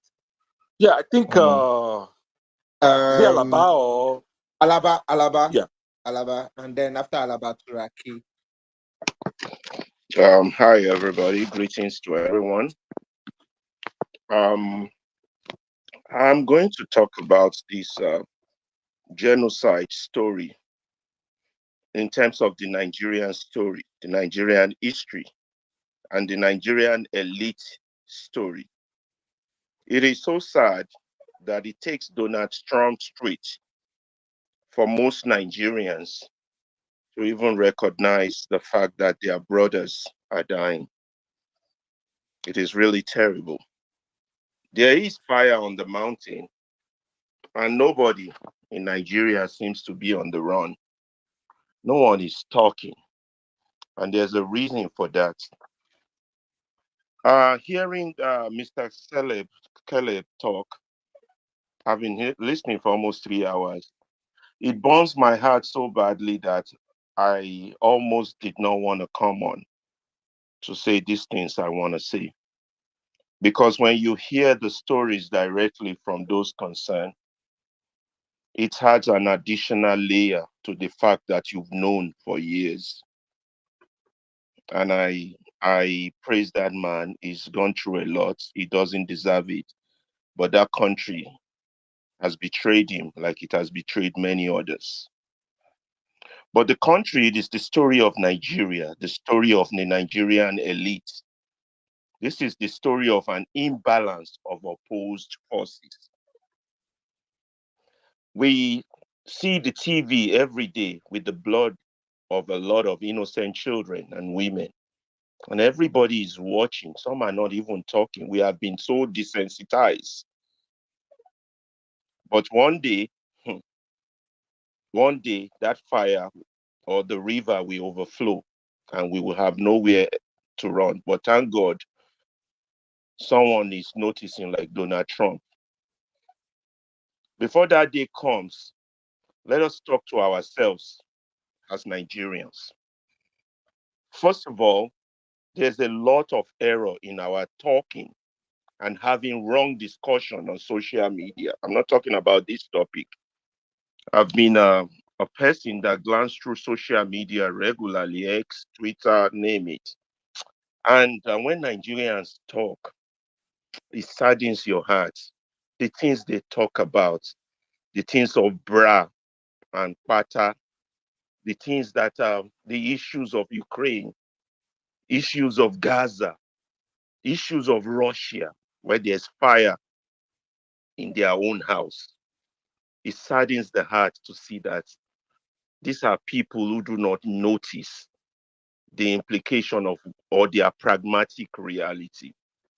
But you can't really blame them in that era of discussion among Nigerians. The Nigerian elite, the middle class, the professionals, the lawyers, the doctors, the justice, the teachers, the professors, the police, the army, the pastors, the imam, journalists, politicians, policymakers, parents, grandparents, and all Nigerians. Why the things we talk about, we don't understand the pragmatic reality of what is coming. But that man that came today, that showed you his experience, I hope you begin to see. And what he has said that has happened to him is still coming like a tsunami for a lot others to still experience. And I will tell you why. What that man personally experienced is still coming like a big tsunami, and it will swipe. Oh my God. But let's not scare people. Why have we been having the wrong error or the wrong discussion? These are the same Nigerians who will come on social media and argue that what we are having currently is politics instead of calling it what it should be, savagery and treasonable acts. And we partake in it, we endorse it. We call what we have governance, a governance that has no rule of law, a governance that cannot protect property and life. We still call it government. We call them honorable speaker, honorable this, honorable that, governor this, president dash. Can protect. The primary function of a government is to protect life and property. If a government fails in that primary function, it is no longer a government. You would expect every Nigerian elite to know this, but they still call it a government. Well, they must have their reason. They call it survival reason. We argue and we endorse it. We sanction constitutional violation, even though our constitution is flawed. The part that is not flawed, we don't follow. We do selective justice. You don't talk about this because it has not affected you.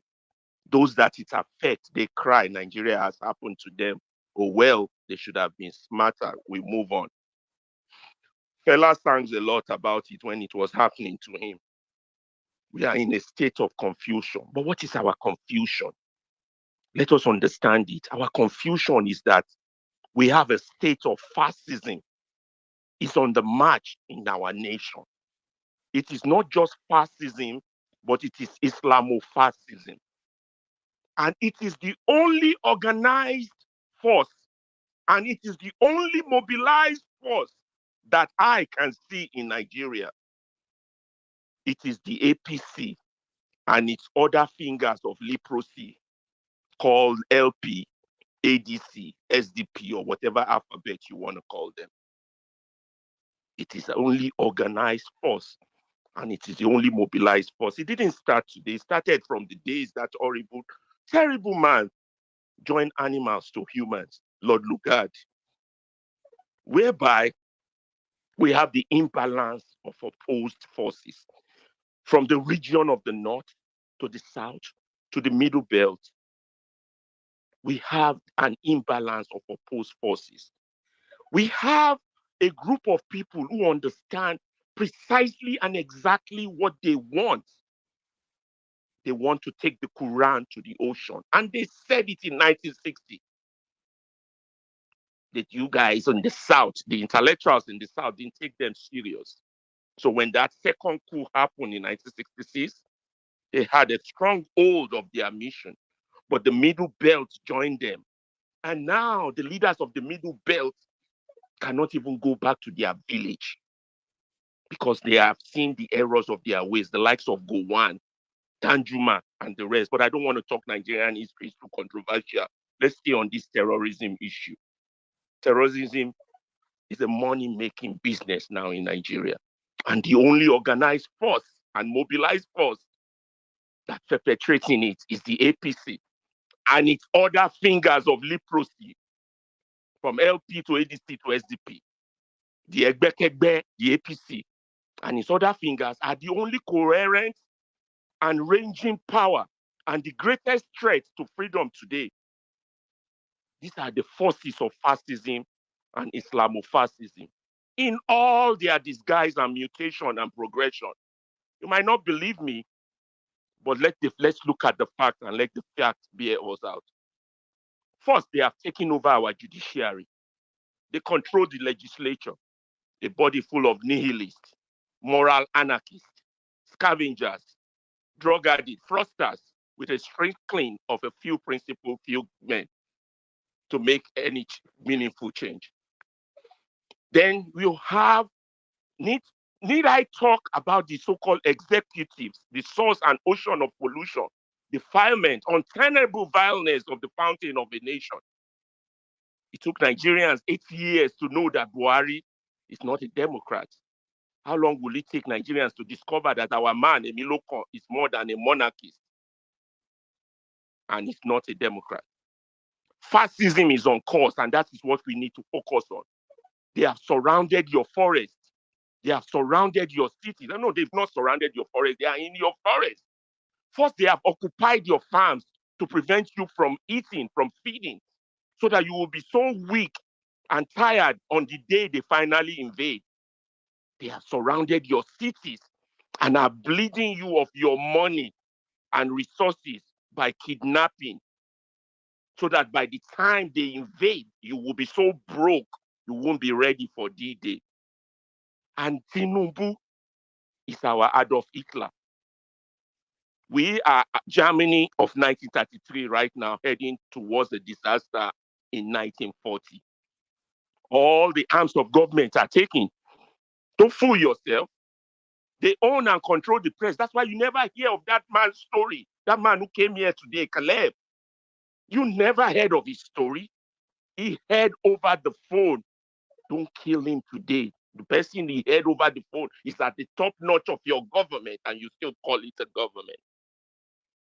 They control your elections and determine your vote and your destiny. They control our election and determine our vote and our destiny. Although we shouldn't call it destiny, we should call it decay. This is the very kind of climate we are in, and we need to understand our pragmatic reality. Fascistic, Islamofascistic, meaning there's no government to stop asking or begging the government should do the needful. Which government? Be real, be pragmatic. Which government? The government that wants to share all your resources, that believe that your resources is their own. The government that wants to drive all your educated people out of the country so they can take your land and your minerals. Which government? We are not independent yet. Let us talk about that. We need to start to think, to fight for our own independence and freedom in our father's land. Sad as that is, instead of voting every 4 years as slaves. You know, it was that lady, what's her name? I can't remember, that said, I freed 1,000 slaves. I could have freed 1,000 more if only they know Harriet they are Tubman. slaves. Harriet Tubman. She said it quite clearly. That is the state of our reality. But if you give me more time, I will talk about the Nigerian elite and the failure of our discussion. The Nigerian, oh my God, we are in trouble. What is happening is not an accident, it is planned. And they are executing it So that we perfectly. can move the Yeah, let me line. You round can up. hang tight. Yes? Okay. Just take 30 Let me seconds. just round up. The bottom line is we are in trouble and we need to speak and try. So let America come. Let anybody come. After all, we went to Liberia to do ECOMOG to help them. We can't even protest. They will lock us up. We can't talk. They will put you in jail. If you now think of carrying arms, remember the guy that was sentenced to death just because he defended himself against a Fulani marauder. I mean, the country is gone. The country is gone. And when Nigerians talk on Twitter, you wonder what kind of people are these? Who did this to us? Your house is on fire, and this is the kind of rubbish of Bata and bra is what you're talking about. Thank Let me you, let Alaba. others. Thank you. Well said. Thank you very much. All right, let's move very quickly. Turaki, I believe you're next. Yeah, it's Turaki. Go on. Okay, good evening, everyone, or mostly good night. I want to speak on this issue deeply, but first, I would want to give credit to Caleb. I was touched by his story, and even though I'm not in support of the invasion, I was actually touched by his story. So, but first, I want to make something clear. First things first is about engagement with people. When you guys want to talk about these certain issues, these are issues that are very, very complicated. You guys should at least speak with experts. You can't just go and meet someone. All right. So you're not going to come here and lecture us on how to run the space. I'm going to unmute now, and you'll go straight to your submission on the topic of the space. Otherwise, I'm going to drop you. Okay, thank you, Mr. Tudo, my dear friend. Okay, let me just go straight to the issue. But actually, all I wanted to say was, let me just go straight to the issue. So I am anti-invasion.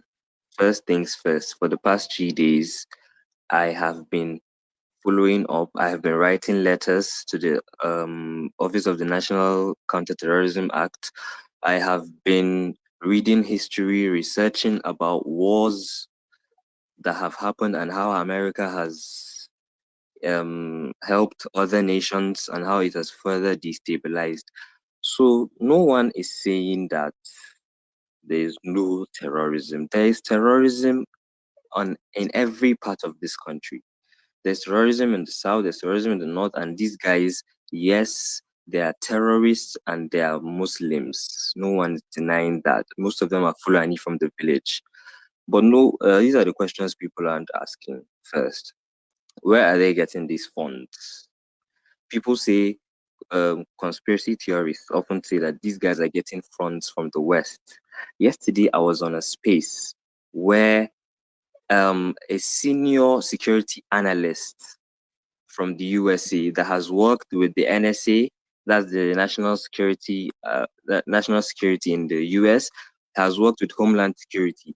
And he was telling this woman here, Rhoda, that you guys, Africans mostly, we didn't understand how US government works. And he was trying to explain to them that these guys will start something and then would want to go and say they want to help. You understand? These guys will feel it. But my question has been, these US Navy SEALs, they came in 2020 and they rescued an American citizen. If they wanted to help, why didn't they call it out? In fact, I heard that Donald Trump, yes, he called it out in 2020. President Buhari went to meet him and other stops. But why didn't they continue to fight that terrorism? Why did they just take out their own citizen and leave? All right, Turaki. That's my question. Turaki, listen to me. No. Tudo, allow Yo, me. yo, bro, does this guy think this thing is a game? No. Does he think Tudo, this just is allow a me. game? No. Like, what is going on now? Not a game. Don't This is make not it a look game. as if Sizwe, I don't give a fuck how it looks. This is not a game. We don't have time for this foolishness. All right? I don't care about his fragile ego or whatever, how he feels. People literally just died in my state today. What is this guy talking about? America has every right to choose. I'm not denying the fact that people are dying. All right, guy, get the fuck out of the space. I'm sure Steven supports that. Oh, yeah, I mean, this guy literally talks about people's lives like an aside, are you like a serious? point beside. He literally says, I'm not denying people are dying, and then he goes off to say what's on his mind. Like, bro, are you listening to yourself? I'm hearing Buhari in his voice, dots in a circle. That's what I'm hearing. No, I could have given him detail by detail how the Nigerian Muslims have enabled this kind of genocide, this kind of killings. I wish I would have given him all these he questions. I would have heard. given him Caleb, instances where he all of them have referenced you. He mentioned you. He listened to you. He heard you. He heard your story. There's nothing else to do at this point. What more can you do? What more do you want to say and tell for these people? America came in 2020 to free their citizens from Niger. Why didn't they stay behind to help Nigeria? Are you for real? I think was the lack saying of you empathy people. also takes out logic. It takes out logic. Like the kind of things I just heard here. And to think he wanted to start his submission with, you should make sure you consult experts. He Wow, started come by on now. saying you people. I was like, what does he mean by you Guys, people? guys, guys, let Let's me move the mic. Chris, can you hear me? Let me thank Tudo. I was on my other line. I was like, is Tudo there? I was like, is Tudo there? Is Tudo, what's happening? Do you know it's illegal to deny the Holocaust in Germany? I always say this for people. You cannot, your free speech does not let you deny the Holocaust in Germany. Go and find out. And that's in Europe. Somebody just gave a traumatic life experience, how his neck could have been chopped up, apart from a phone call. And you have the nerve. And I made a warning that if you're a terrorist sympathizer, if you're a Boko Haram member, founder, I know people have a what they call it. What's that China? OPay. They have an OPay account they contribute to Boko Haram. All these people online. They have an OPay account that they used to send Aboki money. The terrorists too. The Aboki terrorists. But they are here. How do you think these slippers wearing people get AK-47? Do you know the cost of one bullet? You know how much those guns cost? Go and find out how much an AK-47 costs. They are well funded, and the funders are online. They are on this space. I begged you to please stay on the listener. Don't insult our intelligence. Thank you, Tudo.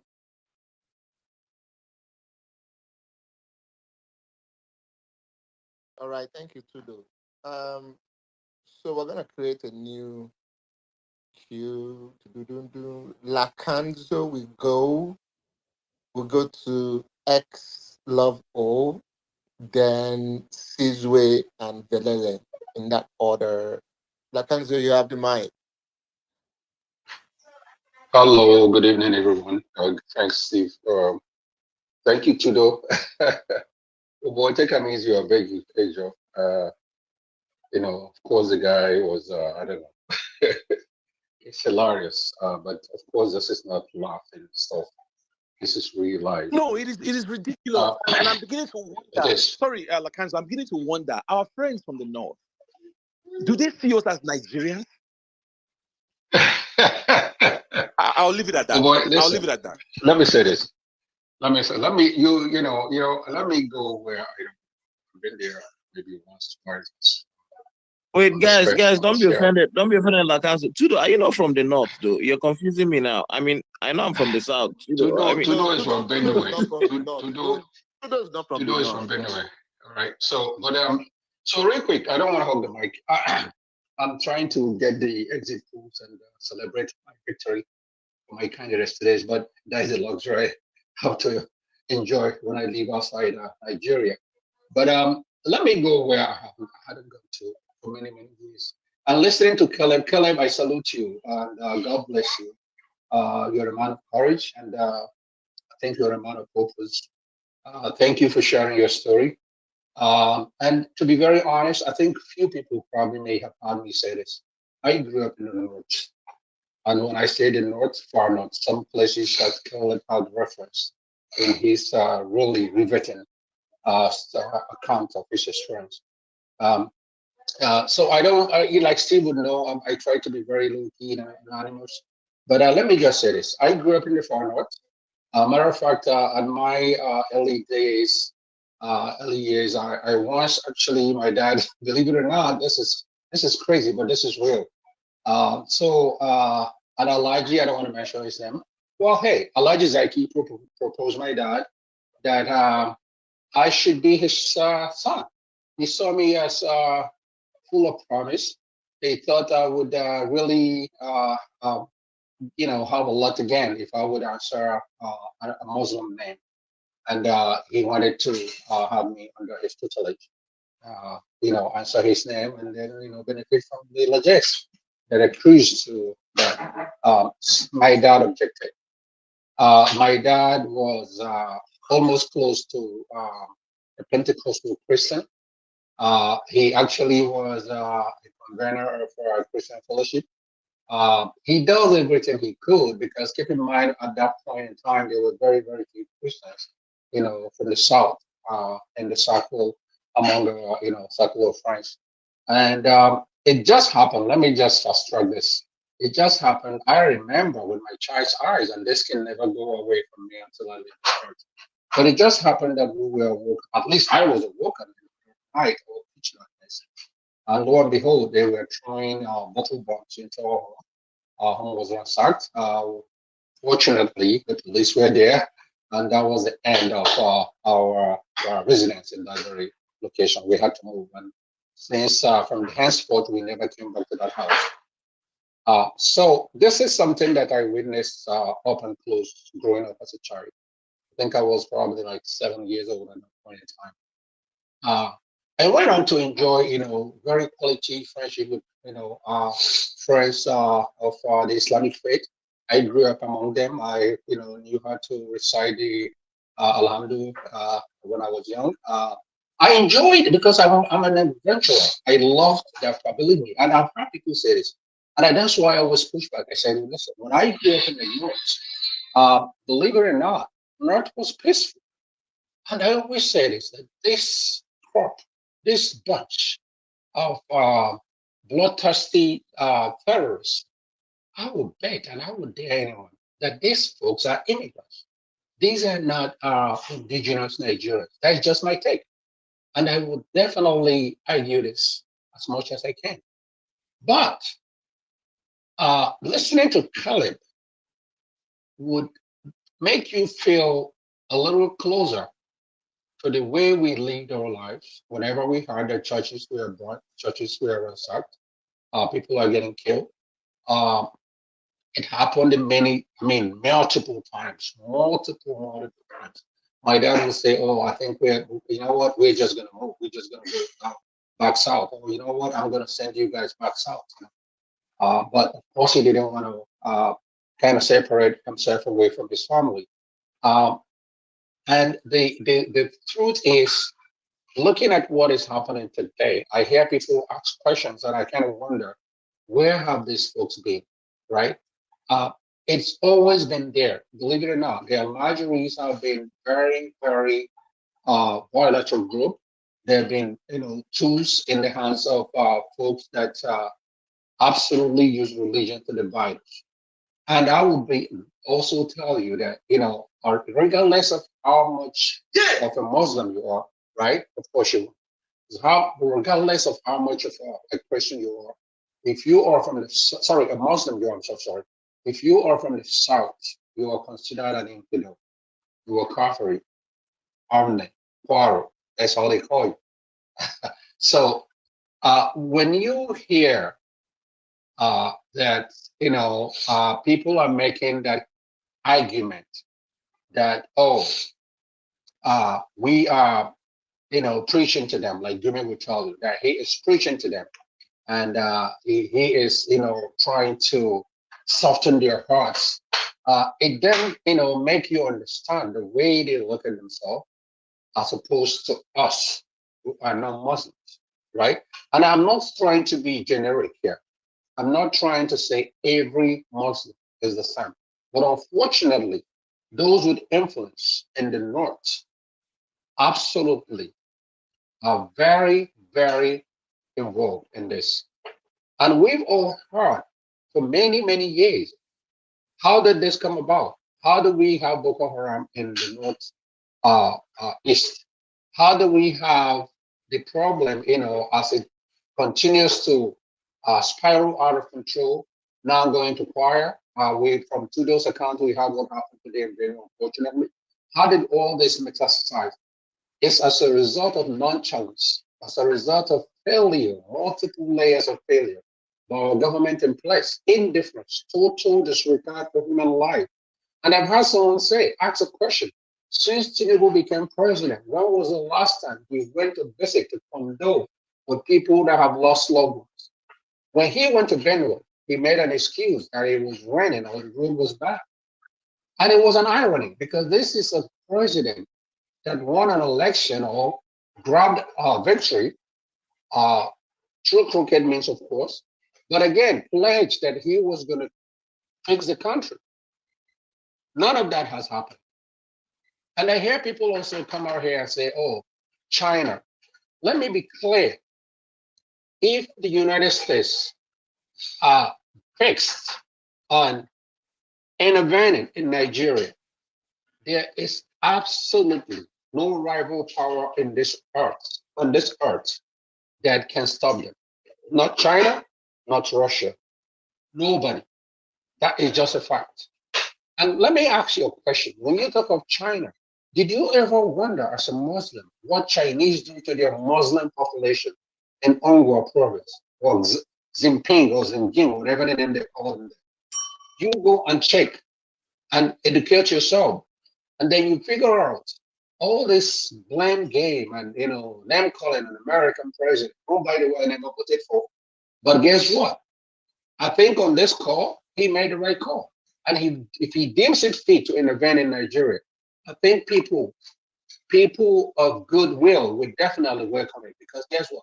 It's been a long time. Nigeria needs to be fixed. And if we can't do it internally, if people we elected can't do it, then let somebody else do it.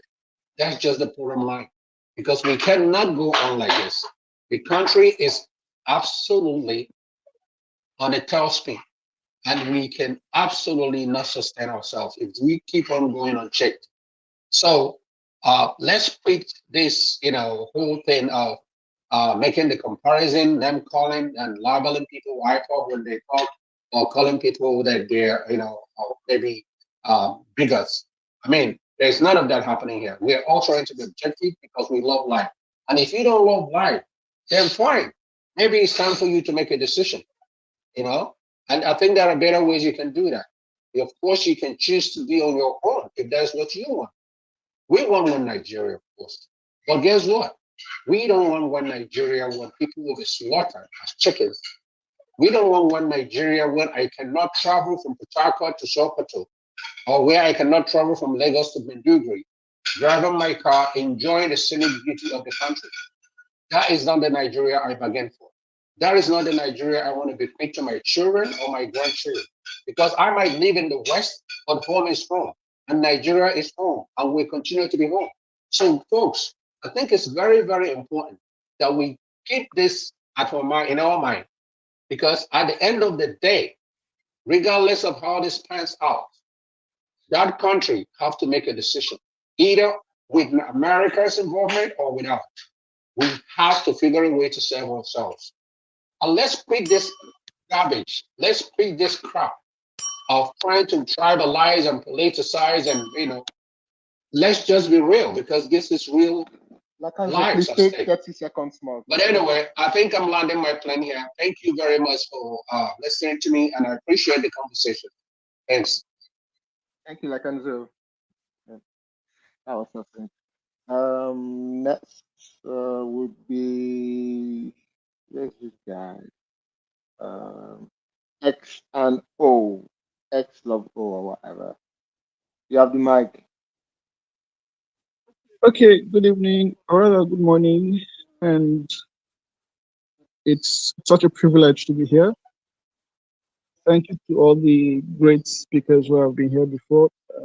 My regards to the hosters of this great and interesting panel. Yeah, so I've been listening a lot to what everyone's been saying, and I can't believe I'm living a period where this issue is finally getting the lights. This issue is finally seeing the light of the day. Caleb, everybody's saying Caleb. Like Caleb's story is like, it's such a great story, such a powerful and inspiring story. For me, someone like me, although I'm a South, I was born in the North, I was born in Jos. And for the first 15, 16 years of my life, I lived in Jos. It's just really not. Just Plateau State is not enough, is it? Okay, so let me say Plateau State is in the middle belt. Yeah, exactly. Okay. So thank you for that correction. So for the first 15 years of my life, I was born and bred in the middle belt, Jos Plateau State. So my birth certificate, it carries Jos North, although I'm from Akwa Ibom. So this issue of you know, religious killings is something that people like me have witnessed at least firsthand. Of course, not as much as Caleb, who has been deeply into the whole thing. But you can't live in places like Jos and not know that, okay, look, something like this is happening. You understand? Um, there are periods that you can't go to school because of religious crisis. I remember in 2000, 2001, it was very severe. You'd be going to, when the whole thing died down, you'd be going to school, you'd be seeing corpses on the road, and it was so my happiness that finally this whole thing is just getting the light of the day that it deserves. And then Caleb also said something about Bauchi, and also my dad was a lecturer back then in ATBU Bauchi. So growing up in Jos, growing up in Bauchi, there's always been this tension of back then it used to be just inter-ethnic crisis, or Christian and Muslim fighting. But the issue has always been there. The issue has always been there. So it's such a beautiful thing that finally everybody's getting more aware that look, this kind of thing is happening. And my fear is, Trump just has about 3 years to go. And the thing about the American elections is you don't know who else is going to come. Someone like Obama can come next. And if you know anything about the Democrats, they really are not interested in this kind of issues. They'll just, if it's not gay rights, if it's not black rights, if it's not those kind of things, they're not really interested. So I think that this is just a window of opportunity that we as Nigerians should maximize as much as possible. Like we have to really go beyond. We need to go beyond holding space. I know holding spaces is good. It raises a lot of awareness, but I think we need to be cautious with the window of opportunity that we have. This window of opportunity is not always going to be open. The next president of America might not be someone who is. Trump is passionate about this kind of issue. Are you proposing that it's time for us to hit the streets? They won't shoot us now. No, I don't even think hitting the streets is going to be even effective. That's why I'm bringing out this concern out here, because I know that there are people who are more intelligent than I am, who have more resources than I am, who have better ideas than I am. I just feel like, look, guys, this issue, we don't even know how beautiful what is happening is right now. Like someone like me now, okay, if you go back to my old post, and then few other people, like Caleb said, this issue didn't start, this advocacy that got to a climax today, it didn't start today. This is years and years in the making. So my fear is, look, guys, we have a window of opportunity. I don't know the best thing for us to do right now, but let's maximize this as much as possible, as much as whatever it's going to take. Let's maximize. As at today, the official position of the federal government is that this thing is not happening. You can imagine the kind of government we have in this country. Even there's an association of bishops that came out the other day and read a priest give a press statement that there's nothing like genocide. And you're looking at your phone and you're asking yourself, what kind of people are these? What kind of human beings? Is it that they actually don't know, or they just want to be politically correct? So that today your government says this thing is not happening. So if there's no foreign influence or if there's no tangible power that comes out to back up this claim, we might lose our opportunity. So I'm just finally happy that, look, okay, at least this thing is getting the attention that it deserves, and it's just so great. And then lastly, before I leave, I know that we have Muhammad came to this space, and then someone else came here, and I know these are Muslims. So the thing is, if such a person is on this space, I don't want anybody to feel like, we are all against Muslims, or we are a hate-filled group. No, like I said, I grew up in the north, and to be frank, some of the kindest people you meet are Northerners. Some of the most open, most generous people you find are Northerners, especially when you've lived in probably close to them. But at the same time, how do I put this in a very balanced way? Personally, I'm not anti-Muslim. I'm not anti-Nigeria. But I think, okay, let me say this. You know, when the Catholic Church had issues with child molestation, it was a big scandal. They said Reverend Fathers were molesting kids, you know. After a period of time, the Catholic Church couldn't hide it anymore. The Vatican couldn't hide it anymore. They had to come out and say, look, you know, we have issues with Reverend Fathers abusing children. We are willing to handle this issue. They paid out billions, you know, in reparations to make sure that they handled that issue. So I'm not anti-Muslim, but I think that my Muslim brothers, okay, thank you. So let me keep it short. So I think that my Muslim brothers, like, they actually have to come together and say, look, Islam has an issue and it needs to be reformed.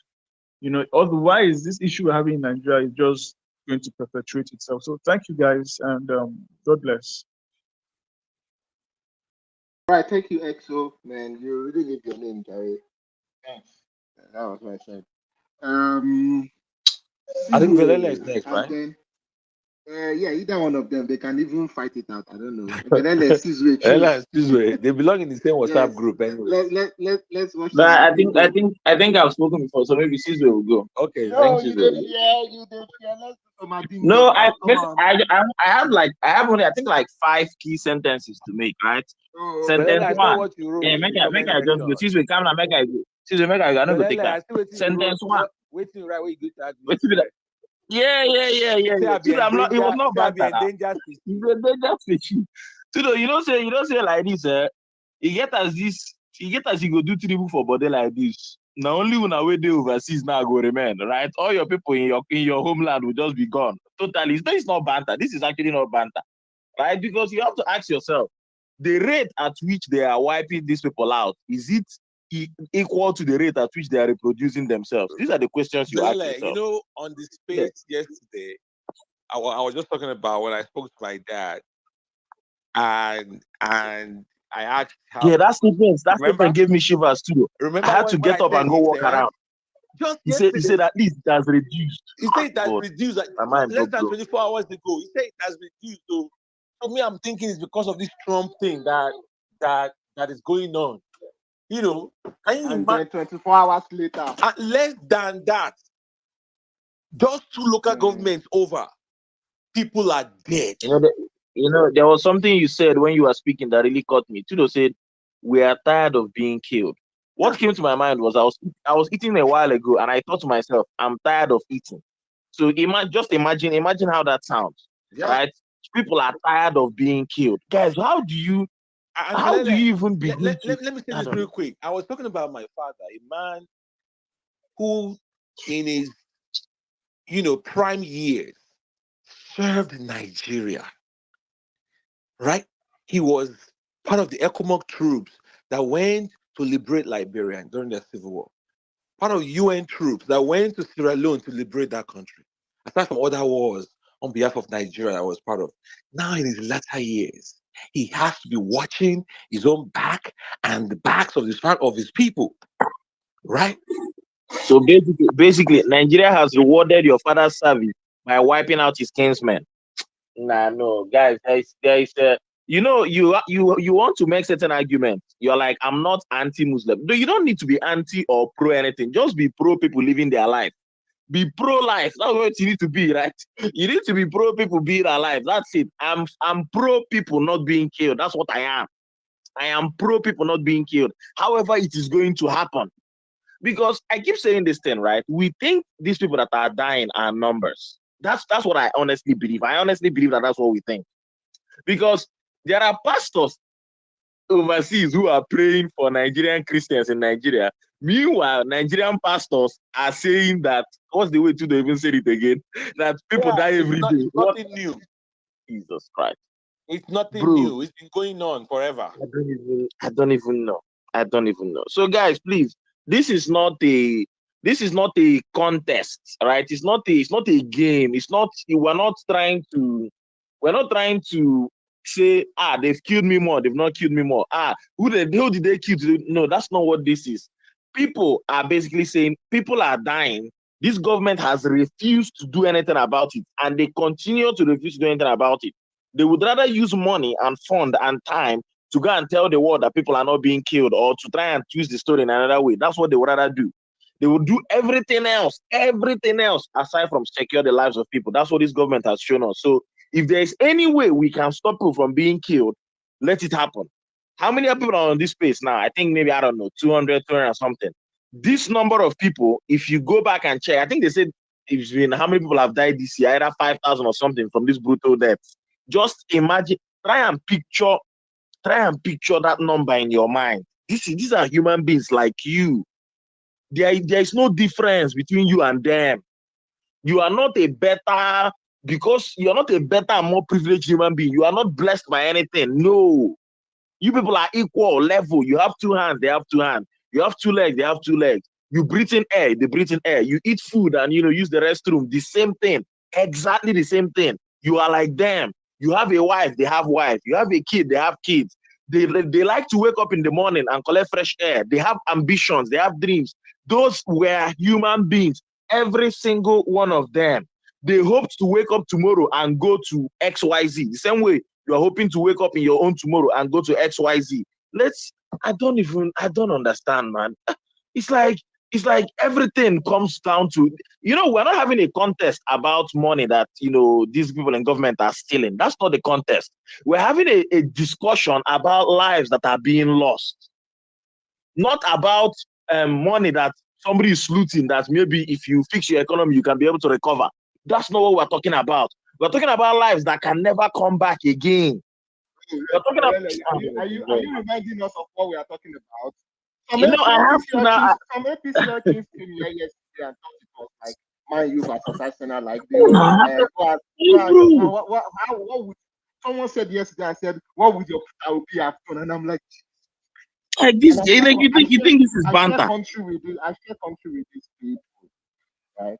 But anyways, Silvia, I beg, if you carry mic, I beg. Don't know. Okay, my brothers and sisters. First again, Trudeau, I didn't know that someone came in here the other time that with a real time happening and stuff.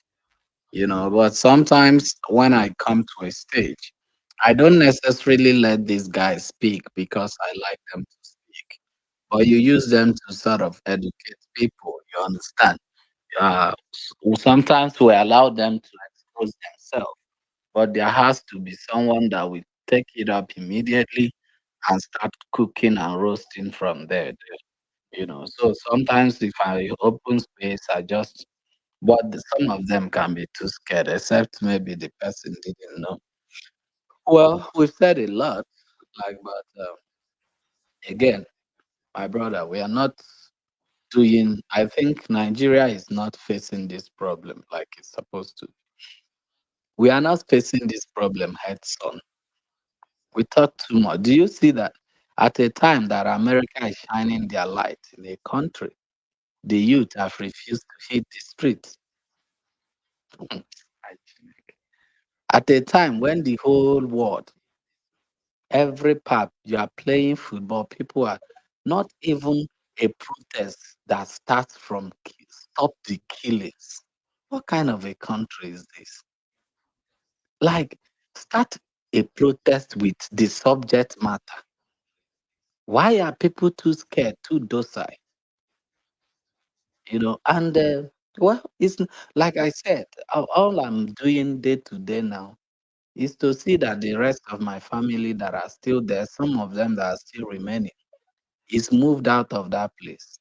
Because apart from losing faith from the government itself, I've lost faith in the people. The conglomerate and the group of people deposited in that place called Nigeria. I don't know. Like, I know it's a result of constant brainwash, maybe from the pastors, suffering, torture, systematic, brain damage from the system. But the level that the Nigerian people are now is irredeemable. So if you're somebody that is very smart and have a foresight, the first thing you have to do first is to remove yourself from that space called Nigeria. For now, remove yourself, remove your family. Then whenever they decide, which is, very impossible at this point. Do you believe that every sector in Nigeria, do you know how a civil society is raised and sustained? It's from the consciousness of the people. So that you see here in the West, we are any little thing that the people feel like it doesn't go well with them, straight to the street. They don't just sit down, straight. They protest virtually about everything. In fact, I feel like even in America, even when they are very comfortable, they still want to protest. Anything. Look, what is going on? People are being massacred daily. Everybody is looking at it. The best that I even tried is just to tweet and tag people. How much do you think America can do without the people waking up? You think they don't have their own problem? You think we are the only country that America have to deal with? What are the citizens doing? A very conquered, primitive, like I don't know. That is why when I see that they are being tortured, that the average Nigeria is being punished, is suffering, I don't have an iota of, I don't shake. I don't want to use the word that I'm happy, but that would be like exaggerating. But I lost every emotion. Sometimes I feel like they deserve to, in fact, all of them, apart from this terrorism that is so awful, every other kind of suffering, the citizens there deserve it. Because like what's going on? There is no hitting the street in all this noise that is going. Nobody has decided to, not even the so-called content creators saying they are this thing. Nobody have come out to say, let us hit the street. How do you want to form a society, even a society as respected as the Western one? Their people are still protesting. Talk more of a dead society like that. How do you want to wake up? How do you want to put people on their toes? How do you want to get things going or try to even see realization when all of you have lost consciousness of hitting the street? What a cost nation. What a completely waste of a nation.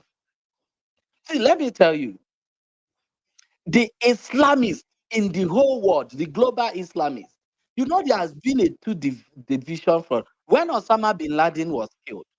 They kind of went low on a low key, right? Because this thing you are saying is a global like chain.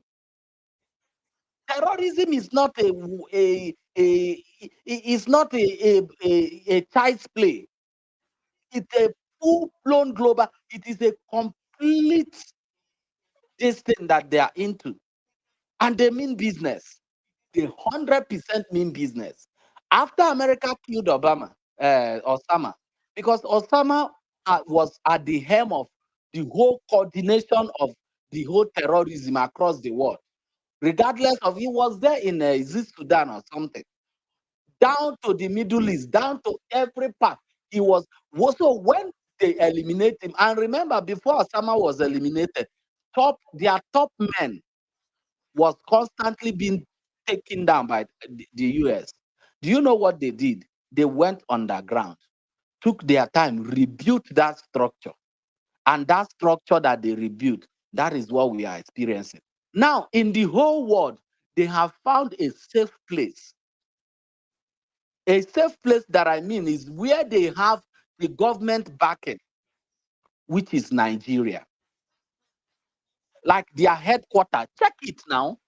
Not even the Islamic nations, not even the Middle East, in the whole, not even the Pakistani and all these things. Nigeria is become a safe place, like a home base. Like they have, this is a place that shields them. This is a place that not even the government attacks them. They only make noise. This is a place that they have people inside the government, the system. They are heavily funding the. In fact, Nigerians don't know what is coming. They don't know. A lot of them are not conscious. A lot of them are not informed. They just want to believe that things are happening because it's happening. They don't want to, they don't, sometimes they even see it as more like a coincidence. Some of them see it that, oh, it may be poverty, illiteracy, or da da da da da da da. You think these people that are killing, oh, that they're gonna stop, or maybe let them just, bro, for people to be so organized that they have a plan. It's coming, and you can see how it's spreading. It used to be cornered. It's gotten to the middle belt. It's taking close to the Kwara side.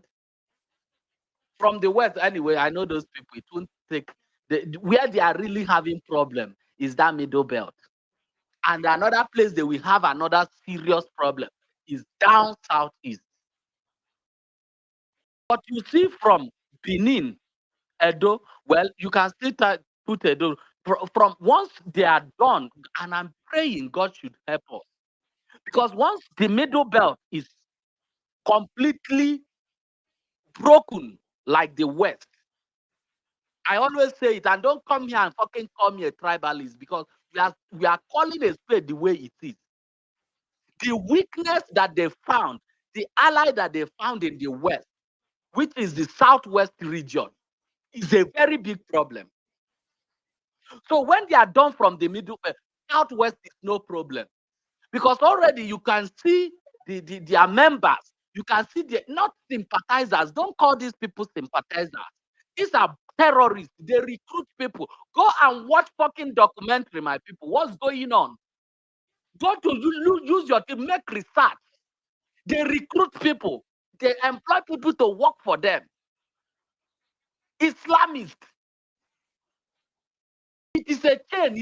It's a very, very connected distance. So look at, so when you see from the West, you see that the entire, like 60% of the Yorubas have been even the ones that are, look at Daddy Dio, look at their Christianity, this thing is completely gone. Those places are gone. It's taking over everywhere. You understand? What are people doing? You think they are gonna go and look at nations that used to be like even moderate? All this Iran. When you read this thing, when you see this, you think it's a joke. They are not gonna leave Nigeria. They have gone too far to return. Every nook and cranny. I gave you guys last example when I opened it. I said, how do you think? Do you think it's a coincidence that there is no mainstream media that have invited that reverend father? Sorry, that pastor. Is it a pastor or a reverend? That reverend that always report the sin, that is always crying out to America, all those to come and help us. How is it that no mainstream media have invited him to speak? You think it's a joke? So, my brother, if you have the means, leave Nigeria for now. It's not a form of cowardice. It's not because it's not even a form of cowardice. Because even if you say you are brave, how about your other brothers and sisters living in that nation that one way or the other have been defeated? You can't fight it alone. If you have your means, you don't even have a time.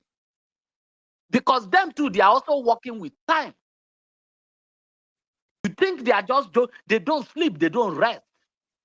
There are people all over the internet trying to, set the war of narrative to build counter this thing, to continue to give them space to continue to expand. Why you are wasting time? In fact, I'm even beginning to see this thing as another distraction. They jump on everything. Why they are talking, tweeting. People are kind of distracted. Then the foot soldiers are there slaughtering people. Any which way you find it, there is no instant action that is taken yet. You understand? No, there is no, all this thing we are saying, there has not been instant action. The citizens are not taking action. The government is not taking action. The only thing that's going on now is war of narrative of the media. Even if the America promised to come, do you know the level that these things have? They are already on ground. And how much can America do without the people itself? We don't know. Take your family out of here. When students say your father, it also move your people. If you know where you go, can you imagine that Burkina Faso is no longer, they can't even find a base in Burkina Faso anymore. Not even Mali has these terrorists, not even Ghana. Can you imagine that in Nigeria is now the one harboring all these people? I have warned everybody that cares. This is just being my priority, and I'm doing everything I can to move the much that I could. Because as it is, I am not seeing there has to, for you to fight a terrorism, you have to have the mind of terrorists. You have to understand the psyche of a terrorist. You understand? By now, the likes of all these guys, even from the southeast, is not supposed to be alive. By now, that man that is saying that it's a normal thing for people to be dying, his church is overnight is supposed to be lit up. The people self does not have the consciousness of fighting terrorism. That is another thing.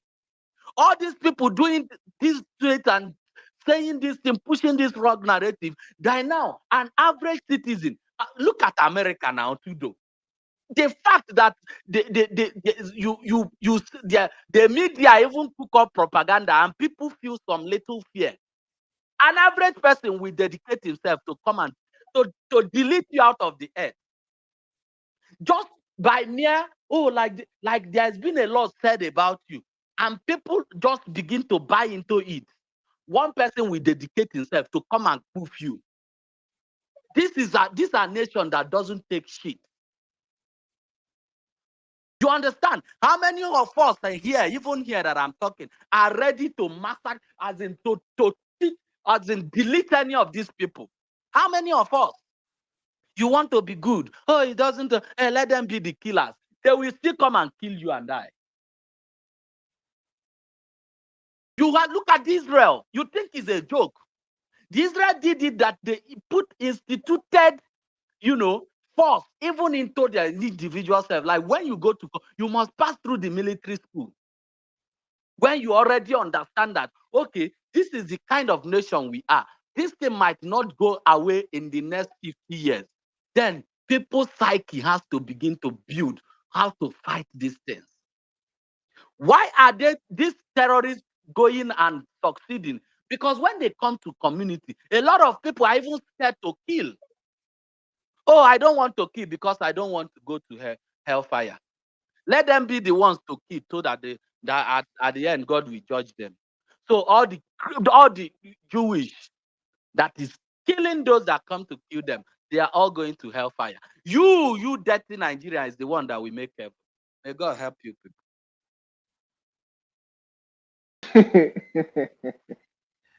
I'm not supposed to be laughing. You were saying something, and you were saying how much will the US do without the people? And yesterday, I think at about your space lasted so long. Like I checked my time yesterday. I think around 1 a.m. Your space was still on at 2 a.m. or so. And I checked other spaces that were on at that point in time. Quite a few, Nigerian spaces. And I was like, imagine all these spaces are talking about what is going on. So imagine what they talk for the other space or some space where I enter. They talk how to settle who send nude, who no send nude. When who send the country they nude? fire? Who is the owner of this nude? He sent me nude. No, he did not send me nude. No, I will tell you police. Chris, sorry. Let me quickly say something. I was listening to Sizwe. This way, this is the second time you have come up to make us very sad because you give your words without censorship. You don't put age restrictions. You don't do warning. You just give us like that. Pwah. There is something that Sizwe is saying that beggars a second examination. This evening, friends, on this call, Nigerians have been slaughtered. I don't know. Do we have a figure number in Benue tonight? Any idea? Not yet. Not yet. Maybe from tomorrow. Because the people that are supposed to, do a Wait, kind I'm of coming. I'm coming. I asked for the reason why I'm asking is since we touched on the fact that you think it is normal that tomorrow morning this massacre in Benue that happened as we are on this space will not be breaking news or the topic throughout all media, whether it's Channel TV, Arise TV, NTA. People went to be slaughtered in Benue last night, and everybody will be on the street. People will come out in the street asking, why would our people be killed? What's happening? The fact that tomorrow people will be in Lagos traffic trying to get to Island looking for their daily bread, not even caring what is happening in Nigeria, beggars belief. We are in more danger than we know. When Caesar is speaking, you may pick what he says and pick offense or think about it for a second. Which country do you live in? Let's use, I don't know which country to use, where citizens are sleeping tonight. Terrorists have gone in to behead and butcher people, and the pictures and videos are flowing online. But the news media, the entire media, both print, both blog, both bloggers, both content creators, both wannabe influencers, both Nollywood, both juju worshippers, both pastor, GO, both Twitter, both TikTok, both all. Nobody will talk about it. No governor of the state of Benue will go to that place tomorrow to go and see what has happened. No emergency meeting from the president addressing the nation about these killings tonight. Instead, we have them sending money to Washington, D.C. for lobbyists. They've succeeded in finishing Nigeria. Like at home, they don't have problem. Their problem is actually global media. That's why he's in Washington, D.C. His problem is not. Have you listened to Ruben Abati? Go and listen to what Ruben Abati talks about this genocide. Him and Rufai almost fought recently. That was 2 days ago. The way he's talking about it, like trying to pump his chest as about is a pissing contest with Trump. That is one of the most watched morning shows. Or is it the same Okibaloye that went to bring Wike to come and be talking about this is politics? The question Sizwe asks, I think it's Sizwe. This Pastor Dakambo or whatever, what is his name? I see an account flying now, but very soon I'm sure there will be a tweet that says it's not his account, it's one Yahoo boy. People who have donated. That pastor whose life is being threatened by the terrorists for his global that pastor's video has gone globally. Even in countries where are not English speaking, they've translated the video. AI has done that. The video has, like, if there are 10 billion people on earth, 8 billion have seen that video as far as they are online. He's the most famous. The video is everywhere, so you should understand who he is. If Nigeria was a country of if it was not a radical Islamic jihadist captured country, that man will be on every TV. He cannot even handle it because everybody wants to ask about what has been happening since they've been blind, deaf, and dumb. Now that is global news, you want to interview that Pastor Abi, but he has not. You have not seen him on any TV station. It's Shegumi. Shegumi. Hey, Sizwe. Okay, thank God. Because I keep saying this thing, and people are not. Sizwe, we are actually finished. Wait, the country is actually finished. I know. There is no hope. I knew it. It's actually finished. Segumi is the one they are platforming. The terrorist. My God. You just made So a the very good media point. too is You just made a very My good God. point. People are not paying attention. I hit back to Sizwe. I hit No, back. I'm saying the I'm media just too. We have to monitor the media too because they are complicit too in this whole thing. Stephen, according to what you're saying. Sir, you just made a good point. Sorry to interrupt. You just made a very good point. I've never thought of it from this angle, but you've made a very excellent point. Very excellent. Trudeau, you just yeah, I think it is time. You know, I said something yesterday. There is a Canadian court in Ontario that proscribed PDP and APC terrorist organizations, and I was thinking, if you work for MTN, you are an MTN staff, right? If you work for Shell, you're a Shell staff. You are everything Shell, right? So if you're a member, if you're a member of the APC or PDP, what does that make you? Right? I've been thinking about it yesterday, and I'm going to start a campaign. I will start posting it. Like I was making a list like a few minutes ago. I need to start. We need to start dragging these governors and bringing it to the attention of the US as well. Maybe that will make them, think and return to the party they were coming from. But it is that same thing that I'm thinking we can, pressure the media. Wait. Leave this your analogy 1 second, if you don't mind. I beg you. There's something since we touched on that I want to also let you guys know. Look, what Daniel Buhala is talking tonight in Washington, D.C., when he is going to running how to see Ted Cruz, how to see this one. That's what he's doing with lobbyists. You know what he's saying to them? It is IPOB that is lying to you. If what you say was true, Nigerians will be on the streets. That is what Buhala is telling Ted Cruz tonight. If what you say is true, Nigerians will be on the street. Don't you have an embassy? Ask them, is anybody complaining? Did you see any media report? These are not credible sources. It's IPOB, it's AI. It's AI. Because on a normal ground, no country will allow their citizens to be killed and they won't be on the streets.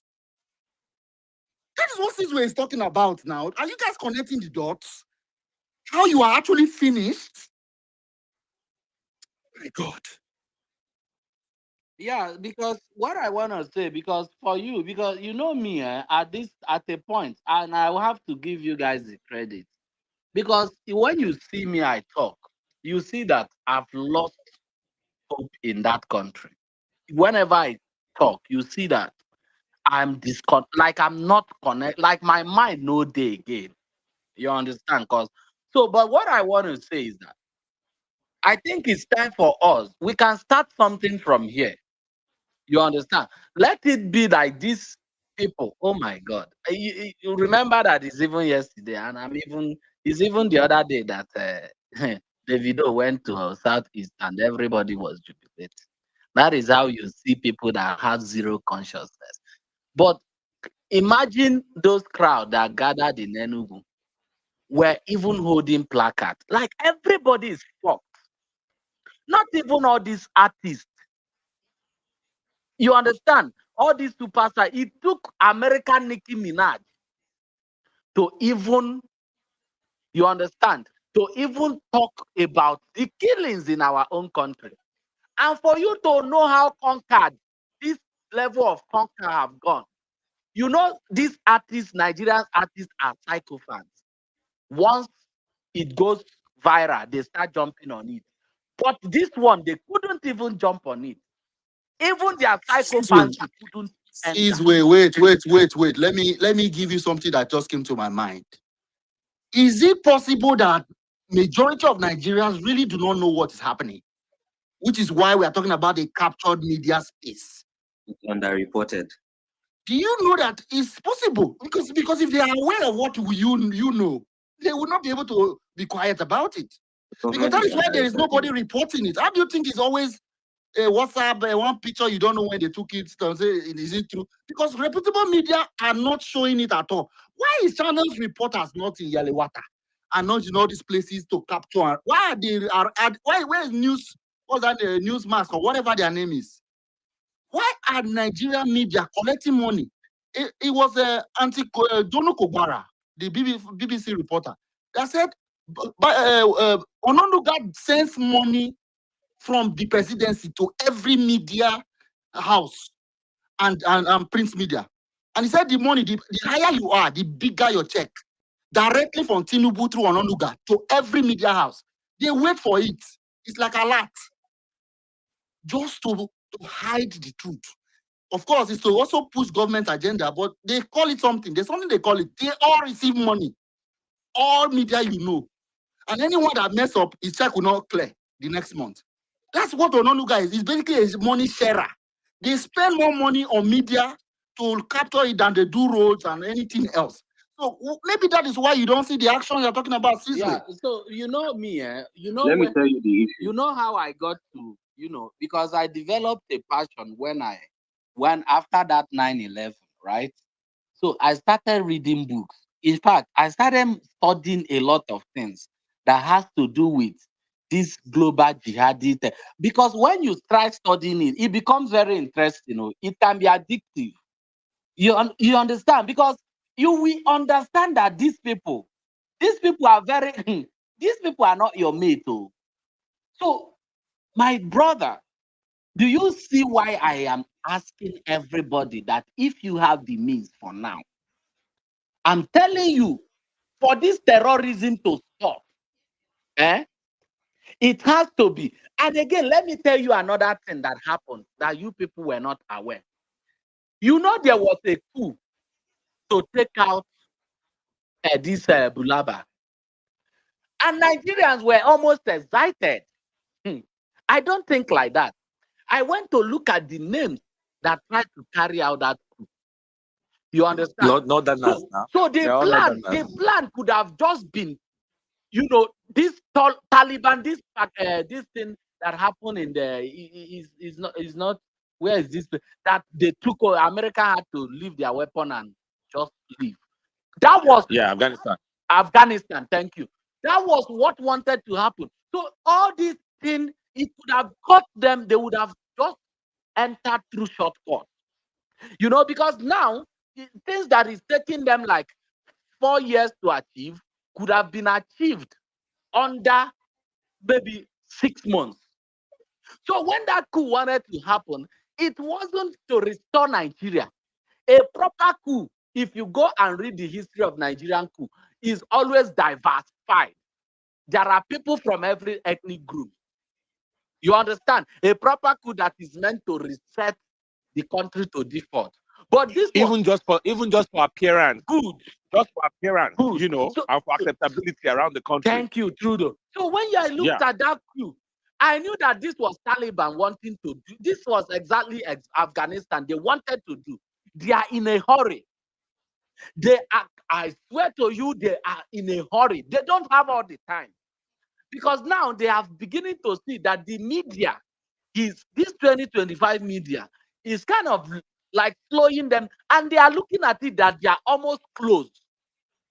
Because what they do is, if they are able to take over the government, they will now sit down there and guess what? What would have happened?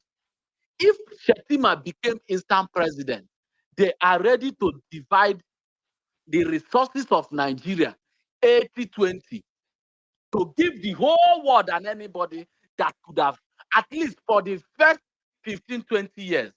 And of course, this world they are more interested about themselves. You understand? The world is too large for them to focus. If they are going to give Trump presidency 80% of the resources, at least for the next 10 years, even if Trump doesn't want to, Trump is not so religious. The average Oyibo is not that religious, but they have fear of God. There's a way they do their Christianity. You understand? So they can still give in to something. So what could have happened had it been those men were able to take out Tinubu, Shetima sits on the throne, anybody that is coming immediately will be completely settled. Take the resources, take this, because it is not their own. You understand? They are not, some of them are not even indigenous to Nigeria. So they don't have that ties. They care about that jihadi, that extremism. That is all they care. If you're gonna take 80% of the resources, take it. So when Shetima sits down there, things will become 100%. And remember, apart from their military, they also have food soldiers, civilians. They will surround the country. That was what happened in Afghanistan now. Before you know it, everywhere was surrounded. There was no moving out. There was the last flight that left People were hopping in this, and those were after it, everything calmed down. They went back to the real Islamists, and it remained like that till today. This was so when Nigerians saw those lists and were, oh, he would have been killed. Oh, he would have been. They are not seeing the bigger picture. All I am seeing is exactly trying to repeat what happened in Afghanistan. In this thing, any coup that does not involve an Igbo man, a Yoruba man, someone from Middle Belt, someone from Benue, all this thing is not a proper coup. These are Taliban, and to tell you the number of people, the level of extremists that have now taken over the military. Now, even this Yoruba man thinks he's smart, and that is why I'm so scared of what the Yorubas are doing to us. They are not. They are the weakest link. You understand? Because this Yoruba man thinks he knows what they are gonna use him. The first coup is succeeded. They will go back to their drawing board. They will continue to hit. They have funds coming from Arab, all these Arab countries. You understand? We are fucked. We are cooked. If you love your family, try.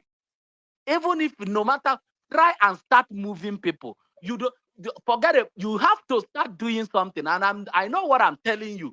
They are very close. Look at this Muslim ticket now. The other day they wanted to take out this thing. It is not a coincidence. This way, and It it's is sad. not. It's sad when you say it like that because people have to give up their ancestral land.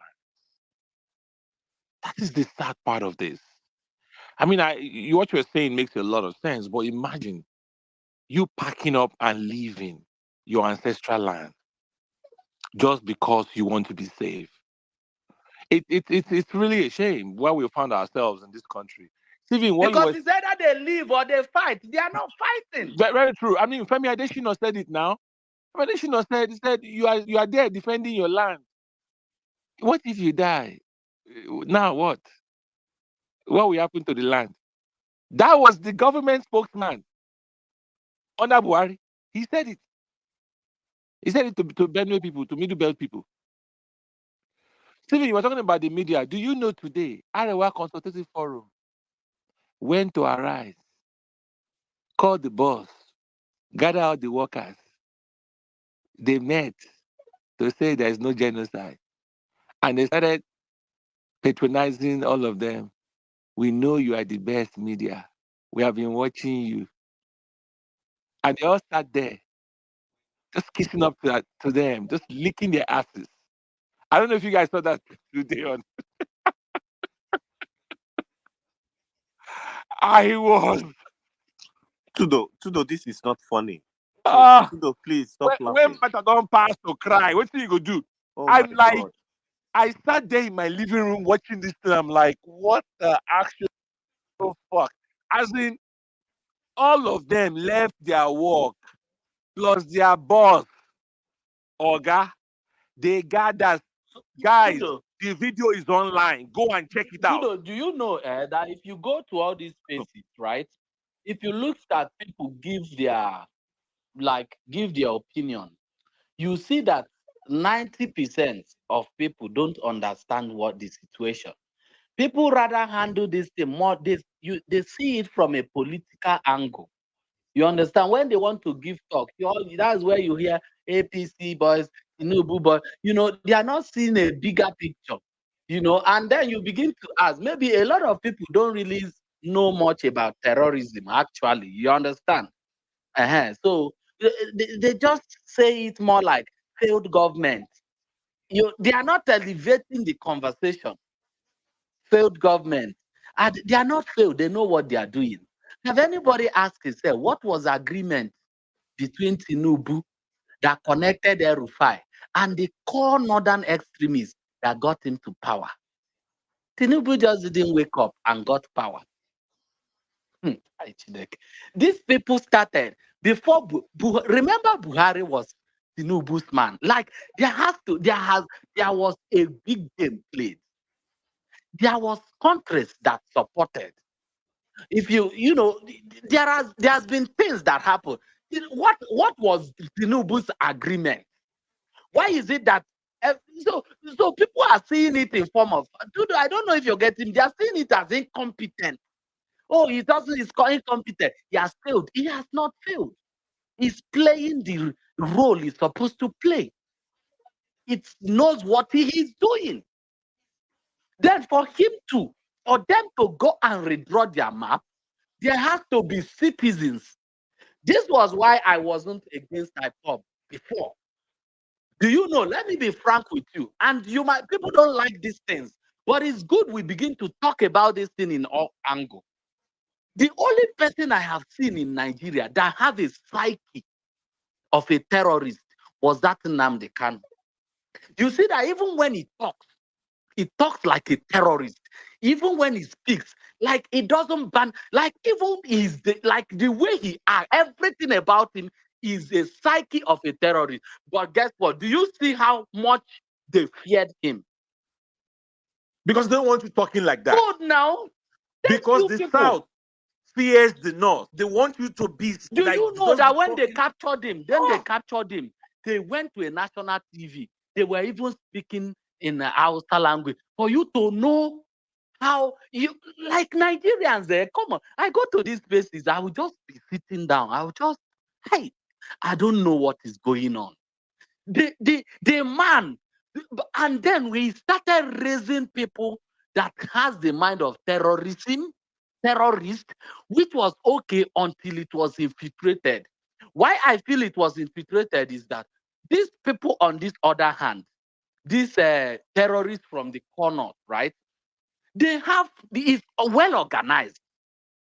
You understand? You don't see those illiterate foot soldiers making decisions. You understand? Because if they are the one making decisions, they won't be as successful as it is now. So you don't allow illiterates. You don't allow people that knows nothing, that can't do research. The people that control terrorism are highly very sophisticated. Even Osama bin Laden was US trained, well-traveled, have money, educated. So when you are raising people like that also have that mindset, you don't allow this good-for-nothing charlatan. Those ones, they will be at the field. They have to be the one taking instruction from the well-learned ones, because there is no way IPOB should have been attacking the average people they were meant to protect. It doesn't work like that. So that has been the only person that was able to build the same psyche with these terrorists. And they feared him a lot, even till tomorrow. Let me tell you the truth. An average core extreme northerner is ready to sacrifice anything to avoid the release of Nnamdi Kanu. They will do anything for Tinubu. If it gets to the point that Tinubu says he's not going to get their vote, he will start playing these gimmicks of, I want to release Nnamdi Kanu. I swear to you, they will rather let Nigeria destroy than him releasing Nnamdi Kanu. Begin to have a psyche of a terrorist if you want to understand what is going on. Until you begin to have that mentality. And then Nnamdi Kanu began to raise people that were not afraid to kill. You get how the whole thing was. We began to raise people that are also not afraid to kill. If they are not afraid to come into your space and slaughter people, there has to be people too from your side that are also not afraid to defend themselves and also massacre them. Massacre for massacre. If you begin to use this liberalism and fight terrorists, my brother, they will just be laughing at you. You see them roaming everywhere on Twitter. They know you are wasting your time. When you raise somebody as terrifying, you will begin to see them scream and shout everywhere. They will come here, they will gaslight you, they will all those things. They know you are wasting your time. So please, let us begin to have those conversations. I am still supporting a mass protest. A mass protest. Go to Edo State. They rather do cultism than organize themselves. You people are already killing yourself, So you have the mind to kill. What happens to organizing yourself to be able to kill the real targets? Why wasting this killing? Why wasting it on Aye and Tutu and Baga? Because to To be able to kill, you have to get to that. It's not easy for a woman being, especially somebody that was raised never. But when you are doing cultism and killing yourself, you are almost close to that point. So why wasting the killings? There are people that are coming to your space to slaughter you. Why not organize yourself and throw this nonsense of court and away? You see Fulani, they do court. Their own court is that terrorists. They are coming to take your space. That is their own cultism. They won't waste their killing on all this nonsense thing, killing themselves. No. My brother.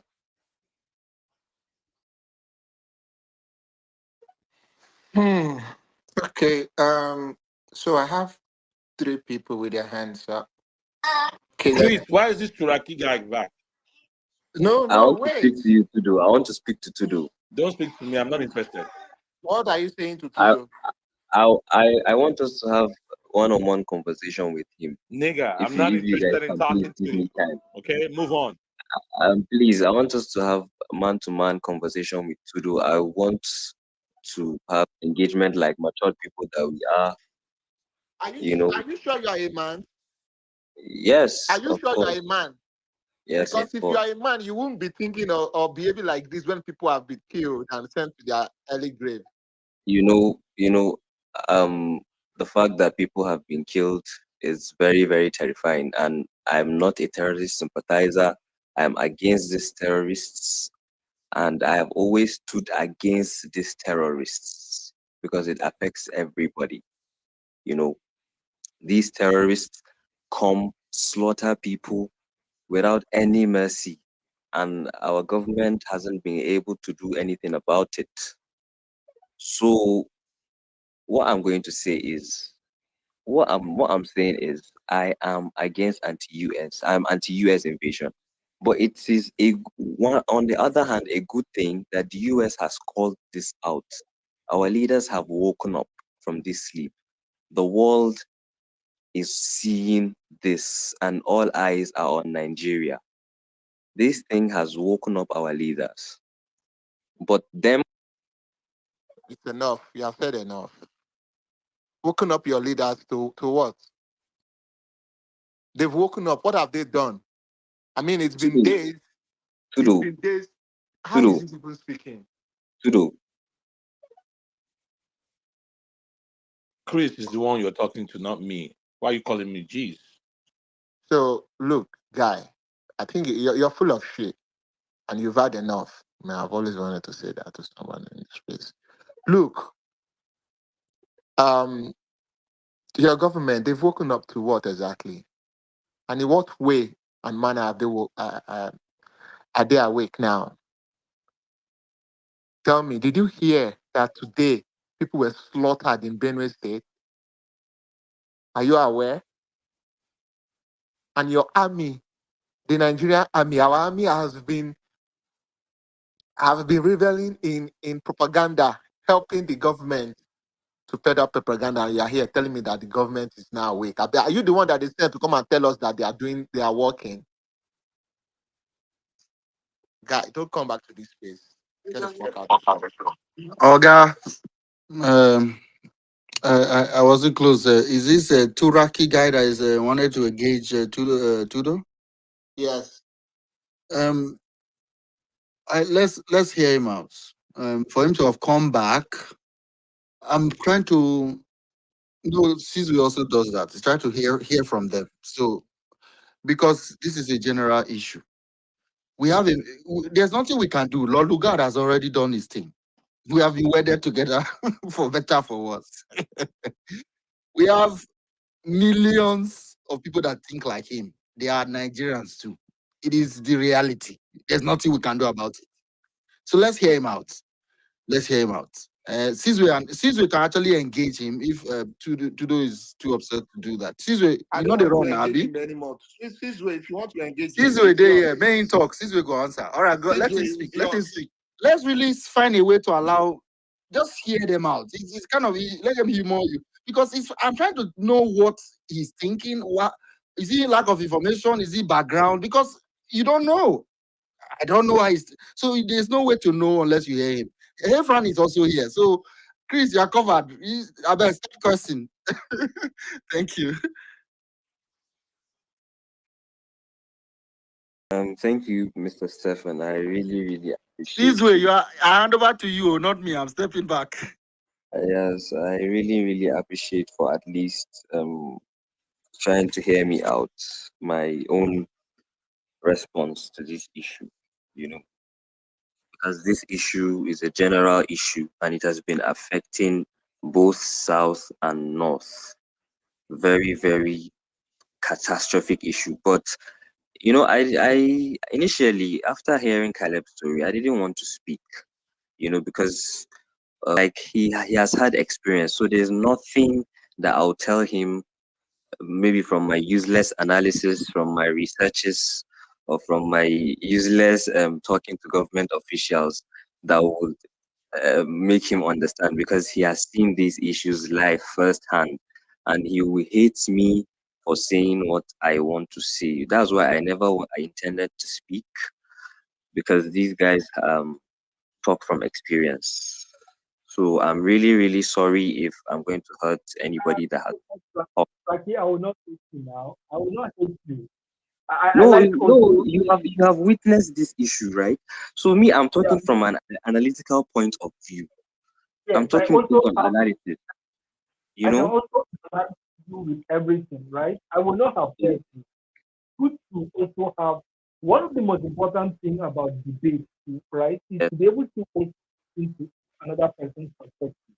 So I wouldn't have hate you, right? So don't feel bad. I wanted to also, if there was opportunity, I wanted to have answered Mohammed before.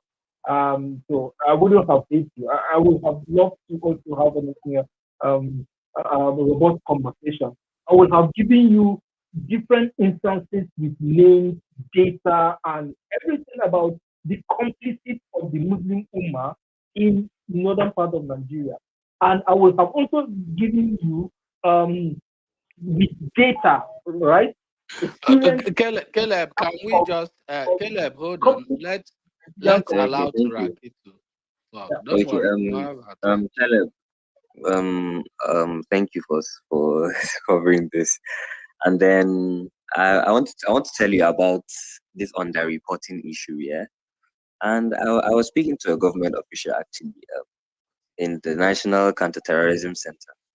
And this issue of underreporting, he gave me a stupid, if not because I was in the office and he was a government official, high-ranking official, I would have insulted. He gave me a stupid reason for this underreporting issue. He said, one, and I quote, he said, if we report this situation very much the way it happens, that it will scare away investors. Then he said, two, it will cause panic. And I said, in my mind, I was like, investors, so you mean people's lives don't matter? Investors matter more to you than people's lives? That's to show that this governments are not ready to help, you know? They're not ready to help. And then people will panic. So if you don't cause, if like people are not aware, and that's why you hardly hear of these Okay, things. my brother, what the fuck did I just say? Guy, Turaki, I think you are having a problem with organizing your train of thought, right? Let me help you. Yeah, because I don't understand what the Wait, guy wait, is wait. saying. You, I don't yeah, understand I why know. what he's He's saying. just he loves the space, but he doesn't know where to start. Because after listening to me speak, I don't know where he wants to come in from. But I will help you. Who are the people doing these killings? These guys, Mr. Caleb mentioned Metatini, so I don't want to go deep in history. No, Let me like talk about who are the people doing these these killings guys in are this? Fulani people, and Okay, yes, Fulanis, right? yes. You which tribe are you? I'm also Hausa Fulani. No. Hausa Fulani is a myth, but we don't want to go into that. Are Okay, you Fulani I'm or Hausa. Hausa? I'm Hausa. You are Hausa. What Yes. tribe? Hausa is a tribe actually, so I'm Hausa. Okay, you are Hausa. Yes, from the I far don't north. see an Hausa saying a Fulani is Hausa Fulani, but Since do you mean Hausa Bakwe? Abi Hausa Fulani. Banza? Hausa Full, Banza ko full, Hausa we Bakwe? know No, Fulanis will always say they are Hausa Fulani. They know what they are doing. But an average Hausa, except the one that doesn't, have lost consciousness, we not say Hausa Fulani. It's always Fulanis that add that Hausa to their this thing. But that is fine. So now your people are the ones doing the killing, right? Exactly, 100%. Okay. So what do you think is the reason why they are killing? Okay, first things first, these guys are backed by foreign influence, you know, and they are doing it in the name of religion. Why are you That calling for Wait. when Boko Haram came, let me land. Stop those Let me land. foreign influence shit, right? Okay, let me land first. We know the Let me global land. sponsors of terrorism is Iran, Okay, Saudi Arabia, and you? let me land. recently UAE. So Let me it's land. still, wait. I asked you direct question. I said, why are they doing the killing? And now you are telling me the people that they are being spawned. I didn't say why they are. Why are they doing the killings? Okay, let me land And first. in what name? What is Yes. this thing? Okay. But Okay, if now foreign when influence they Boko sponsor Haram them, came, why are you angry that foreign influence is coming to end them? No, just This hold on. is the Let's point. take this.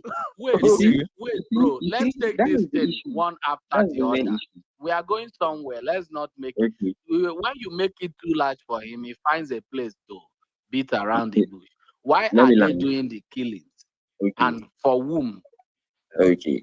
When Boko Haram came, right, their charter was to remove the Nigerian constitution and put Sharia. Good. That was their charter. That was their first charter when Boko Haram came. And then they started by killing Christians in Borno State. Good. Good. Yes. These are facts written down. So when they saw that Muslims and Muslim clerics, some of them were against them, then they started also killing Muslims. No. Hold on. Don't go there. Okay. Are you Let's saying Boko agree. Haram hasn't killed Let's Muslims? agree. Wait. Let's agree that some Muslims are being killed, maybe for Yes. whatever reason. Yes. Who are those killing the Muslim? What religions?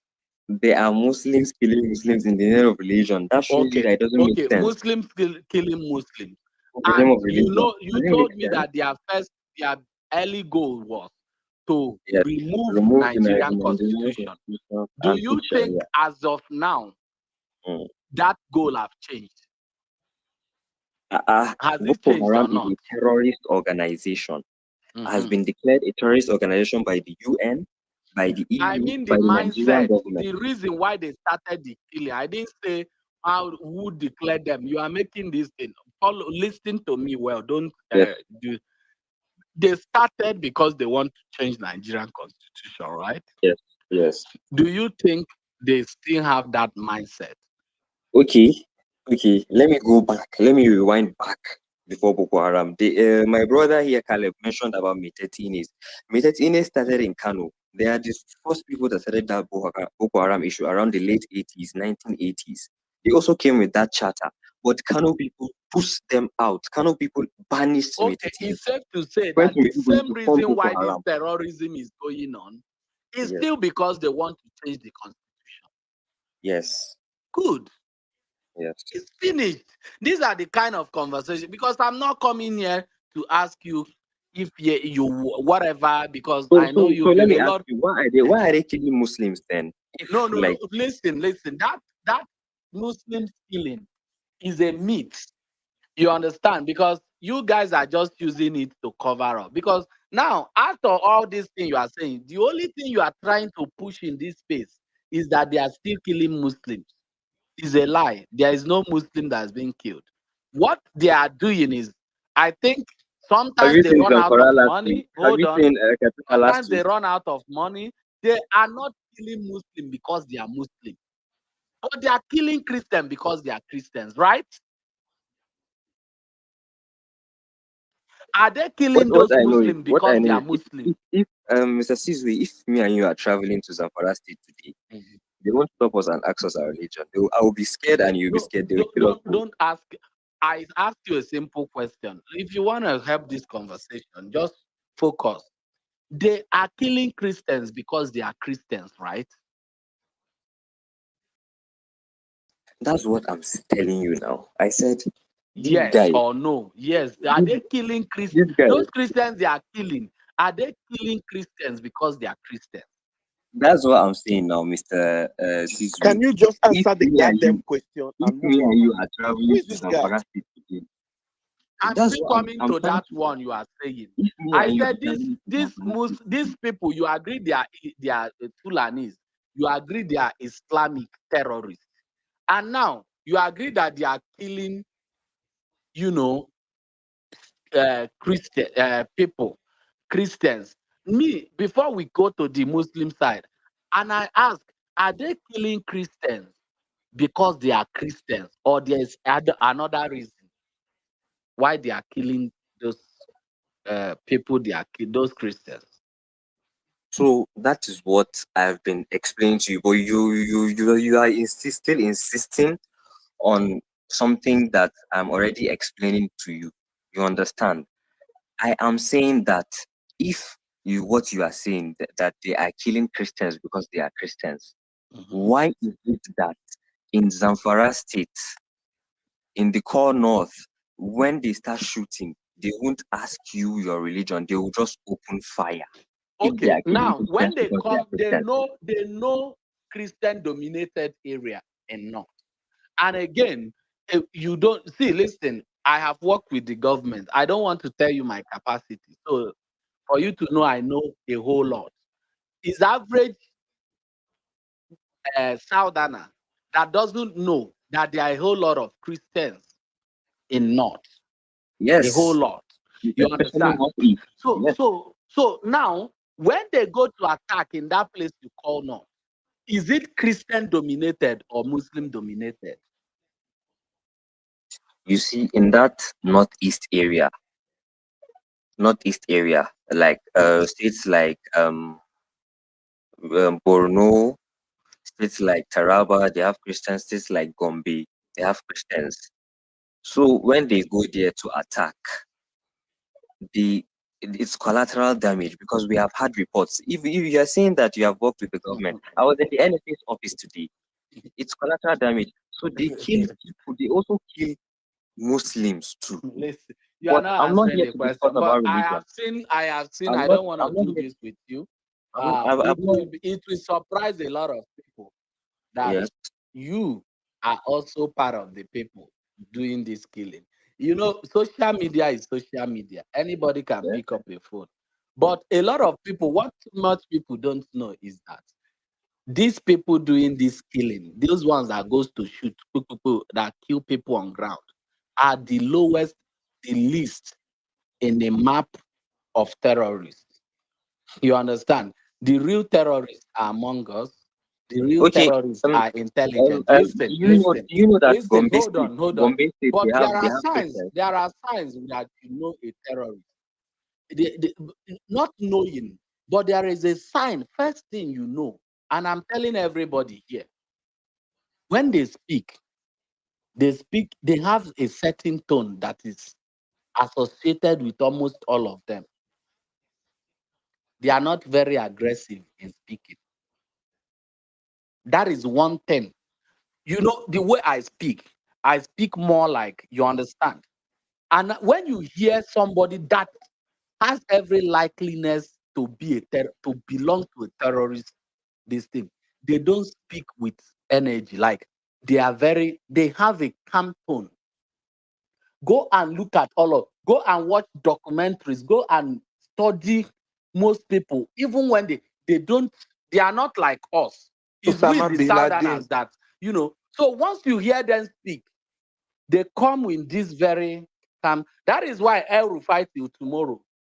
I will always, I have a very big reservation on him. Whenever you see him speak, all of them from A to Z, they have the same pattern. You will not find aggressiveness in their voice. That there was a report. There was a security report that Erufai was part of the people that funded the Chibok girls kidnapping in 2014 That is or what so. Tito is That there was telling a you Kyoto now. report. Now what did they tell you? Say in your reservation. And you don't understand English. No, I'm trying to tell you that there are even facts. There are even Just facts. You know confirm that this. there was a And security and report it will about shock that. you, Chris, Him and Abdurrahman and Dambazau. whoever is talking. It will shock you that even the fact that this guy is talking about El-Rufai, that this guy is still part of them. You know, there is this whole thing, for the sake of the conversation, from the sake of this space, they are very good in camouflage too. You understand? They can take up any wear any clothes, Sizwe, in Islam, they everything. call him Takia. In Islam, they call Uh-huh. him Takia. You know, so Uh-huh. when they read the room, they come, they sound and act like. But the most important thing, this guy now, if you catch him real, like where he's doing this video from, you will be shocked. You'll be shocked that this guy, even his house is surrounded, is loaded with weapon, and these guys come and pick it up. Like these things are so. Are you saying that this guy is speaking from Sambisa? You will not. You will be shocked. It doesn't even have to be. You will be shocked. And this is the consciousness I want people to have. Sometimes you don't know this guy. I swear to God, I You swear will to not God, know it now. sounds like it. It sounds like the Sambisa forest. You will just, no, but it's not a joke, Tudo. It's not a joke. This guy now that is talking to us, you don't know where he's talking from. You don't even know where he is. You don't know his group. You don't know his. You don't know. Uncle You know, there Sizwe. too, they Uncle distress. Sizwe. Sometimes The guy too, don't. the stress is He too don't much. They look for Uncle spaces Sizwe. to, you know. Uncle The guy Sizwe. don't zone you. You say, Uncle Please, I'd like to Sizwe. say something. yeah, my Uncle sister, go Sizwe. ahead. Uncle Sizwe, Suraki, let me hold ask on. you a question. Let me ask you a question, Uncle Sizwe. Suraki, please mute your mic. Mute your mic. It's enough. Please, we're not This joking one be here. all this uncle now. Where this uncle they? Hey, Franny, please go on. Sizwe, you no go run from It's your Temi own now. Tokwe, He call you actually. uncle. You are own now. Sizwe, meet your one now. I just wait. Let's hear from here, Franny. Hi, it's Temi Tokwe, not here, Franny. Oh, sorry. Um, Let me talk about That's hello. fine. That's fine. That's fine. So I came here. I hardly speak on spaces these days, but I came here because Sizwe made a point, and he was trying to deflect from that point. I grew up in Kaduna. I think I spent over 26 years of my life in Kaduna. I also schooled in Jos. I spent 4 or 5 years in Jos. So I am a proper, and I'm also from Kogi, right? So I'm a proper northerner, if you want to call me that, although I have a Yoruba name. Agbao. And yeah. And Sizwe made a point, right? I grew up in the northern part of Kaduna. So the northern part is where the governor stays, close to where the governor stays, where the core, you would say, Muslim northerners stay. Now, every time, and there's a place called the southern part of Kaduna, that's where Christians, people that are originally from Kaduna, people that farm, that probably their job is to farm or whatever, or to just be farmers, right? That's where they stay. Every time there's a bomb blast, every time there's a terrorist attack, they don't come to our side of Kaduna. They don't come to where the northerners stay, where the Muslims, the core Muslims. I was staying there because my dad was a lecturer, right? So they don't come to that area. They always focus on the southern part of Kaduna. Now, is it true that there might be one or two Muslims that live in that southern part of Kaduna? Yes, it is. However, 99.9% of the people that live there are Christians, are from Kafancha. They are people who you call the Southern Kaduna Christians, right? Same thing with Jos. And I want to also say this propaganda about the Muslims being a lot more than the Christians. Like I said, I grew up, I spent 26 years of my life in Kaduna. And as that when I was growing up, the Muslims we were literally at maybe 50-50, if not that the Christians were more. Now, note that the people that will say they are originally from Kaduna, most of them are actually Christians. Most of them are actually Christians. Now, the people that migrated maybe 40 years ago, maybe 50 years ago, from wherever, that are claiming Kaduna might not be Christians. But if you meet a core Kaduna person that's like your forefathers, they are most likely Christians. most likely. That's another lie. Same thing with Jos.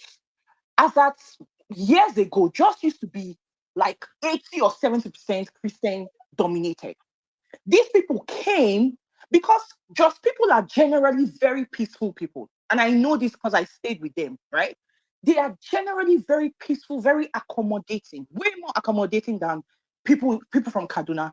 They allow these people take over land to the extent that they now the same thing we are saying, the whole terrorism, everything is now focused. You will never see them going to what's it called, Bauchi Road to blow bombs. They will always go to Riyadh. They will always go to the Christian dominated areas. Now, so when people are saying that the Muslims are being killed, they are probably being killed because there is one or two Muslims, there are maybe one or two Muslims that live amongst Christians, which is very rare, What by about the the bomb way. blast in Kano? Which is very rare, by the way. I want to say this, it is very rare. You would find a lot of Christians staying around the Muslim areas for different reasons. However, in a Christian dominated area, most times it's just Christians because they just live peacefully, all of that. Now, yes, a few Muslims are being killed because maybe by chance they live with Christians, but I will say it from anywhere in the world that these people are targeting Christian dominated areas to kill. Check Zamfara, check Kanu. They are always, why are they not going to the northern part of those states where the Muslims are dominated? Why do we receive reports of over 80 Christians killed and then maybe 2 or 5 Muslims killed if it is not targeted towards Christians? And Let's not Emir be was killed in Sokoto State. And Emir was killed in Sokoto let's State. not, why are they in Benue State? Benue State is 80, 90, I'm not, is 80, 90% Christian. I've been to Benue State before, although I haven't lived there. Right? 99. There is not even understand? a Not even 80, 99%. 90 I plus. want to say that 99%. I want to bust this entire. Let me tell you the states that are predominantly Muslim. Zamfara. I've been there once before. Zamfara is predominantly Muslim. Katsina is yes. Where else? Yeah, there are no more than 4 or 5. Even Borno, before they started killing people, Borno was almost like 55-45 or 50-50. But now they keep targeting the. I know people that moved from from Borno to Jos. They keep. I've not been to Borno before. They keep targeting the Christian-dominated areas. So yes, there are a few Muslims that get caught up in this because maybe they went to buy something or whatever. But the reason for terrorists in Nigeria is for me, they want to take over the country and get rid of Christianity as a whole in Nigeria. Thank you. Thank you so much. Sudo, can I? I want to counter Sudo, her. can So I when say I something? tell I you want to that this counter her guy is point. speaking here, Tudo, this Sudo, can I say Brady, something? Okay. I counter her. Wait, guys. Wait. Let's catch our breath. When somebody gives a very important personal, real life experience that confirms the truth that those of us that know a little bit haven't researched and read, you have to allow it marinate. Those that are in Texas understand when you barbecue, you allow it marinate. You don't just rush it. There is a lie that even Bloomberg reported, CNN reported, Al Jazeera, Reuters, that the killings is in the largely Muslim north. Somebody has just told you she's a northerner, even though that's a conversation for another day, being from Kogi, but she was born and raised up north. And she's confirming what the suspicion has always been. That this idea that it is a Muslim north and a Christian south is not true. What you have described, Temito, where my sister, thank you for adding that, is exactly the definition of a genocide. That is what a genocide is. It's cleansing, it's taking over people's land, renaming these lands. When you say just people are accommodating, accommodation is a danger to an African. One of the problems of most Africa is this welcoming. You are so welcoming. You open your doors wide. It is a weakness, not a strength. We are the only people that does it. For those that don't know, before the Europeans came to Africa to do slavery, they went to China to try it.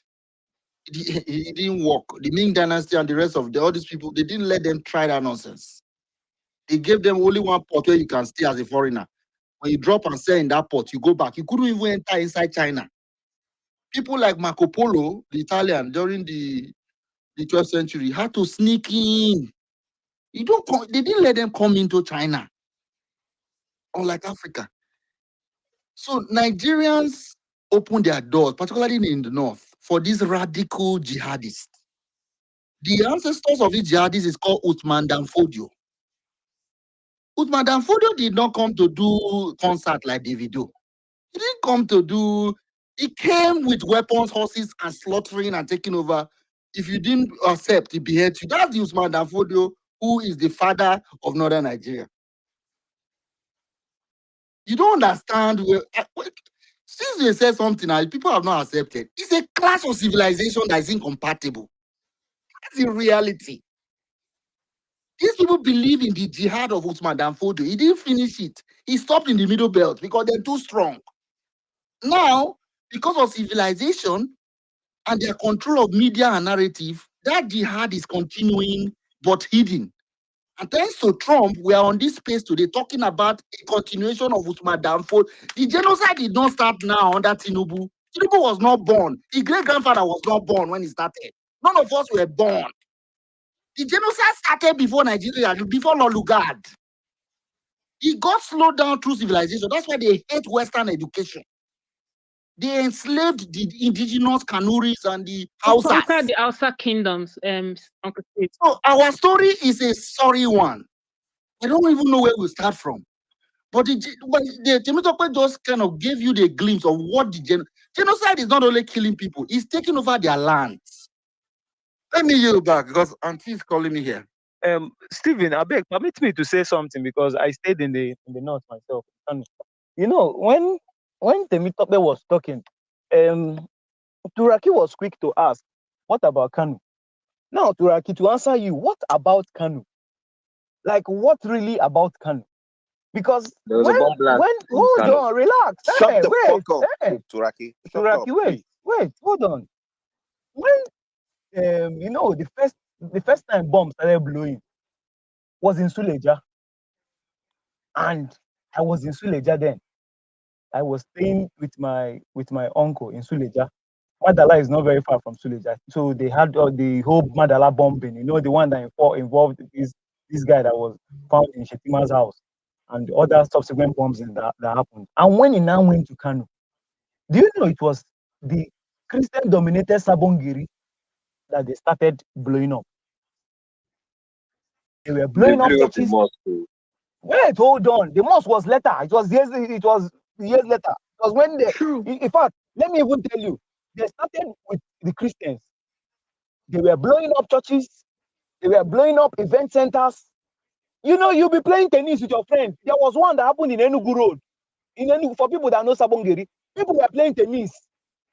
Person put bomb inside Ereke, you know what, the sugar cane, that barrel they say sugar cane. Dropped it where they are playing tennis. Bomb was scatter people where they play tennis inside Sabongeri. They blew up parks. You know, Luxurious Bus was packed up for people going to the east. That was in New Road. They blew up the parks. I have my friend and in Papa where still carry bomb injury to today. They blew up churches. In fact, if you go to Sabongeri today, if you go to Deeper Life in Ebe Road, you will still see that they still have the barricade that they used to barricade their church. In fact, almost all the big churches have this barricade. That is like the legacies of the bombing days. And when the Christians have started becoming smart, you get, before you pass, they will now use scanner to scan you to enter the church. They started doing that, and then some churches have military men. They now turned against the Muslim people that were the ones that were sheltering them. Do you know there was a time for people that know Kanu, the bomb shooting, they went and were shooting people inside police barracks. So Turaki, what about Kanu? You killed Christians, you killed them until they became smart enough to evade your attacks. They became smart enough to be intercepting you people.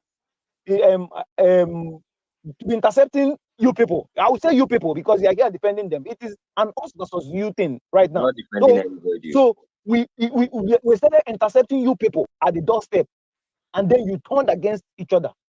And when you turned against each other, it became so severe because unlike the churches, when they want to pray on Friday, they are always on the street. They block everywhere. So there are much population coming out to pray in selected mosque around Kano. So they started blowing up all those places. And when the blowing up started happening, they now found a way to stop it gradually. Up until they stopped it around 2014, 2015. And up till today, we don't hear about bombings in Kano. So Turaki, what about Kano? What about Kano? Thank God you made that point that they bombed a mosque, but I just want to know that I don't support anybody. I'm not here to defend anybody. So that's enough. Let's take new speakers. You're not a guest speaker here. Okay? Okay. I think Chris, who hasn't spoken, that way we can move the mic. Yeah. Is it true? Temitope still has her hand up. She's the only female up here, so I'll give her that. Okay, let's get a quick one from her, and then we'll go to truth. Yeah. Temitope, if you have something to say. Yeah, I'm sorry. I just wanted to add that my first experience with war was sometime in 2000. I don't think we've even had Boko Haram by that time. When McCarthy was our governor at the time, I think it's 2000 or 2000 or 1999. I don't remember. I was around 7 at the time, and I remember my dad sending me to a friend's house to just keep me safe. And I remember we had to hide in that house for 3, 4 days.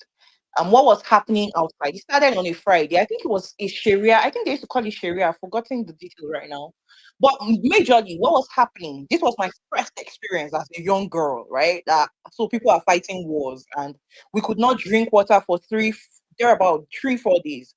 Now, like I said, I stayed in the northern part of Kaduna, which is where predominantly, I mean, maybe 30 to 40% Christians, but it's predominantly Muslims. And what was happening during that period? They would stop your car if you have a car. They would ask you, "Are you a Christian?"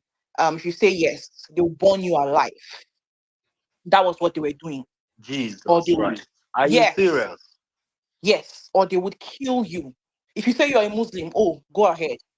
You're a Christian. They would like we came out after 3, 4 days after McCarthy maybe declared a state of emergency or whatever, coffee or whatever. We came out and we saw people burnt in cars with their children. A man, a wife, 2 children. They would stop you on the road. Cut. That was my first experience in 2000, in year 2000. Um, yeah, I was 8 at 2000. Yeah.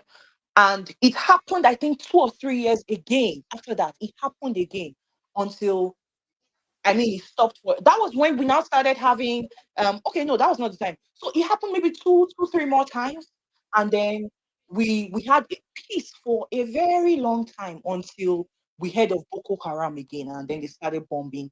So what I'm saying in essence is, like everybody has said, it did not start with Boko Haram.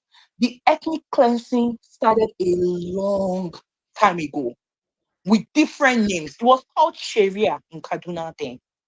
And those images are still in my mind, despite, being a whole lot older right now. And, yeah. So that's all I wanted to say.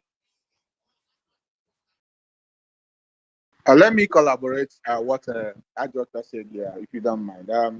I think either in 2012 and 2013, I was I was in Kano. I went to a school called Nigerian Police Academy in Woodhill, Kano. So we had some form of program there. But after the program, when we were coming back, I saw because I met somebody in the luxurious in the park. So we were talking, and he seems to be from my place. So as we were coming back, oh my, I couldn't believe this was the same park. Everywhere was damaged. This is a real life experience. I saw everywhere was damaged, and then I was asking about that man, and they said he has been killed by a bomb blast. So it's real. It's true. The one of the luxurious uh, uh, uh, park near in that Sabongiri, I was there in either 2012 or 2013. I was there live, and it was true. So I just wanted to say that. Thank you. So, Tudo, can I ask you something? And I want you to be like, just like, forget that you are obedient, you want a better Nigeria. With this kind of thing, you see when it started, you see how it's still happening. You see where it might continue to linger out. With all these things, do you think you can coexist with this thing? Just like, because one thing we do to ourselves that got us here is the fact that we continue to lie to ourselves. We lie too much to ourselves, especially black people. Do you think from the time with the history of when this thing started till now, it's getting worse? And it has eaten deeper into every nook.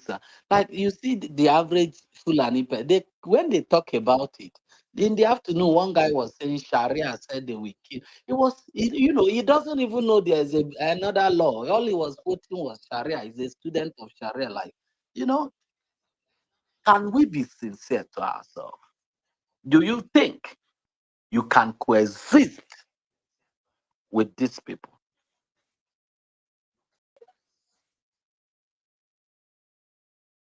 Um,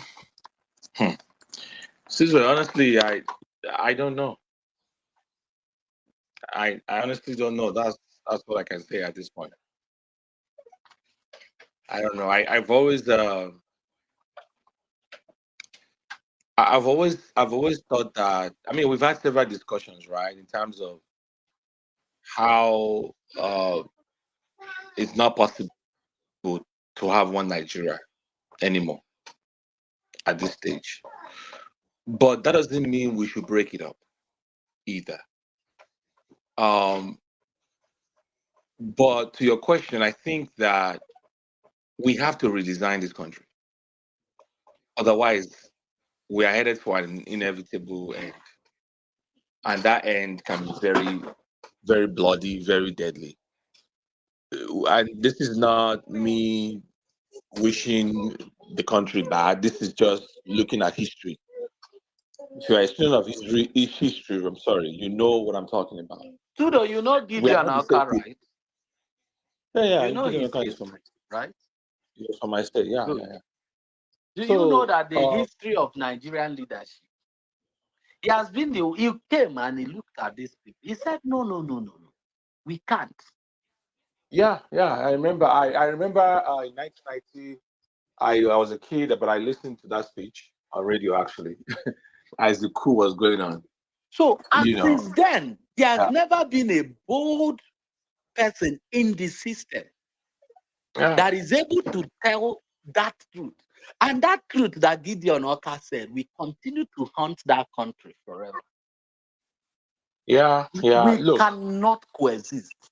Never. and so that's exactly what I'm saying, right? And I'm saying that. So, what is the next thing, right? And that next thing requires us to come and say, what is the solution, right? What is the solution? So for me, like you referenced, I believe that we can have a political solution in Nigeria. But that solution has to be a recognition of what the reality that is staring us in the face. There are people who I think by now we have about 12 states that have signed up for Sharia. 12 at my last count. We have a Sharia appellate court in Abuja, the capital city of the country. In fact, Sharia is enshrined in our constitution. Yet, we like to think of ourselves as a secular country. It doesn't make any sense. And then you have the case of that man that the Sharia court people showed up at the shop and they harassed him and they shut down his business and everything. Anyways, so you see this conflict between those of us that want to be a secular state and people whose views are still stuck in the cave, of the 7th century. It can't work. Even when you have cases like Deborah Samuels, who was beheaded, lynched, stoned to death, whatever, just for saying in a WhatsApp group that this group is not for religion, it's for academics. Because the threshold for the claim of insulting the prophet is very thin. Once they put it on you, that's it. Or the woman that was doing her business and that guy went to do ablution in front and all she did was caution him that you can't be doing that here, and boom, she's dead. So these we have existential fault lines that if we want a country that will remain, we have to face this reality. We are not the same people. We are different people, right? We're different people. But again, I'm not saying because of that we should break it up. No, there's been examples all around the world where people identify these differences and say, okay, we could be a confederacy. It has been done all around the world. Those of you that want to go live under your Sharia, go stay over there. We that we don't want to be Sharia, we know where we go. And we design a jurisprudence around that. And we decide which law is the supreme law of the land. But this thing that we are doing, it's only going to lead one way.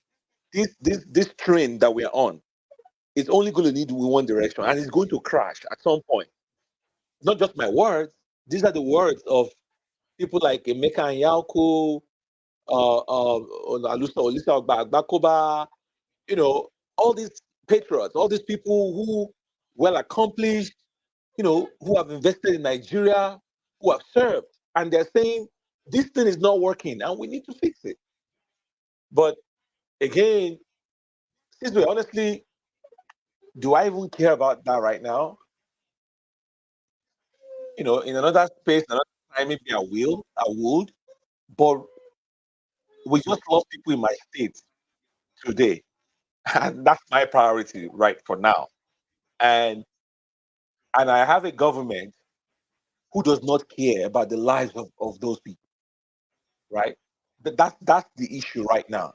I have a government who doesn't care, rather than investing and showing good faith and intentionality to solving this problem. They're running all around the world doing propaganda work. Like, how does that make sense? So what they have shown is that they don't care about the lives of the people. They don't care about us in the country, right? They just want to look good to the rest of the world while they continue to bury. But you see, there's so much you can put a band-aid on a sore. After a while, the sore will start to stink. Yeah, Trudeau, let me Yeah. quickly come in here. So I don't. When I see you. Hold on, sir. It is 5:17 a.m. in Nigeria. Today is another day calling on President Trump to make true his promise and bomb these terrorists. It is 5th November 2025. I am humbly again calling on Mr. President, the 47th President of the United States, to consider the atrocities of terrorists in Nigeria and make true his promise to bomb the fuck out of these terrorists. Trump is not happy today. His party is really is really losing, but Yeah, that's yeah. I another. beg, Let him I finish, beg. Charlie. Hello, Let him never please, anger the justice, Nigerian terrorists right now. You should use that justice. anger and come and destroy everything. Please. Let's try not to curse. Remember, this is not our usual banter space. It's because the issues are very real. If you've been listening, you can hear what our sister Temitope just shared about her own experience. Watching people being burnt at that age. She told us her age. You know, genocide is not only killing people, it also, let me ask Tudo or Chris, if you can Google and tell us the actual definition of what genocide is. It also includes psychological trauma. Can somebody Google that? The official definition of genocide, if you're on the speaker. I think Chris can do that. Or maybe here, Fanny? Something like psychological terrorism. No, I need the definition read out. I need the definition. Of genocide. Yes, just Google the official definition of genocide on Google or ChatGPT. Genocide. It says by UN or general definition. Official definition. Could be once it's official, that's fine. Destruction of a national, ethnic. No, start again. Genocide is the deliberate and systematic destruction of a national, ethnic, racial, or religious group. That's simple terms, simply put here. I like to add. I have another definition. 1 second. Efrani. I have another definition. Okay, let's hear from Temitope as well. It says genocide is a deliberate and systematic destruction in whole or in parts of a national, ethnic, racial, or religious group. This includes acts like killing, causing serious bodily or mental harm, deliberately inflicting conditions of life to cause physical destruction. Yeah, basically. That second part, for emphasis sake, excuse me 1 second. For emphasis sake, read the part B. That's where I was going because I know the definition. I just wanted somebody to read it. Go ahead. This includes acts like killing, causing serious bodily or mental harm, and deliberately inflicting conditions of life to cause physical destruction. Thank you very much. So haven't heard the official definition. Caleb, give us a second. No, I'll I come wanted to to you. add to the definition. There are two more aspects to the definition. Okay, go ahead. The next one is imposing measures intended to prevent birth within the group. It has happened to people like me in northern part of Nigeria. Then the next one is forcibly transferring children to the group of this group to another group. These have also happened. So these are two aspects I wanted to add to the definition. Thank you. Guys, with this definition, I spoke with Mike Arnold, the American guy here, and we had a conversation. And what he tells me is that every single government official of Nigeria in power, including local governors, that there is enough evidence and case to take them to ICC. That the Nigerian government does not even understand that Tinubu can go to The Hague and there is enough evidence to convict him, being the president of Nigeria, of genocide. Based on this definition you just heard. You know, people that are playing in Abuja, all these wicked drunkard, kai, these idiots that run Nigeria, they don't understand that the stakes have never been higher. They don't understand that this is not like you are doing pay Arise TV, pay channel, pay blogger, may they hide the story. The matter don't pass that one. The definition of what's happening in Nigeria is textbook genocide, and then you can't even escape it.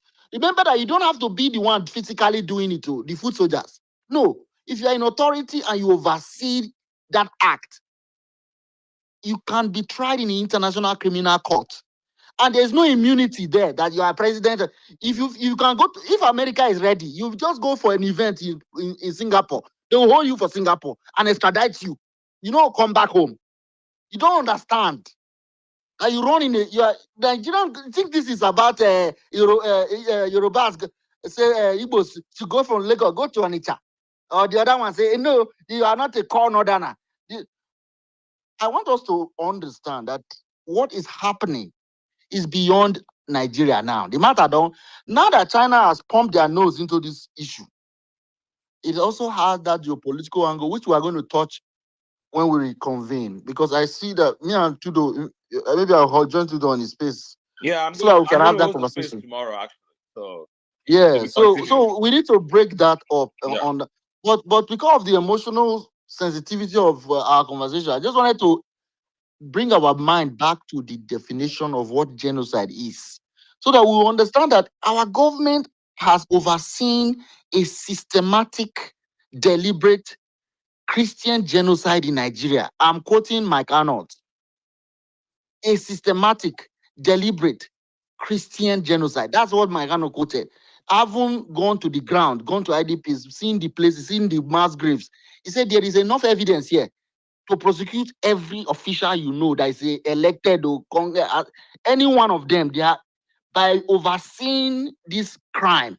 They are guilty by virtue of their position, because you are allowing genocide happen. What is even worse, you are denying it. You are lying about it. You are saying Daniel Bohala can be held. He may not, if America is ready, he may not even leave that DC he came to lie. It's because he's a gobble. There's someone they call gobbles of Hitler. That's what he is. A propagandist lying about a genocide that is ongoing. And you have heard that if you listen to this conversation on this place, you can see that the whole argument that it is not because of religion, they are just crazy, they are not educated, they are not really Muslims, or they are not targeting Christians. Are you guys seeing from witnesses on this call how that thing falls apart? Because there is no iota of truth in anybody that says they are not targeting Christians. I wanted to find out from Caleb. I didn't get the answer to why is it that it is the southern of these states, like southern Borno, you say it's Christian. So what happened to the Christians that were in northern Borno? What happened to the Christians that because I keep hearing southern Push them, Kaduna. they push What them about the out. So that's Christians? what they do, Stephen. They push you out. That's the usual. That's the history. Through acts of what? Genocide. Yeah, strategically. Through acts of violence. Gradually, northern Kaduna was Christian, from what our sister was saying. Those old people but today is Muslim. How come? So what did that mean is that these people play a long game. If we don't stop this genocide, Yenagua will soon be a core Muslim. You say Northern Bayelsa. You're not from core north of Bayelsa. Northern Rivers. You're not from core. Just like in Edo, they already entered Edo. Yes, they are in the Edo North. We have an Edo North. There's an Islamic movement Yeah, that is in the why Edo North. when I'm talking, I They always always thought come into your state from the I north. thought The Edo, north. I thought Yoruba. These two places are to Wait, me, to this way, I'm painting a picture. they are no longer If there. They are gone. these jihadists are not stopped, you will soon have a northern Lagos, a core Lagos. And you are from the northern Lagos, the Muslim side. So those will remain for Badagry and then go from there enter sea. People don't understand. And Lagos. Tinubu built Lagos where? Already you can see what's happening in Kwara now. Kwara. Anyway, my point. Temitope, you wanted to react to Yes, what I'm saying. Go ahead. I'm so sorry. I don't like to. So what you're saying right now is the absolute truth. So this 2000, when this thing happened, right? Like I said, we're in the northern part of Kaduna.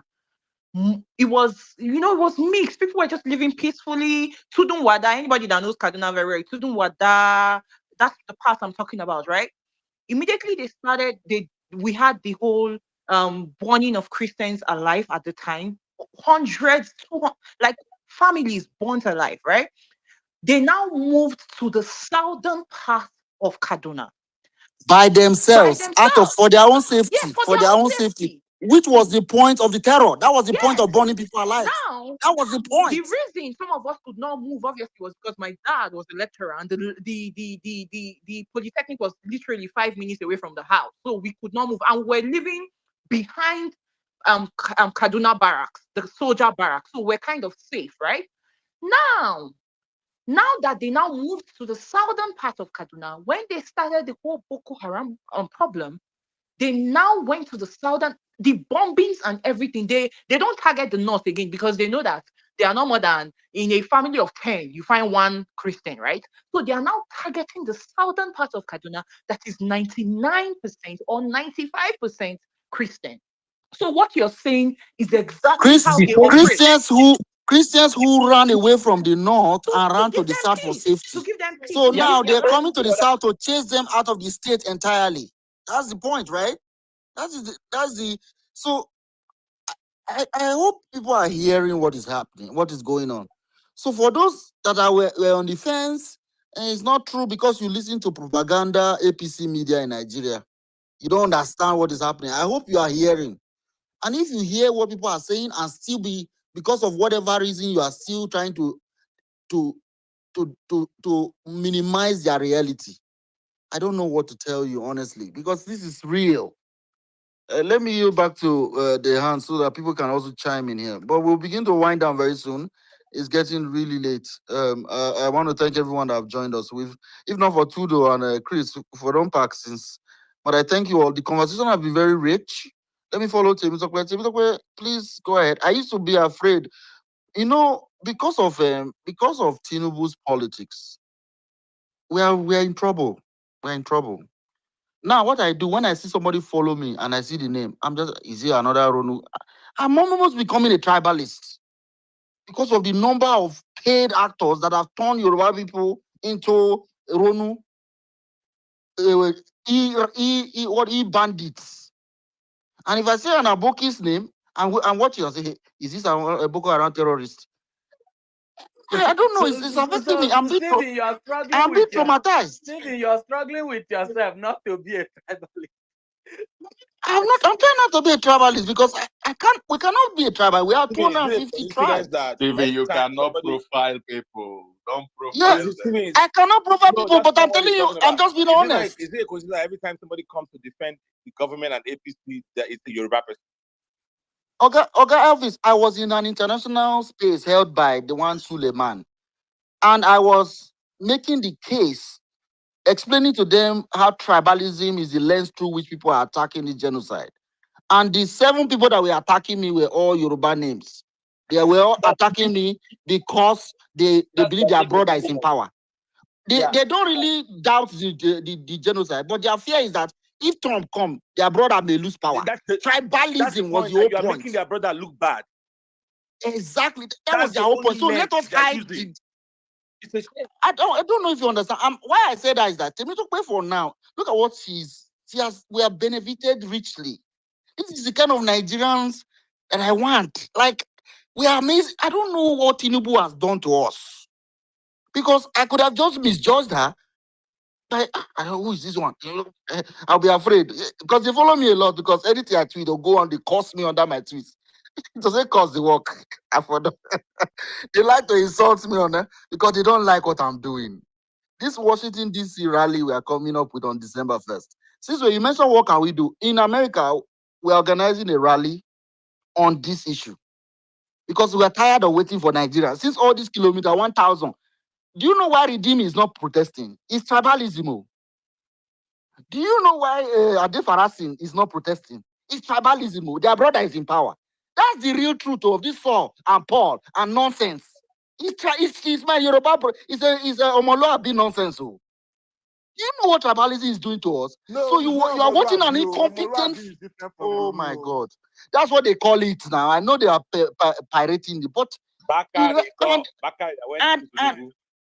wait. Okay, occupy Nigeria, Abi. Tunde Bakare.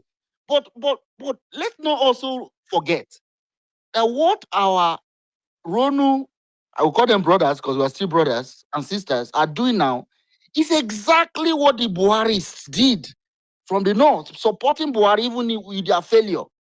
That's why when somebody posted as somebody on Arewa Twitter was crying about this custom employment list. How can start where Lagos have 200 slots, the whole can have only 30. Lagos 250. That he's not a governor of Yoruba. Now somebody reminded him what Buhari did. You were here when we don't. Have you ever seen an advert of CBN? Have you seen an NPC?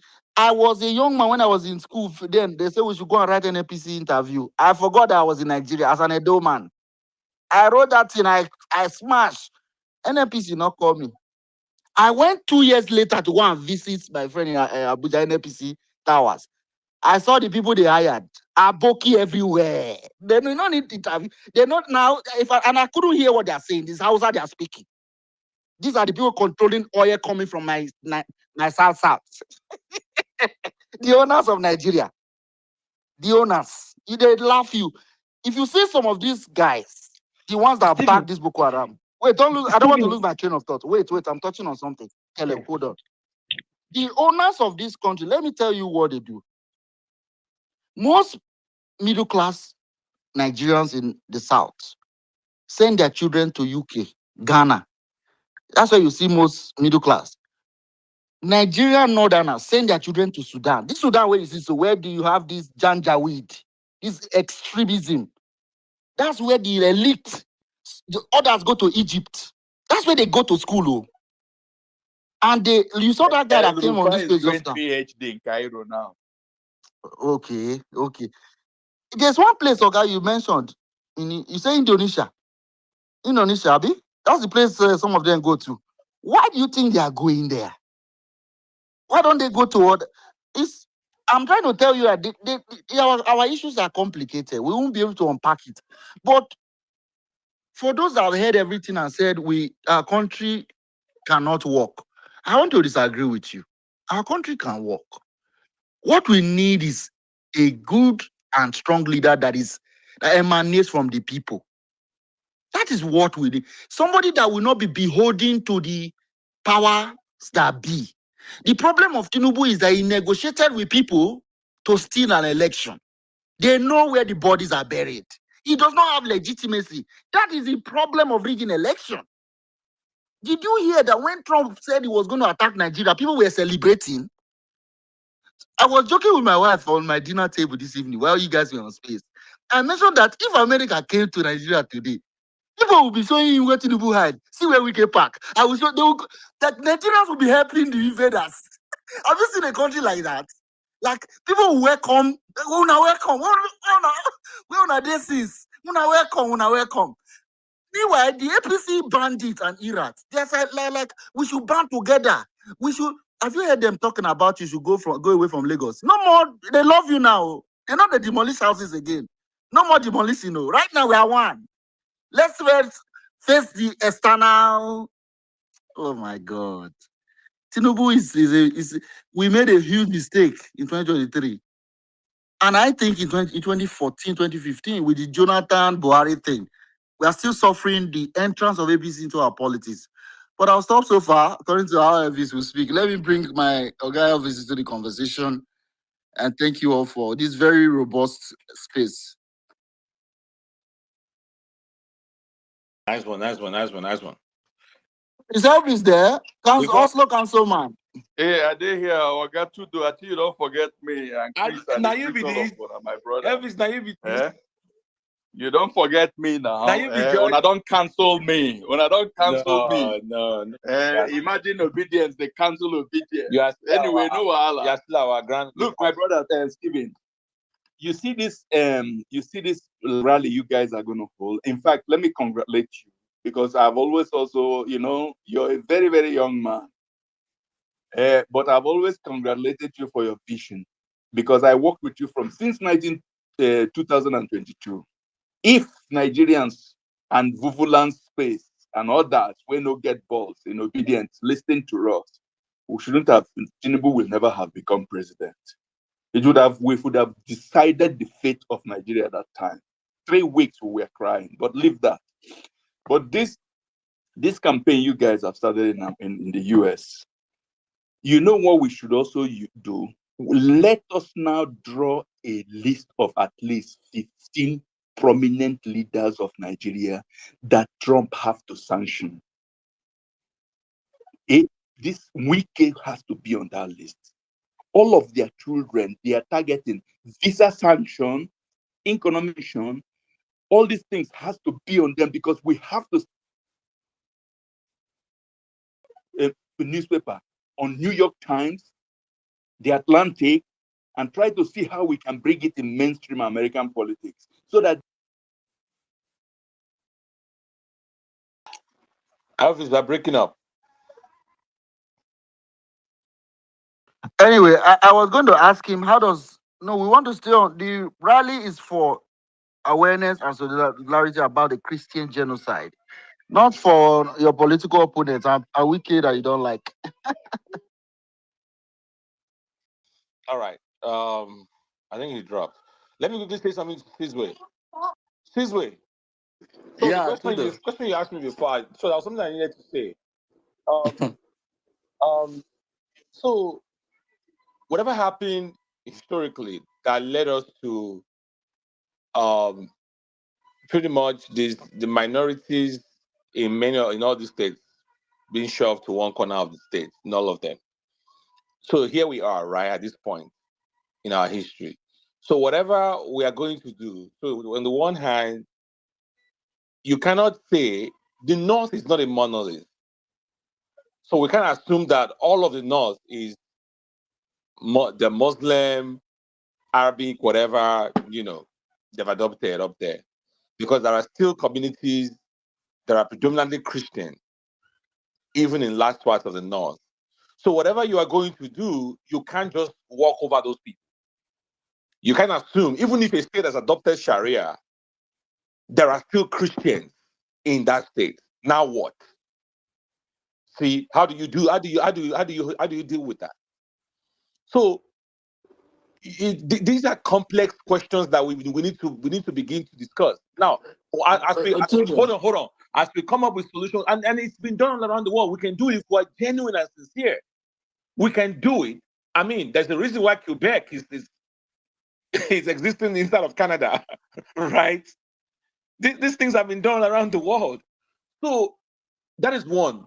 The major issue here is the fact that there are people who believe Nigeria belongs to them alone.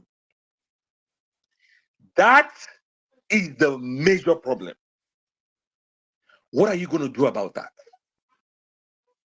See, so whatever structure you come up with, whatever restructuring, whatever design, these people, what will stop them from moving from place to place, right? To come and sack people from their homes, as their ancestral lands, ancestral homes, and rename those places and take them over. What is going to stop that? And to Stephen's point, until you have a government that is genuine and decisive, this issue is not going away, unfortunately. Okay, Tudo, let me answer you. Let me come in from there. I say that, like when I tell you, I say you speak sometimes like someone that is beginning to have the mind of a terrorist, then you revert back to civilian that's your natural default setting. A very bloody civilian. Now, let me tell you, the problem has gone beyond what a lot of you are seeing. It is now like these people you're talking about, they are also smart people. They see through anything that might reset this Nigeria to that point you are thinking, and they will do everything to resist it. I don't know if you're getting. They know. That is why my fear for P2B. When he does this thing, I look at him. Tudo, always remember that I work with the government very close in a very, very high day. So sometimes I talk, that is why I don't like to talk about that part so that people will just see me as just regular. So I'm talking from a very deeper sense point when I say this. These people, they are everywhere. When Nigeria could have achieved this thing was way back. But a lot of these leaders also fell for this. Even Obasanjo. How on earth do you allow these people to have Sharia? And also remember something, that whenever a Yoruba person is in power, these core northerners, the Fulanis, they believe that the average Yoruba, they are married to the average Yoruba. The average Yoruba is their wife. And he have a historical context. So you can see that whenever a Yoruba person is on power, they push further. Because then it exonerates them of a lot of things.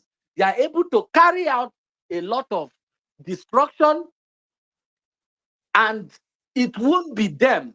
Like, they won't be the one at the forefront. Meanwhile, their wife is sitting there that cannot say or do anything. So that is why whenever you see a Yoruba man become president, especially through them, they kind of push more, they kill more, they have more push, because they feel like, okay, it kind of exonerates them. Right now, the hate that would have been given to apportioned to Fulanis is not really apportioned to them. What's come to us, it's being shared right now. Let me come in. I know you and Die got three. You guys have your own fight. Anytime you are speaking, that una fight. with Yoruba know the show. let me just drop this here. A friend of mine, she's a physician. We went to UK for a vacation, so she was just sharing. She was one of the young people in UNN. Then she read medicine. She believed in Nigeria. Thankfully, she's alive, so don't think she's going to be like the Arise reporter, right? She's not. Born in Enugu, went to UNN as a doctor, wanted to really practice internal medicine in Park Lane, Enugu. Those are no Park Lane hospital. She recently moved to the UK. And when we went to the UK, we asked her, why did you finally leave Nigeria? This was before Mbao, just before Mbao. It was Ngwain's time. She said, as a doctor, she used to do night duty. This is not reported anywhere. I'm just sharing you this guys to give you guys the perspective of what's happening. She is in trauma unit in Park Lane. She was there at the time. When Fulani militia, or what they call Fulani herdsmen, attack villages in Enugu, the number of bodies that they bring from these places is so much. I mean, dead bodies, those who survive very bad injuries that she has to deal with. But the government of Enugu under Ugwai make them to sign a non-disclosure pact. They cannot tell anybody what they saw in that night duty. They cannot even tell their family or their when you close work, you get home. He said it was too much. She started having mental problem because he said when you hear attack, he said when it's too much, they'll say 4 people died. He said it's a lie. It's up to 5,000. The Fulani herdsmen were wiping out Enugu. He said it got to a point where she told her husband, let's run. She's in the UK now. She's a doctor in the UK. She said, I had to run. The Fulani herdsmen want to finish Enugu. He said, what you hear on the media, if you hear at all, is small. He said, ask any doctor in any of these places you hear Fulani attack. He said the killing is 100 times more, which is why I always tell people that this 100,000 they're banding about now since 2009 is an undercount. It's an undercount. And why do you think Ugwai make a doctor in the Park Lane not to report? Because Ugwai understands that the power structure of Nigeria is controlled by the Fulani. The power structure. The governor of Imo State, who made him governor? Who do you think made him governor? Who do you think is behind this this one that does Coastal Road? This one that very proud? It's insult people. Umai. Who do you think is behind him? All right. They are Fulani. You think you can? Do you really think you can be governor? Government is still controlled by, but they think they are in charge, but they don't know they are No, not. I'm just trying to tell you that governors are afraid to even expose what is happening. for their own selfish. It's only a Nigerian man that can do that. Just like people like Reno, Mokri, Daniel Boala, and the rest of you, you'll be wondering how human being knowing the truth will be lying like this. I don't know what people gain when they are able to do this. Like, I'm saying this to say that if you don't have legitimacy and Supreme Court makes you a governor, just like the Imo State now, you will do whatever they want. And at the end of the day, this genocide has continued because, let me just shock you guys. Ted Cruz's bill in the Senate, which they are running around afraid of, the first draft had Boko Haram, ISWAP, Ansaru, and Fulani militia. Because of, I know they are on this space. So I know it's late. They're here, so they'll be surprised. Ted Cruz had Fulani militia as groups to be targeted for sanctions and action.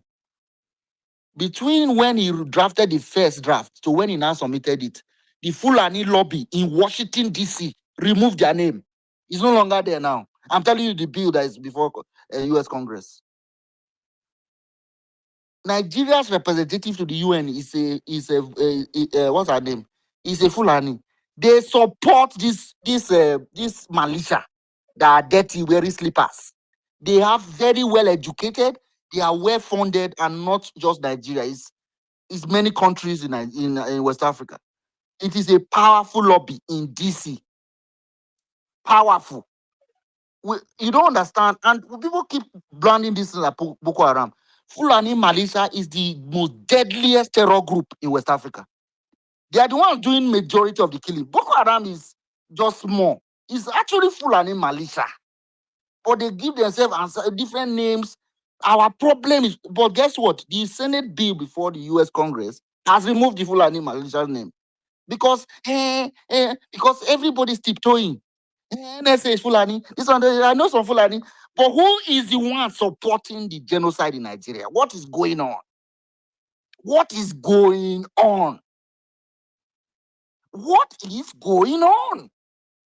And what is shocking is that the Hausa people are victims of this Fulani man. This Fulani, I don't know what it's called, but we are in trouble.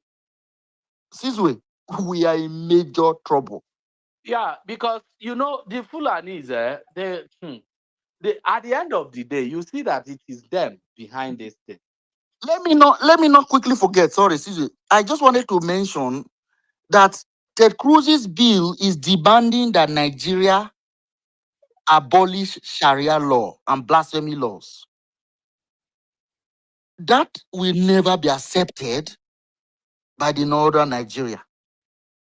And US will have no choice but to crack down. So I don't see, I think it was Tudo that said this ship has moved or the bus has left the station. Because we're on a collision course. And this one that China has weighed in, this thing is actually quite deep.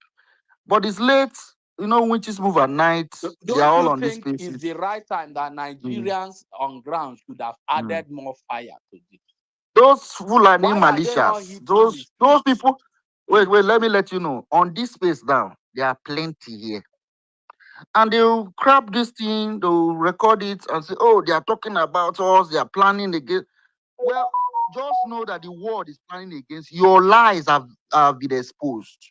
That Nigeria's problem, Boko Haram is even a lighter terror group compared to Fulani militia. Those ones, they open a pregnant woman from top to bottom and drag out the baby. They are merciless. You are right. And they are well funded. They are the ones that get information on where the military is going. They are well informed because they have people everywhere.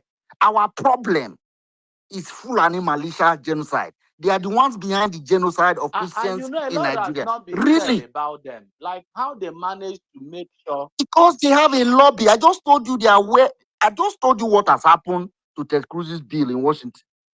They removed their name. Who did it? Who?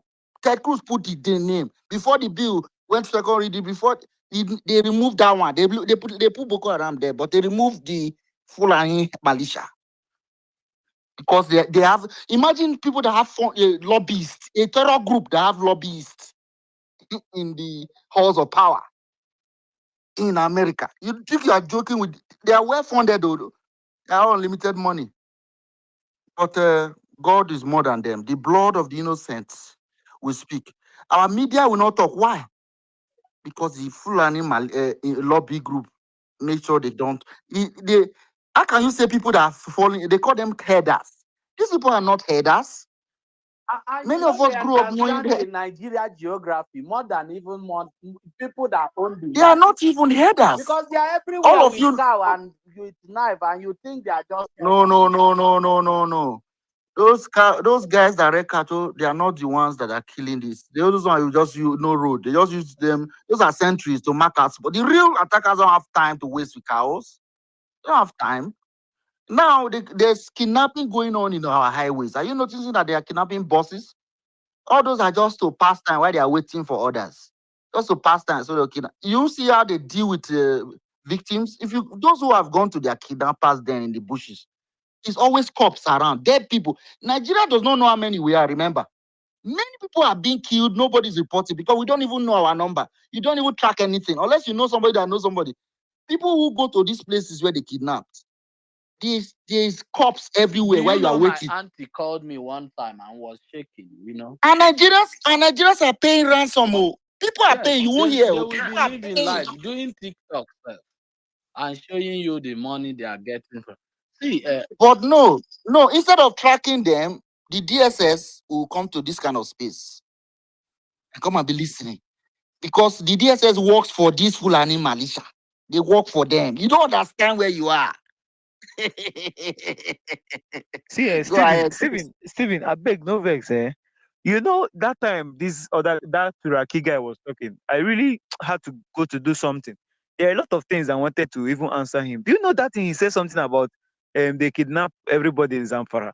See, you wear your polo and jean inside a bus, and me, I wear babariga with cap, and these people stop us. They go first shoot you first because your main appearance be say you be Christian. That one, they don't settle your matter first before they go start to decide whether they want kidnap all these ones or not. do you know my You get auntie called so me all one? these. Yeah, go ahead, bro. Okay, no, So okay, Stephen, go let's on. not lose sight, and let me just let you know what Daniel Boala is doing in America from media house to media. He's going to tell the world that is IPOB that has misinformed Ted Cruz that there is no Christian killing in Nigeria. There is no killing at all. It's only a cessationist group that they know the world know about Biafra war, so they use that one to confuse people that don't follow. That is what they've paid Daniel Boala to. Nigeria is a country where people can get And away. where is Daniel Buala from, sir? He's from Borno, He's from a place. He can't go to Middle his Belt village. now. Now still the same No, people where they dey kill now. Nigeria, He's a no. sir. You Christian. see, black He's a people are very Christian northerner now. Abi? He's a Christian Yes, He's a he's from northerner. Christian Yeah. Southern northerner. Borno. Uh-huh. And the He's people where from they kill Southern now. Borno. So you know why Nigeria is sad? Nigeria is a country where you can do anything you like. You can ruin the life of the whole country, and nothing will happen to you. People will just say, God go judge him. No, God go judge him. God go judge him. after 4 years, they will God go praise judge him, him. they will give him chieftaincy. They will They will give him they will chieftaincy that forget so they that he even was once their killer. Let's God Christian. Almighty. Like it is no cause. Wait, even the families of those who are now in IDPs. If the tomorrow now, Boala will go to IDPs to go and give them rice. Haven't gone globally to deny their existence. He will go there in Christmas. He will go and give them rice. The millions of people he has gone to deny their existence, and they will greet him. They will be waving him. It's almost as though we are not complete human. No, racist people say we are not full human beings, but we prove it all the This time is why I love because America. we America, prove it all the time. one But boy will dedicate himself. Look for that Buala. He the path he always crosses and take him out. He doesn't care if he will die. He oh doesn't care if he will live. He doesn't care. But he must be taken no, out. But wait, we don't advocate. Stephen, We don't advocate for. We cannot advocate for IPOB. So violence. the IPOB now But that people have like been Daniel asking. Boala. Wait. Okay, I'm hearing the feedback. Just mute. Our country has a lack of consequence. I don't advise anybody to carry out violence. I'm a very peaceful person. The only time I'm violent is when I'm protecting my life and my children and protecting myself. That's when I become violent. But as far as violence, I condemn it in the strongest term. But I'm just saying that if something happened to them, I will not cry. If you don't, I won't cry. I would like, I would not be able to, I will understand it.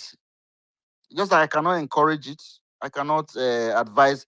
But what surprised me is that 200 million people would be watching. For example, Mahmoud Yakubu now, who rigged an election. The guy is in a penthouse in the same country, enjoying himself. He will soon go for another ministry. Like nothing is up. Nothing. You can't have a complete human beings, 200 million, and that thing happens. Go and find out what happens in America. Go and find out elsewhere where human beings live. Do you think it's juju or what? That you survive. You just get away with it. Like the way Wicked dances, Jagaba, Jagaba dances on their mandate. Like mocking you after killing coppers in River State. Jagaba, Jagaba. Like nothing happens. Nothing. You know? I won't encourage anybody to take action to laws to their hands. I hope the law catches up with them. But my point is that we are in a case where there are no consequences. That's why Daniel Buala is not afraid. That's why people loot. You hear this governor loot 100 billion. People will be waving them on the road. Children will be on the road waiting for them. I think we'll end here. We'll begin to end Steven, here. so I don't I tire. don't think Trump is happy tonight, so that I can use I that. don't. Can you hear me? Oh, okay, yeah. You're talking about. Before you go, I just remember Vivalex. Vivalex, our sister from Cameroon. If you want to come up, I would like to hear from you. Wow. I Yes. say Trump is not happy tonight, so that I can use that annoyance to come to Nigeria quick. Because even in California, we don't pass Proposition 50, so we go redistrict to balance within Texas to do. So Trump is not a happy camper tonight. Virginia Democrat candidate Be won like over all there. these Trump supporters, they know they even vote. Once it's not Trump, once Trump no day ballot, nothing concerns them. So can he just come and help us and use that annoyance to quickly? So you are one of those that don't support him, but you want him to help you. Are you seeing the way Nigerians You are? don't even hear say Tinubu I am send not a money single give your issue. I'm not a Kamala. single issue. So you never constituent. hear say Tinubu send money give your Kamala. So if say Kamala win, see wetin now this thing we for the suffer for Nigeria.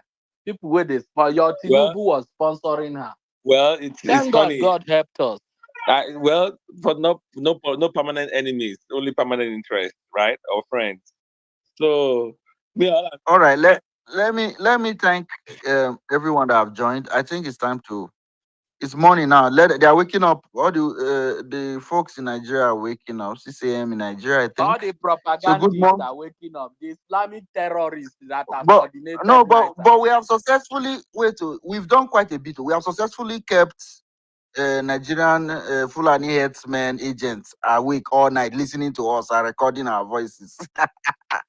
At least when I work for our money, terrorists and all the agents that like to crop message. I hope you've gotten quite a lot. You heard Caleb speak.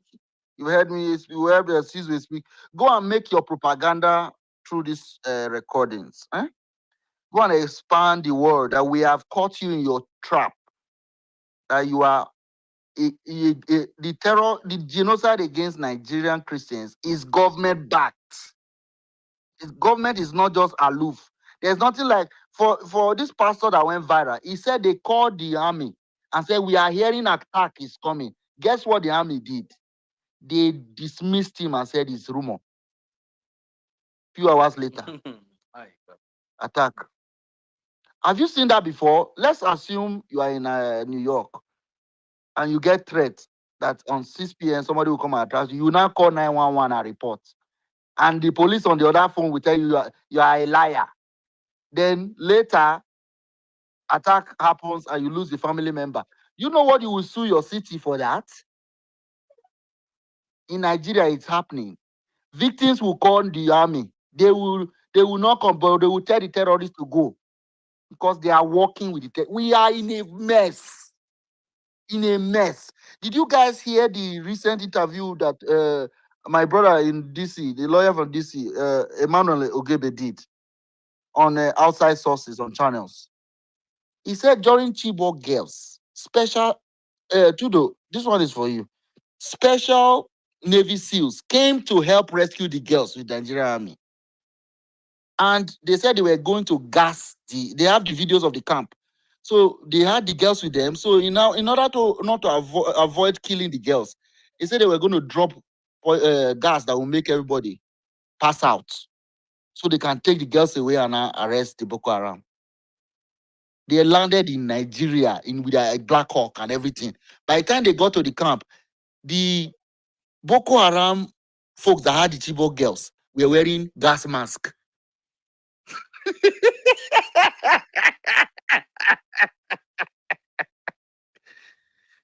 They were wearing gas mask. How did they get that intel?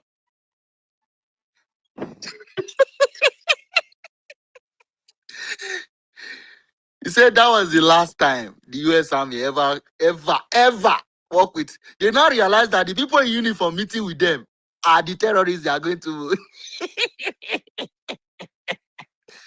You are finished.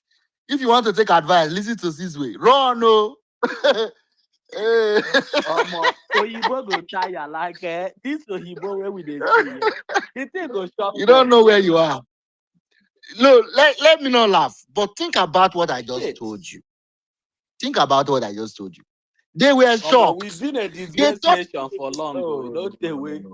God. You see, that's why they don't want to. You know what the US suffered in Afghanistan? Tudo, you will know this now. You live here. Afghan soldiers were turning their weapons on US soldiers. Most of the deaths were Afghan soldiers on American soldiers. The soldiers they were training. You know, they train local soldiers, right? Thinking they are They were fighting. and helping them. All of them. They were the ones. Exactly So that same Afghan scenario. That's what is replaying in Nigeria. Oh God. So it is exactly what happened in Afghanistan. So at some point, they stopped working with Afghans, and so in fact they separated. They now had their own green zone like they have in Iraq. Stay on your own. That's what they are. That's how they see Nigerian army. Steven, when you reintegrate 124,000 as at May, that number has shot up now. According to No Ribado, I shared that stat yesterday on the space. 124,000 repentant terrorists were reintegrated. According to No Ribado. Where are they? 124,000. Plenty past some states. Like they're everywhere. 100 124,000. Hey, we are fun. Is the one this one is the one they say they are reintegrate. Nigeria is gone. I swear to you.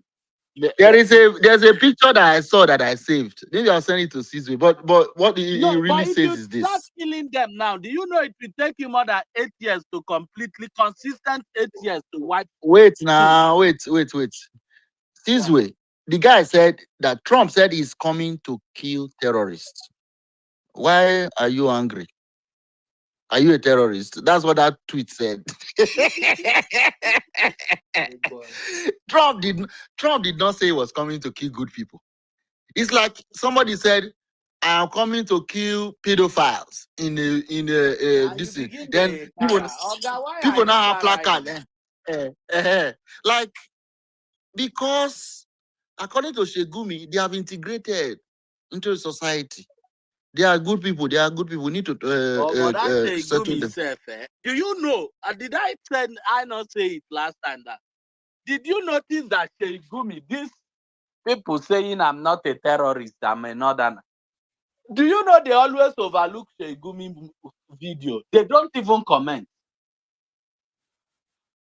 All this, they were waiting for P2B to tweet.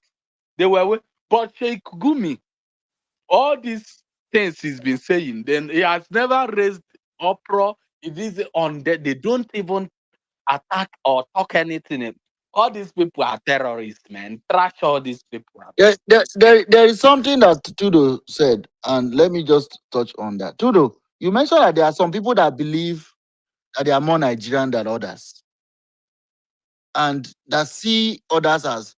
There's one guy that came to this international space I was. He said he's a doctor in Sokoto or something. He's a Fulani doctor up there, medical doctor. He said they're on strike. If you listen to that space and listen to the way he even talked to about me or to me about my comments, he said, I have a candidate I supported, that candidate will never smear that power. He will never smear it. He was talking as if the power belongs to him. Like you talk to a child, you will never take this biscuit. You will never smell that. Like I'm the owner. I won't give it to you, basically. That's what that guy was saying on in an international space. And I had already made the case. He came to make my case for me. That we in the South have to go abroad to find our destiny. We are scattered. We are like Do you the know lost this is children. why I hate We are like the lost children of this is Israel. why I hate this is why I hate this you know this IPOB, these IPOB people. I hate them with passion these days. You know why? They were the people that were so close to achieving what is in my head. In my head, me, as in, I knew what was in my head. This For way, a I've very come to long the time. conclusion They that fucked all up. you Southerners are cowards. Good night. Yeah, sure. Sure. And I support you 100%. Yeah, Including Nigeria. myself, because the thing is that I've lost, like, I no longer see myself as Nigerian per se, right? So that is why I don't. Let me tell you what most of us do, including myself. When we wake up, we check the news. Something that happen. What's the news? Anything to like these are problems. Somebody don't solve them. No, next thing you see very dark man set the ring light. Next thing, once the news happens, give this 6 hours, very dark man will set ring light and tell the old Nigerians what. Look now, this way. We are here talking about Christian genocide in Nigeria at this time. Some people did not sleep. They were on this space. They slept. They're woken up. Do you know it's because of somebody called Ted Cruz, Donald Trump, far away. Trump has never even visited Africa before. I don't think he has. Okay, he went to Egypt. Well, I don't. One people will say Egypt not be Africa, but it's Africa anyway. He went to Egypt for the signing of the peace accord between Hamas. That's his visit. He has not visited really any major African country, but he's talking about Christians in Nigeria, and has now forced us, all of us on this call, we are guilty, plus the 200 and whatever million they say we be. In quote, then say, we don't know our number, but then say. So, why do you think we are unconcerned about the genocide of Christians in Nigeria as Nigerians? Because Trump has forced us now to look ourselves in the mirror. The question is, why have we not looked at ourselves in the mirror before now? Why has it not mattered to us that people are being killed? We talked about the media blackout, but some of us know what is happening, but we got desensitized to it. We're now talking about this issue because, okay, let me bring Zege into this one. Zege, good evening from here. Evening. Oh, I've been awake for the past 3 hours listening to you guys. Stop me to sleep. I've been here listening. It's really enlightening, and I actually was moved by Timitape's submission. But let me not talk too much. Let me do this 1 or 2 things I wanted to say. First of all, you have to appreciate the fact that the blackout of the news psychologically over time has blackened the minds from thinking. And even those that speak, when you come out and speak, the people have been crying out. But because the media are not amplifying it due to the system, this thing started with Buhari's regime. And during that period, they made some laws, started fining media houses. Media houses are sound scared to bring out things because they will tell you, can you prove it? If you watch media, when you bring out an allegation, and the allegation, they'll ask you, can you prove it? When it's concerning what has to do with the genocide, they will tell you, can you prove it? Creating an atmosphere in which there is doubt to what you're saying. But in the real context, it is true. These things have been going on. So that's when you ask for the definition of what they call it, genocide, it's a systematic process, a process that has been systematic. So all these things give credence to the fact that some people have over time been ensuring what is going on is being done. But there's something I wanted to add, please, if you permit me. You just spoke like 5 minutes ago, and when you were saying it, that there is this mentality, this way that we are now being spoken to. I'll give a very simple thing for you to appreciate it. Most of you here are not in Nigeria, so you might not understand this, but ask. Here in Lagos, where I am, you want to climb a bike and you go to somewhere, just want to take a short ride that will cost you like 200 or 300 naira. You just pick a bike and move on. Most of the bikers are people from the north. I don't know if they're Nigerians or not Nigerians, but I know there are people from the north. Now, when you meet them and you tell him, I want to go here, the usual price is like 300, he will tell you 500. Now, I say, waiting happen now. At 300 now. Their reply is always, you get change. Now, on the first level, you do not understand what they are doing. But when you sit down and think of it, that you get change is one. They have turned Nigerian money to change. They are psychologically making you feel that money has little or no value.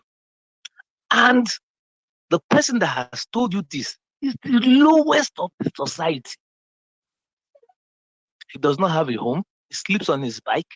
When he wakes up, he has what they call it. What's that animal that crawls and sucks blood? I can't remember that small thing, that animal. You see it all over their body. But he's telling you that has the money in your pocket. You get change. This psychological warfare that's currently going on has been taught even to the lowest to make you think that you are lower than them. It's part of the systematic method that they do it. When you sit down and think of it, like me, for instance, when they ask me, you get change, I usually answer them by saying, you leave your country, come Nigeria, come they find change. They'll now look at you that, oh, this one is smart. But most Nigerians that are in Lagos, where you listen to that kind of nonsense, don't even think of it. We're more interested in chasing money than realizing the threat that is right before us. They bring down men from whichever countries they come. These men don't come with families. They come alone. Young men. That's an army. People don't understand what's going on. It's deeper than you think. It's a matter of time for them to unleash what they'll do. So many people are happy with this tweet from what they call it, Donald Trump. And if you're in Nigeria, you need to see how the media space is mad. That social media space is mad. People that are living in comfortable homes are now shouting that I'm not a terrorist. I'm an Arewa, I'm not a terrorist. All the while people were dying, we did not say you're not a terrorist. As soon as Donald Trump tweeted, for the past 4 days or 5 days, you need to see how mad it is. When you're outside, you don't see these things as much as we see it here that we're inside. I give God the most dishonest people you will ever find in this planet Earth is the Fulani people. Dishonest in all aspects. Not Hausa, Fulani. Wait. The challenge with this broad statement is that you cannot paint every Fulani like that. So you must qualify what you're saying. Because you run the risk of the same way they classify you, Omo Igbo and IPOP. That's what they call. In fact, we that are from South Side, we collect as well. They call all of us IPOP.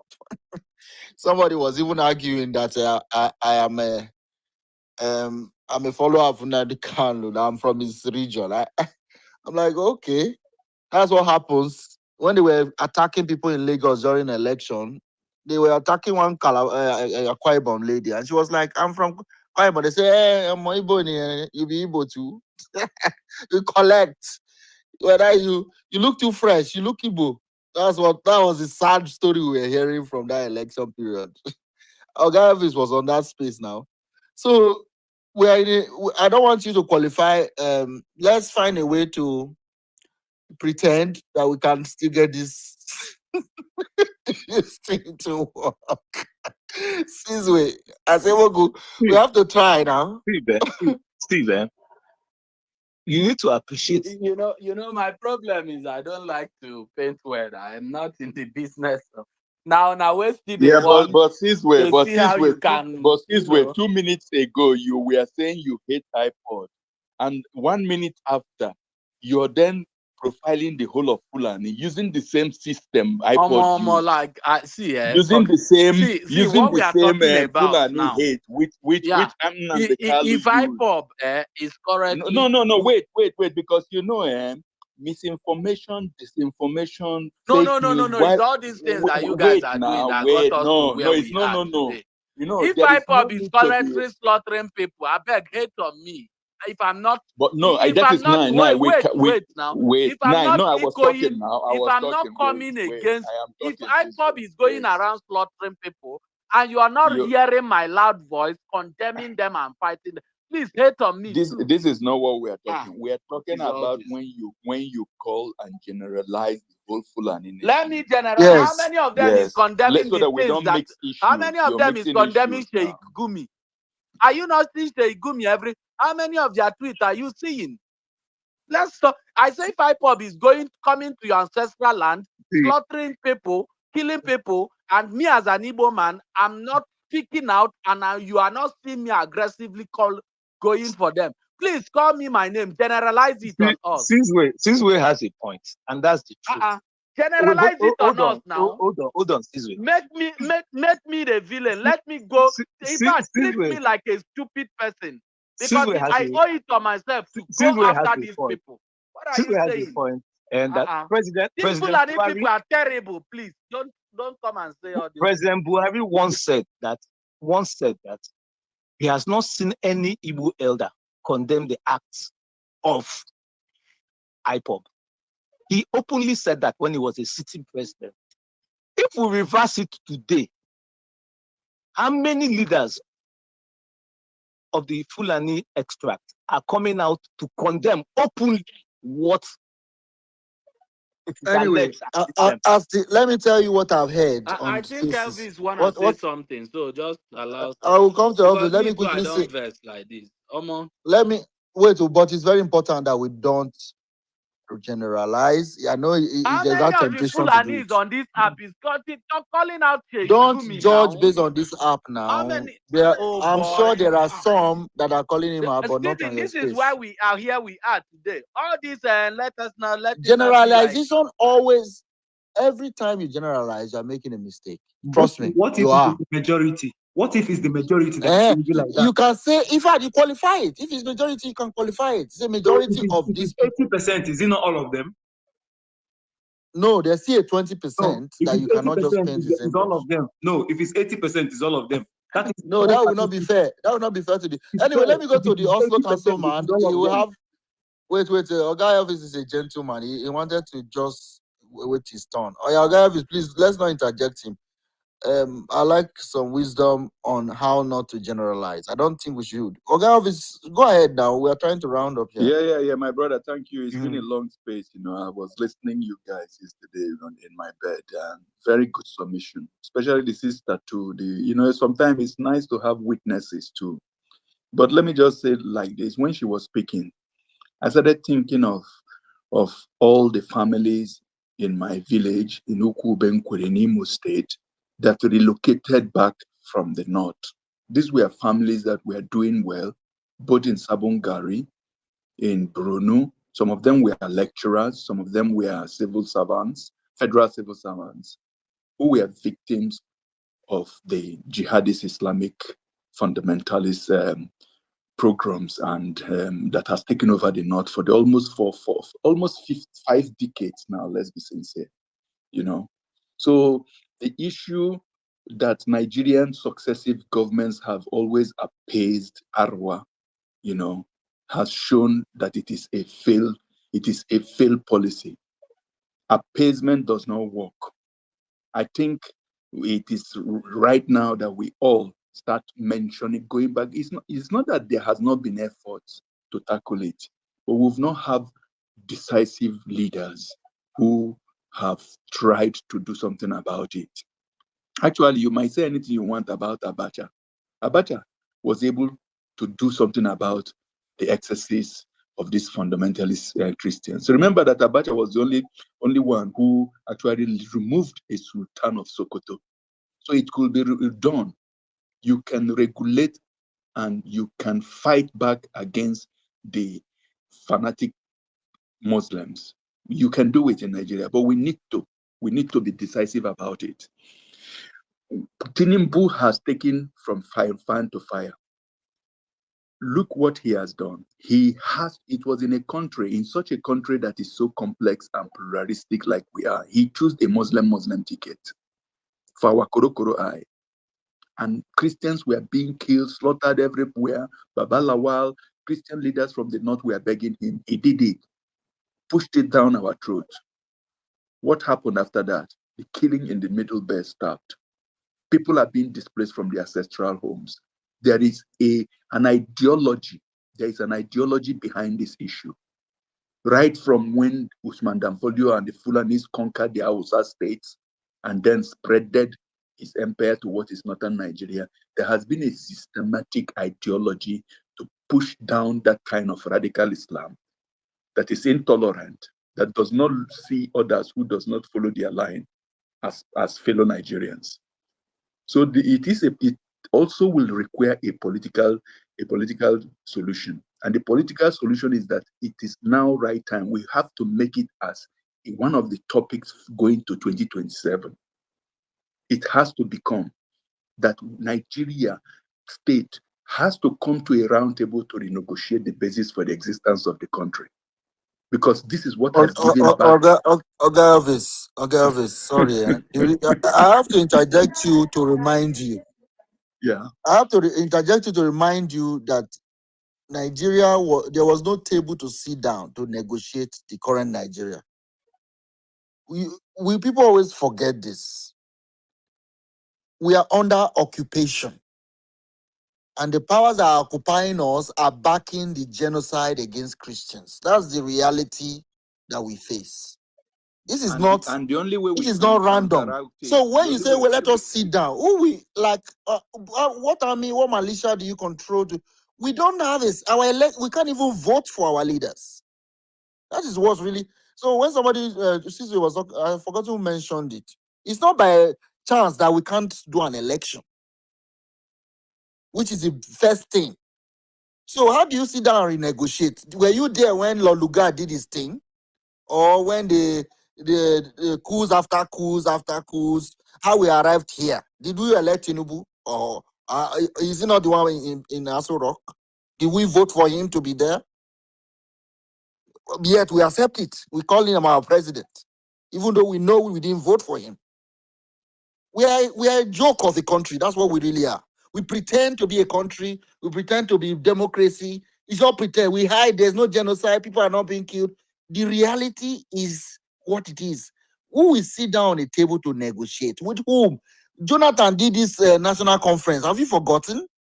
Where is the report of that national conference of Jonathan? Where is it? Collecting dust. That's what will happen to your city. Who is sitting down? Nobody is sitting down.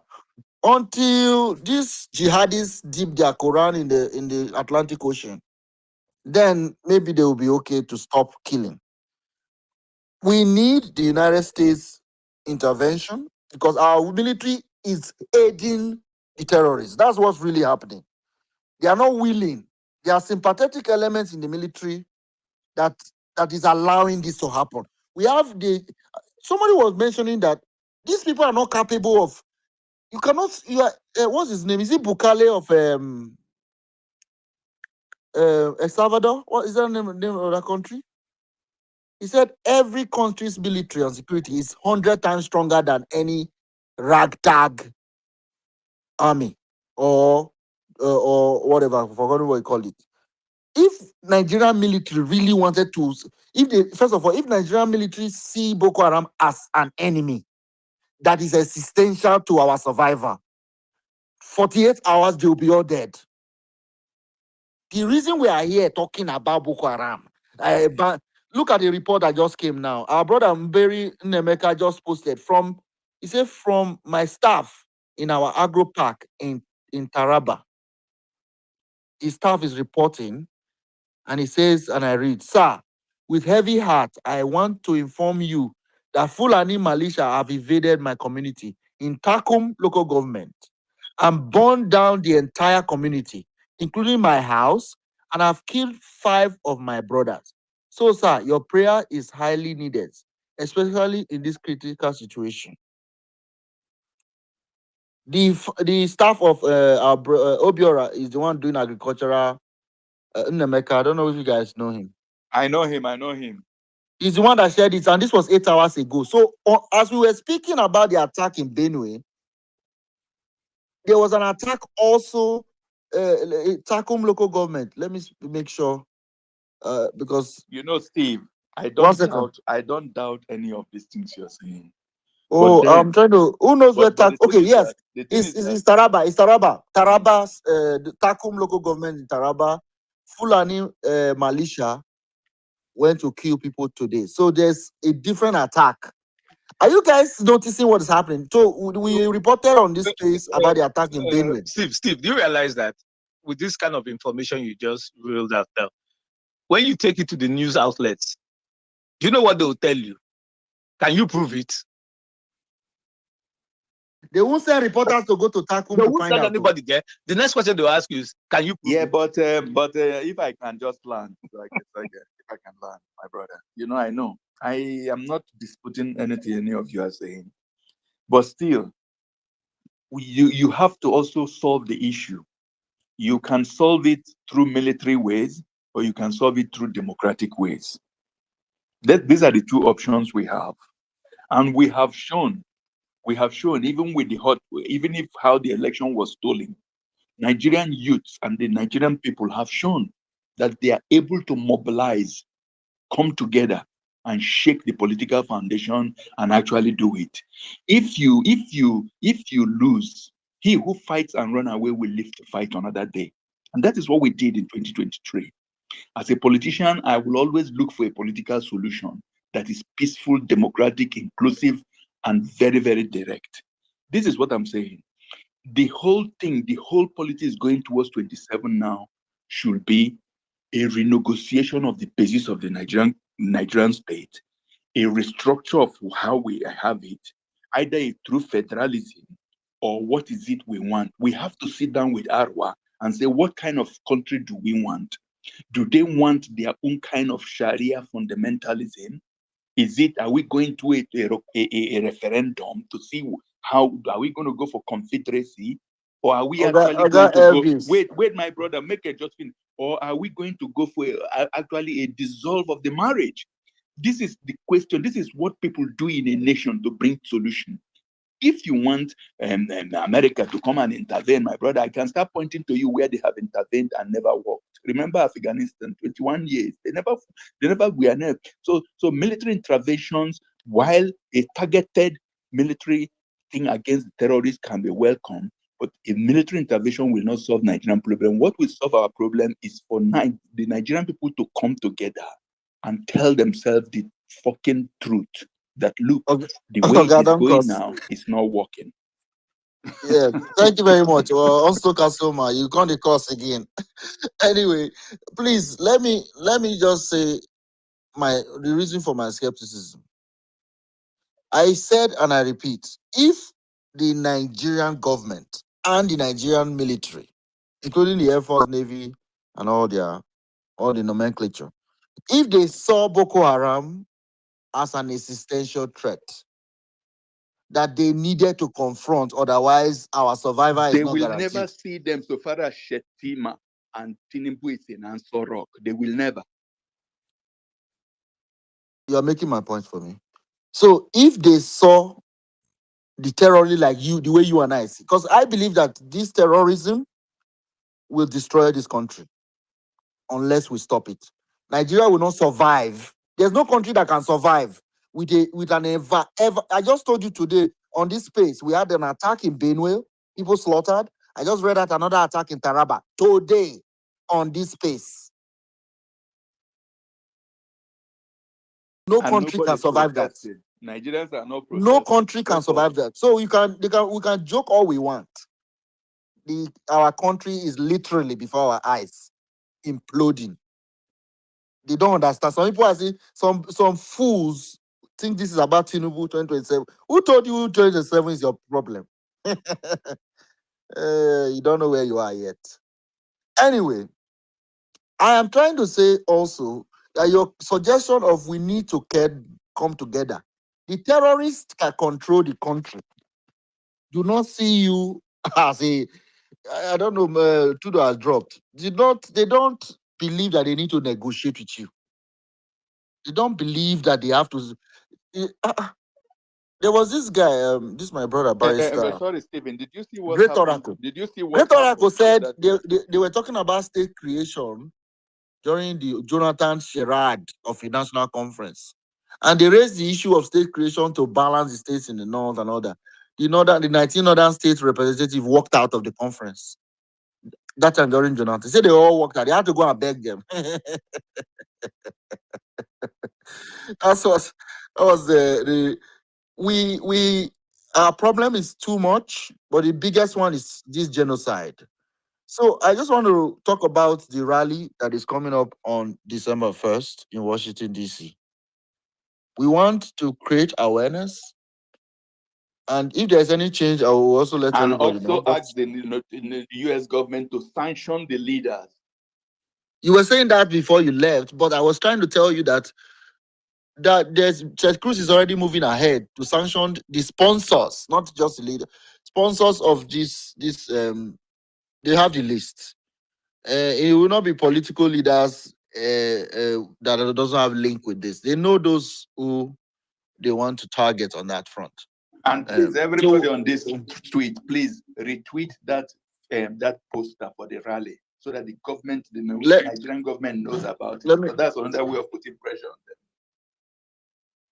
Of course, I'm sure they know about it already. I want to post it on the space for those that are in, because I have not had time because of this China, which is something. Is okay. You're a diplomat. You don't want to talk about it, but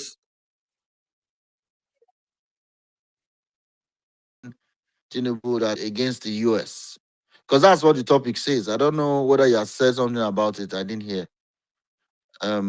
What's your take on why I look for the flyer? Share with us the danger of becoming a geopolitical playing field for China and America. The danger. Anyway, everybody will have say they have their say now. Everybody will have their say. It boils down to what the Nigerian people want, and the Nigerian people want peace and want the killing to stop. So in fact, actually, I would challenge it to be more decisive in his statement. I feel the statement was good, but he should come out very openly. For once in a while, sometimes leadership contains that you make controversial without fearless.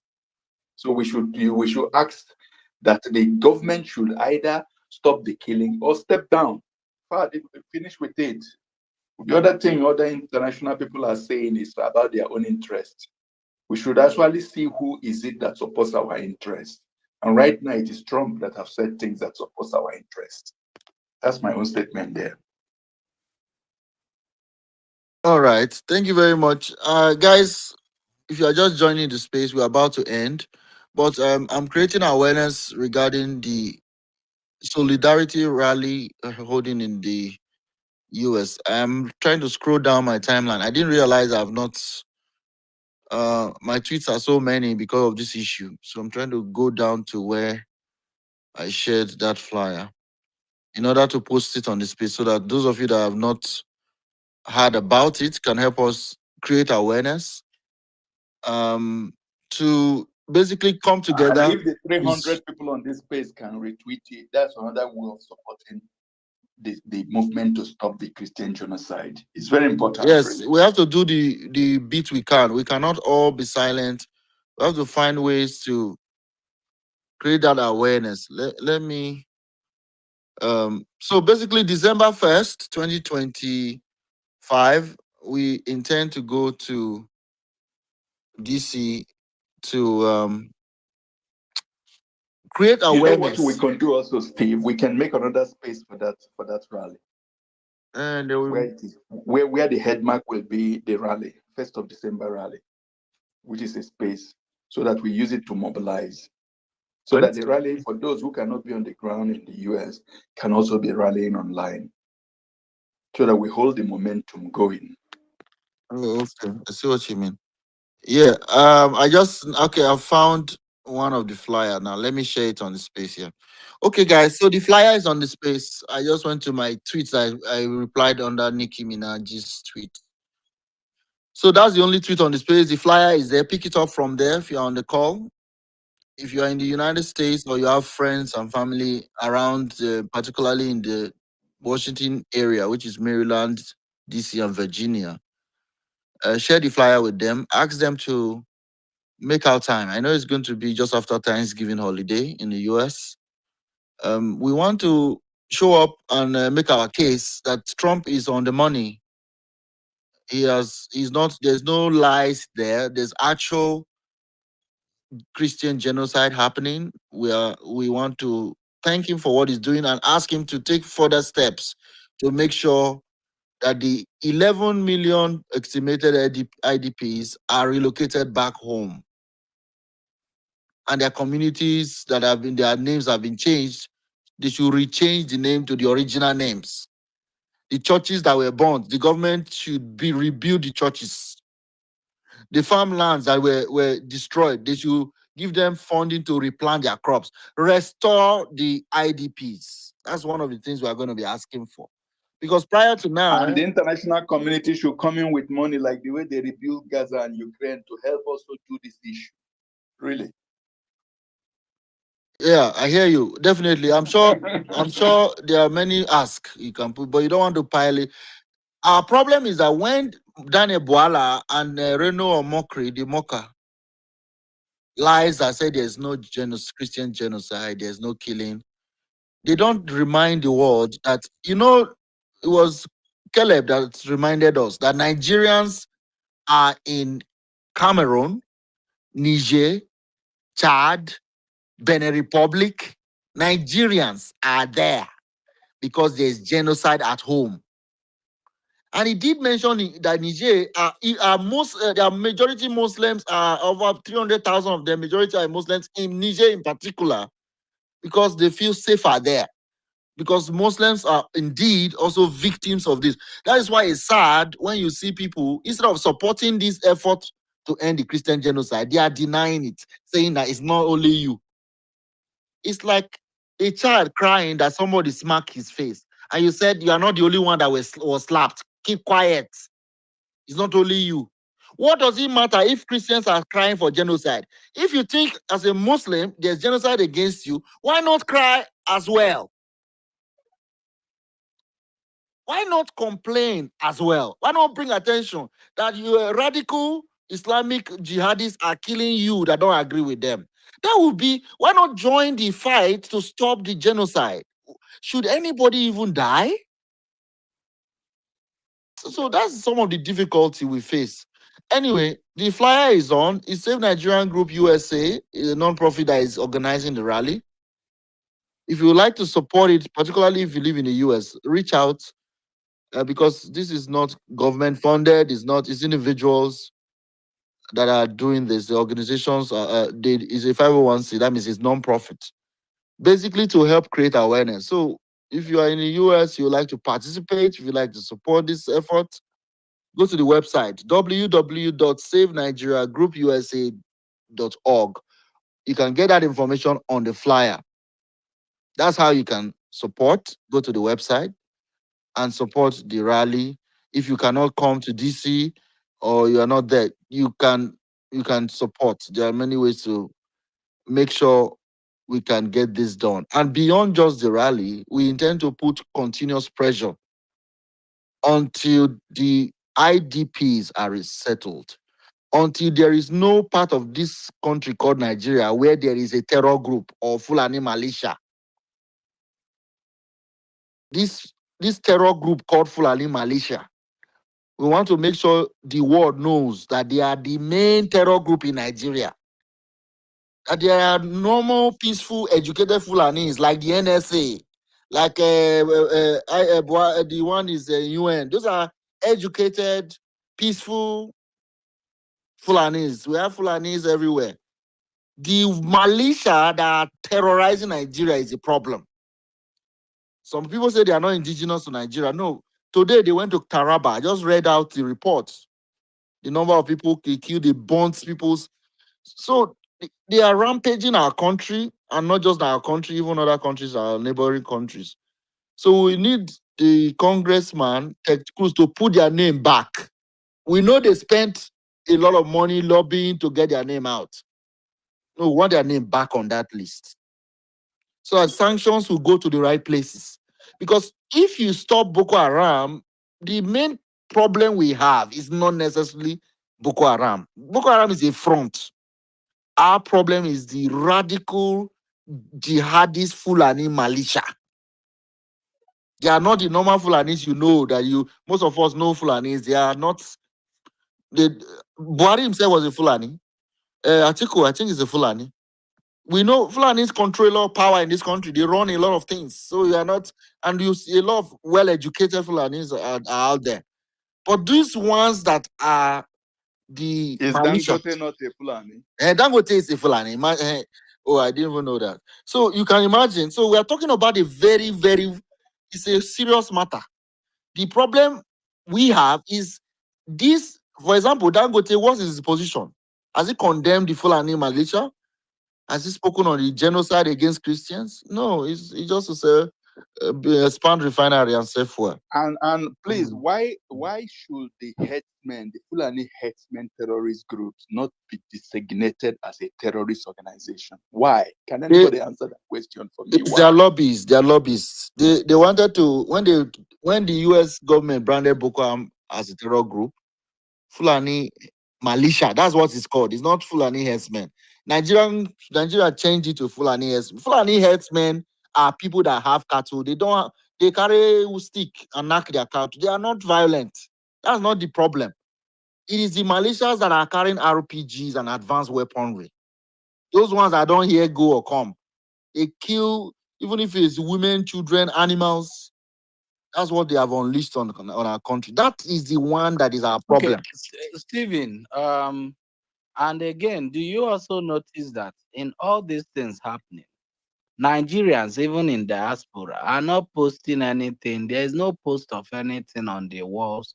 You see the way this Gaza thing was, pushed everywhere you go, anywhere. How many Nigerians, even in diaspora or back home, is spreading like stop the genocide of Christians? Like, come on. I hate this I'm trying country. to do a rally. If you check the Jumbotron, you see the rally. And my engagement with Nigerians, even here in America, where we are trying to organize ourselves, you see the conversations around Nigerians are not serious. Nigerians are where, how come all these big churches, no one is speaking? So I don't know whether it's juju. I think it's tribalism. They just think it's many of the big churches you are pointing to. They have one. Maybe the government. It's not even maybe the government funds Nigerian big churches. So in order to collect that government money, they are afraid to speak up. They literally have blood on their hands. Let me tell you where they have the churches in the They block. have 'Cause blood on their hands. what happened was that after Padede, over 30 years ago, got license to establish the first Madonna University. And then suddenly all the churches realized that, man, this is a billion making industry. All of them started having their own schools. And for you to run school in Nigeria, because I've worked closely with Fadede, he told me that I don't want any controversial shit. They will take my license from me. They will use the National Education Commission to take the license, come into your school. And this is where Okay. they have them. This is where they have them. Wow. I've never thought And they of have this. used these schools to destroy the public education. This is why we need a president who will come in and do to religion what China has done to religion. Wow. I have not thought of all these big daddy GOs. They are afraid of. Oh, wow. You have a point there. Oh. No wonder the silence is so noticeable. Like the silence. What? Come on. What, bro? What? My brother Elvis said. Now, is it not the same thing to say that they get money from the government because this university is money making? So, in order to keep that money making going, they are afraid to speak up, which is still money, which is still compromise, Yeah. as against the blood of hundreds of thousands of people.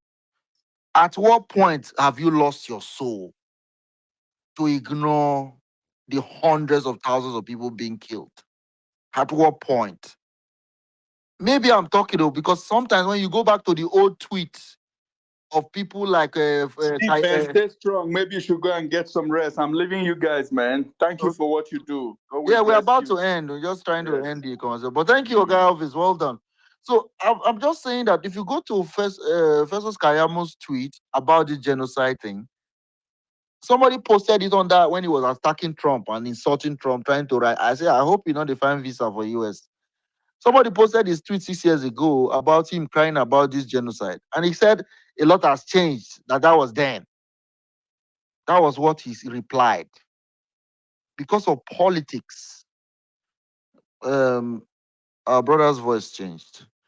Anyway, guys, a lot of you have not been on this spaces for a while. So check the Jumbotron. We're going to end in the next few minutes now. But I just wanted to remind you that on December 1st, rally in DC on the Stop the Christian Genocide in Nigeria. We want to create awareness. So if you were on this call, now you know that there's there's of course there's a Christian genocide in Nigeria. We are in America trying to bring awareness. So we encourage others, organizations to gather yourselves. If you're in Australia, I don't know what is happening in Nigeria. There seems to be an embargo on people rallying together. I'm not sure. The government has beaten Nigerians into I think it's tear gas and arrests and killings and shootings. NSAS has gotten Nigeria to where they don't want to even gather themselves unless it's church or Davido's concert. It's the reality. But maybe people have courage to at least march in solidarity to bring more awareness and pressure on the government to protect lives and property and end the Christian genocide, and also bring the perpetrators of this genocide to book. We want to see trials. We want to see long jail sentences or the death penalty for those who have been found to have killed people. We don't want repentant Boko Haram. We want dead ones. The only repentant Boko Haram is the dead one. We want to see their own mass graves, not mass graves of victims alone. There should be mass graves of Boko Haram terrorists, Fulani militia terrorists. Their own mass graves need to be somewhere so that it will not be, they say it's clash. They use the word clash, farmer header clash. In a clash, two people get killed. But in Nigeria's clash, it's only Christians that are being killed, farmers. The headers are always the one doing the killings. Are you seeing their lie? The farmer header clash. Liars. We are under invasion from terror groups, guys. I hope we can get our act together. The danger of being a geopolitical football means that we should not let our country become a playground for China versus America. Nobody will benefit. We ask our government to do their job, protect lives and property. You know where the terrorists are. Go after them and end the killings. Thank you all for joining the space. We're going to continue the conversation. Tomorrow, we'll try to do more geopolitics in Tudo Space. I will not be hosting, but I will join Tudo Space to talk more on the geopolitical implication of China and other countries. I just saw that the EU has also now backed Tinubu. I just saw a tweet from somewhere. I don't know whether it's true or not. That's interesting. But I hope we can get these killings to end. I hope we can actually relocate the IDPs back home. All these ones scattered across different countries. I hope this whole effort will not be a waste. I hope our country can survive radical Islamic terrorism. I hope. Look at what it has done to Sudan. I just want to bring attention to Sudan. I hope we can also call for help. What's happening in Sudan is beyond words. You can't print it. Where Africa is bleeding, so many people are dying. We hope we can find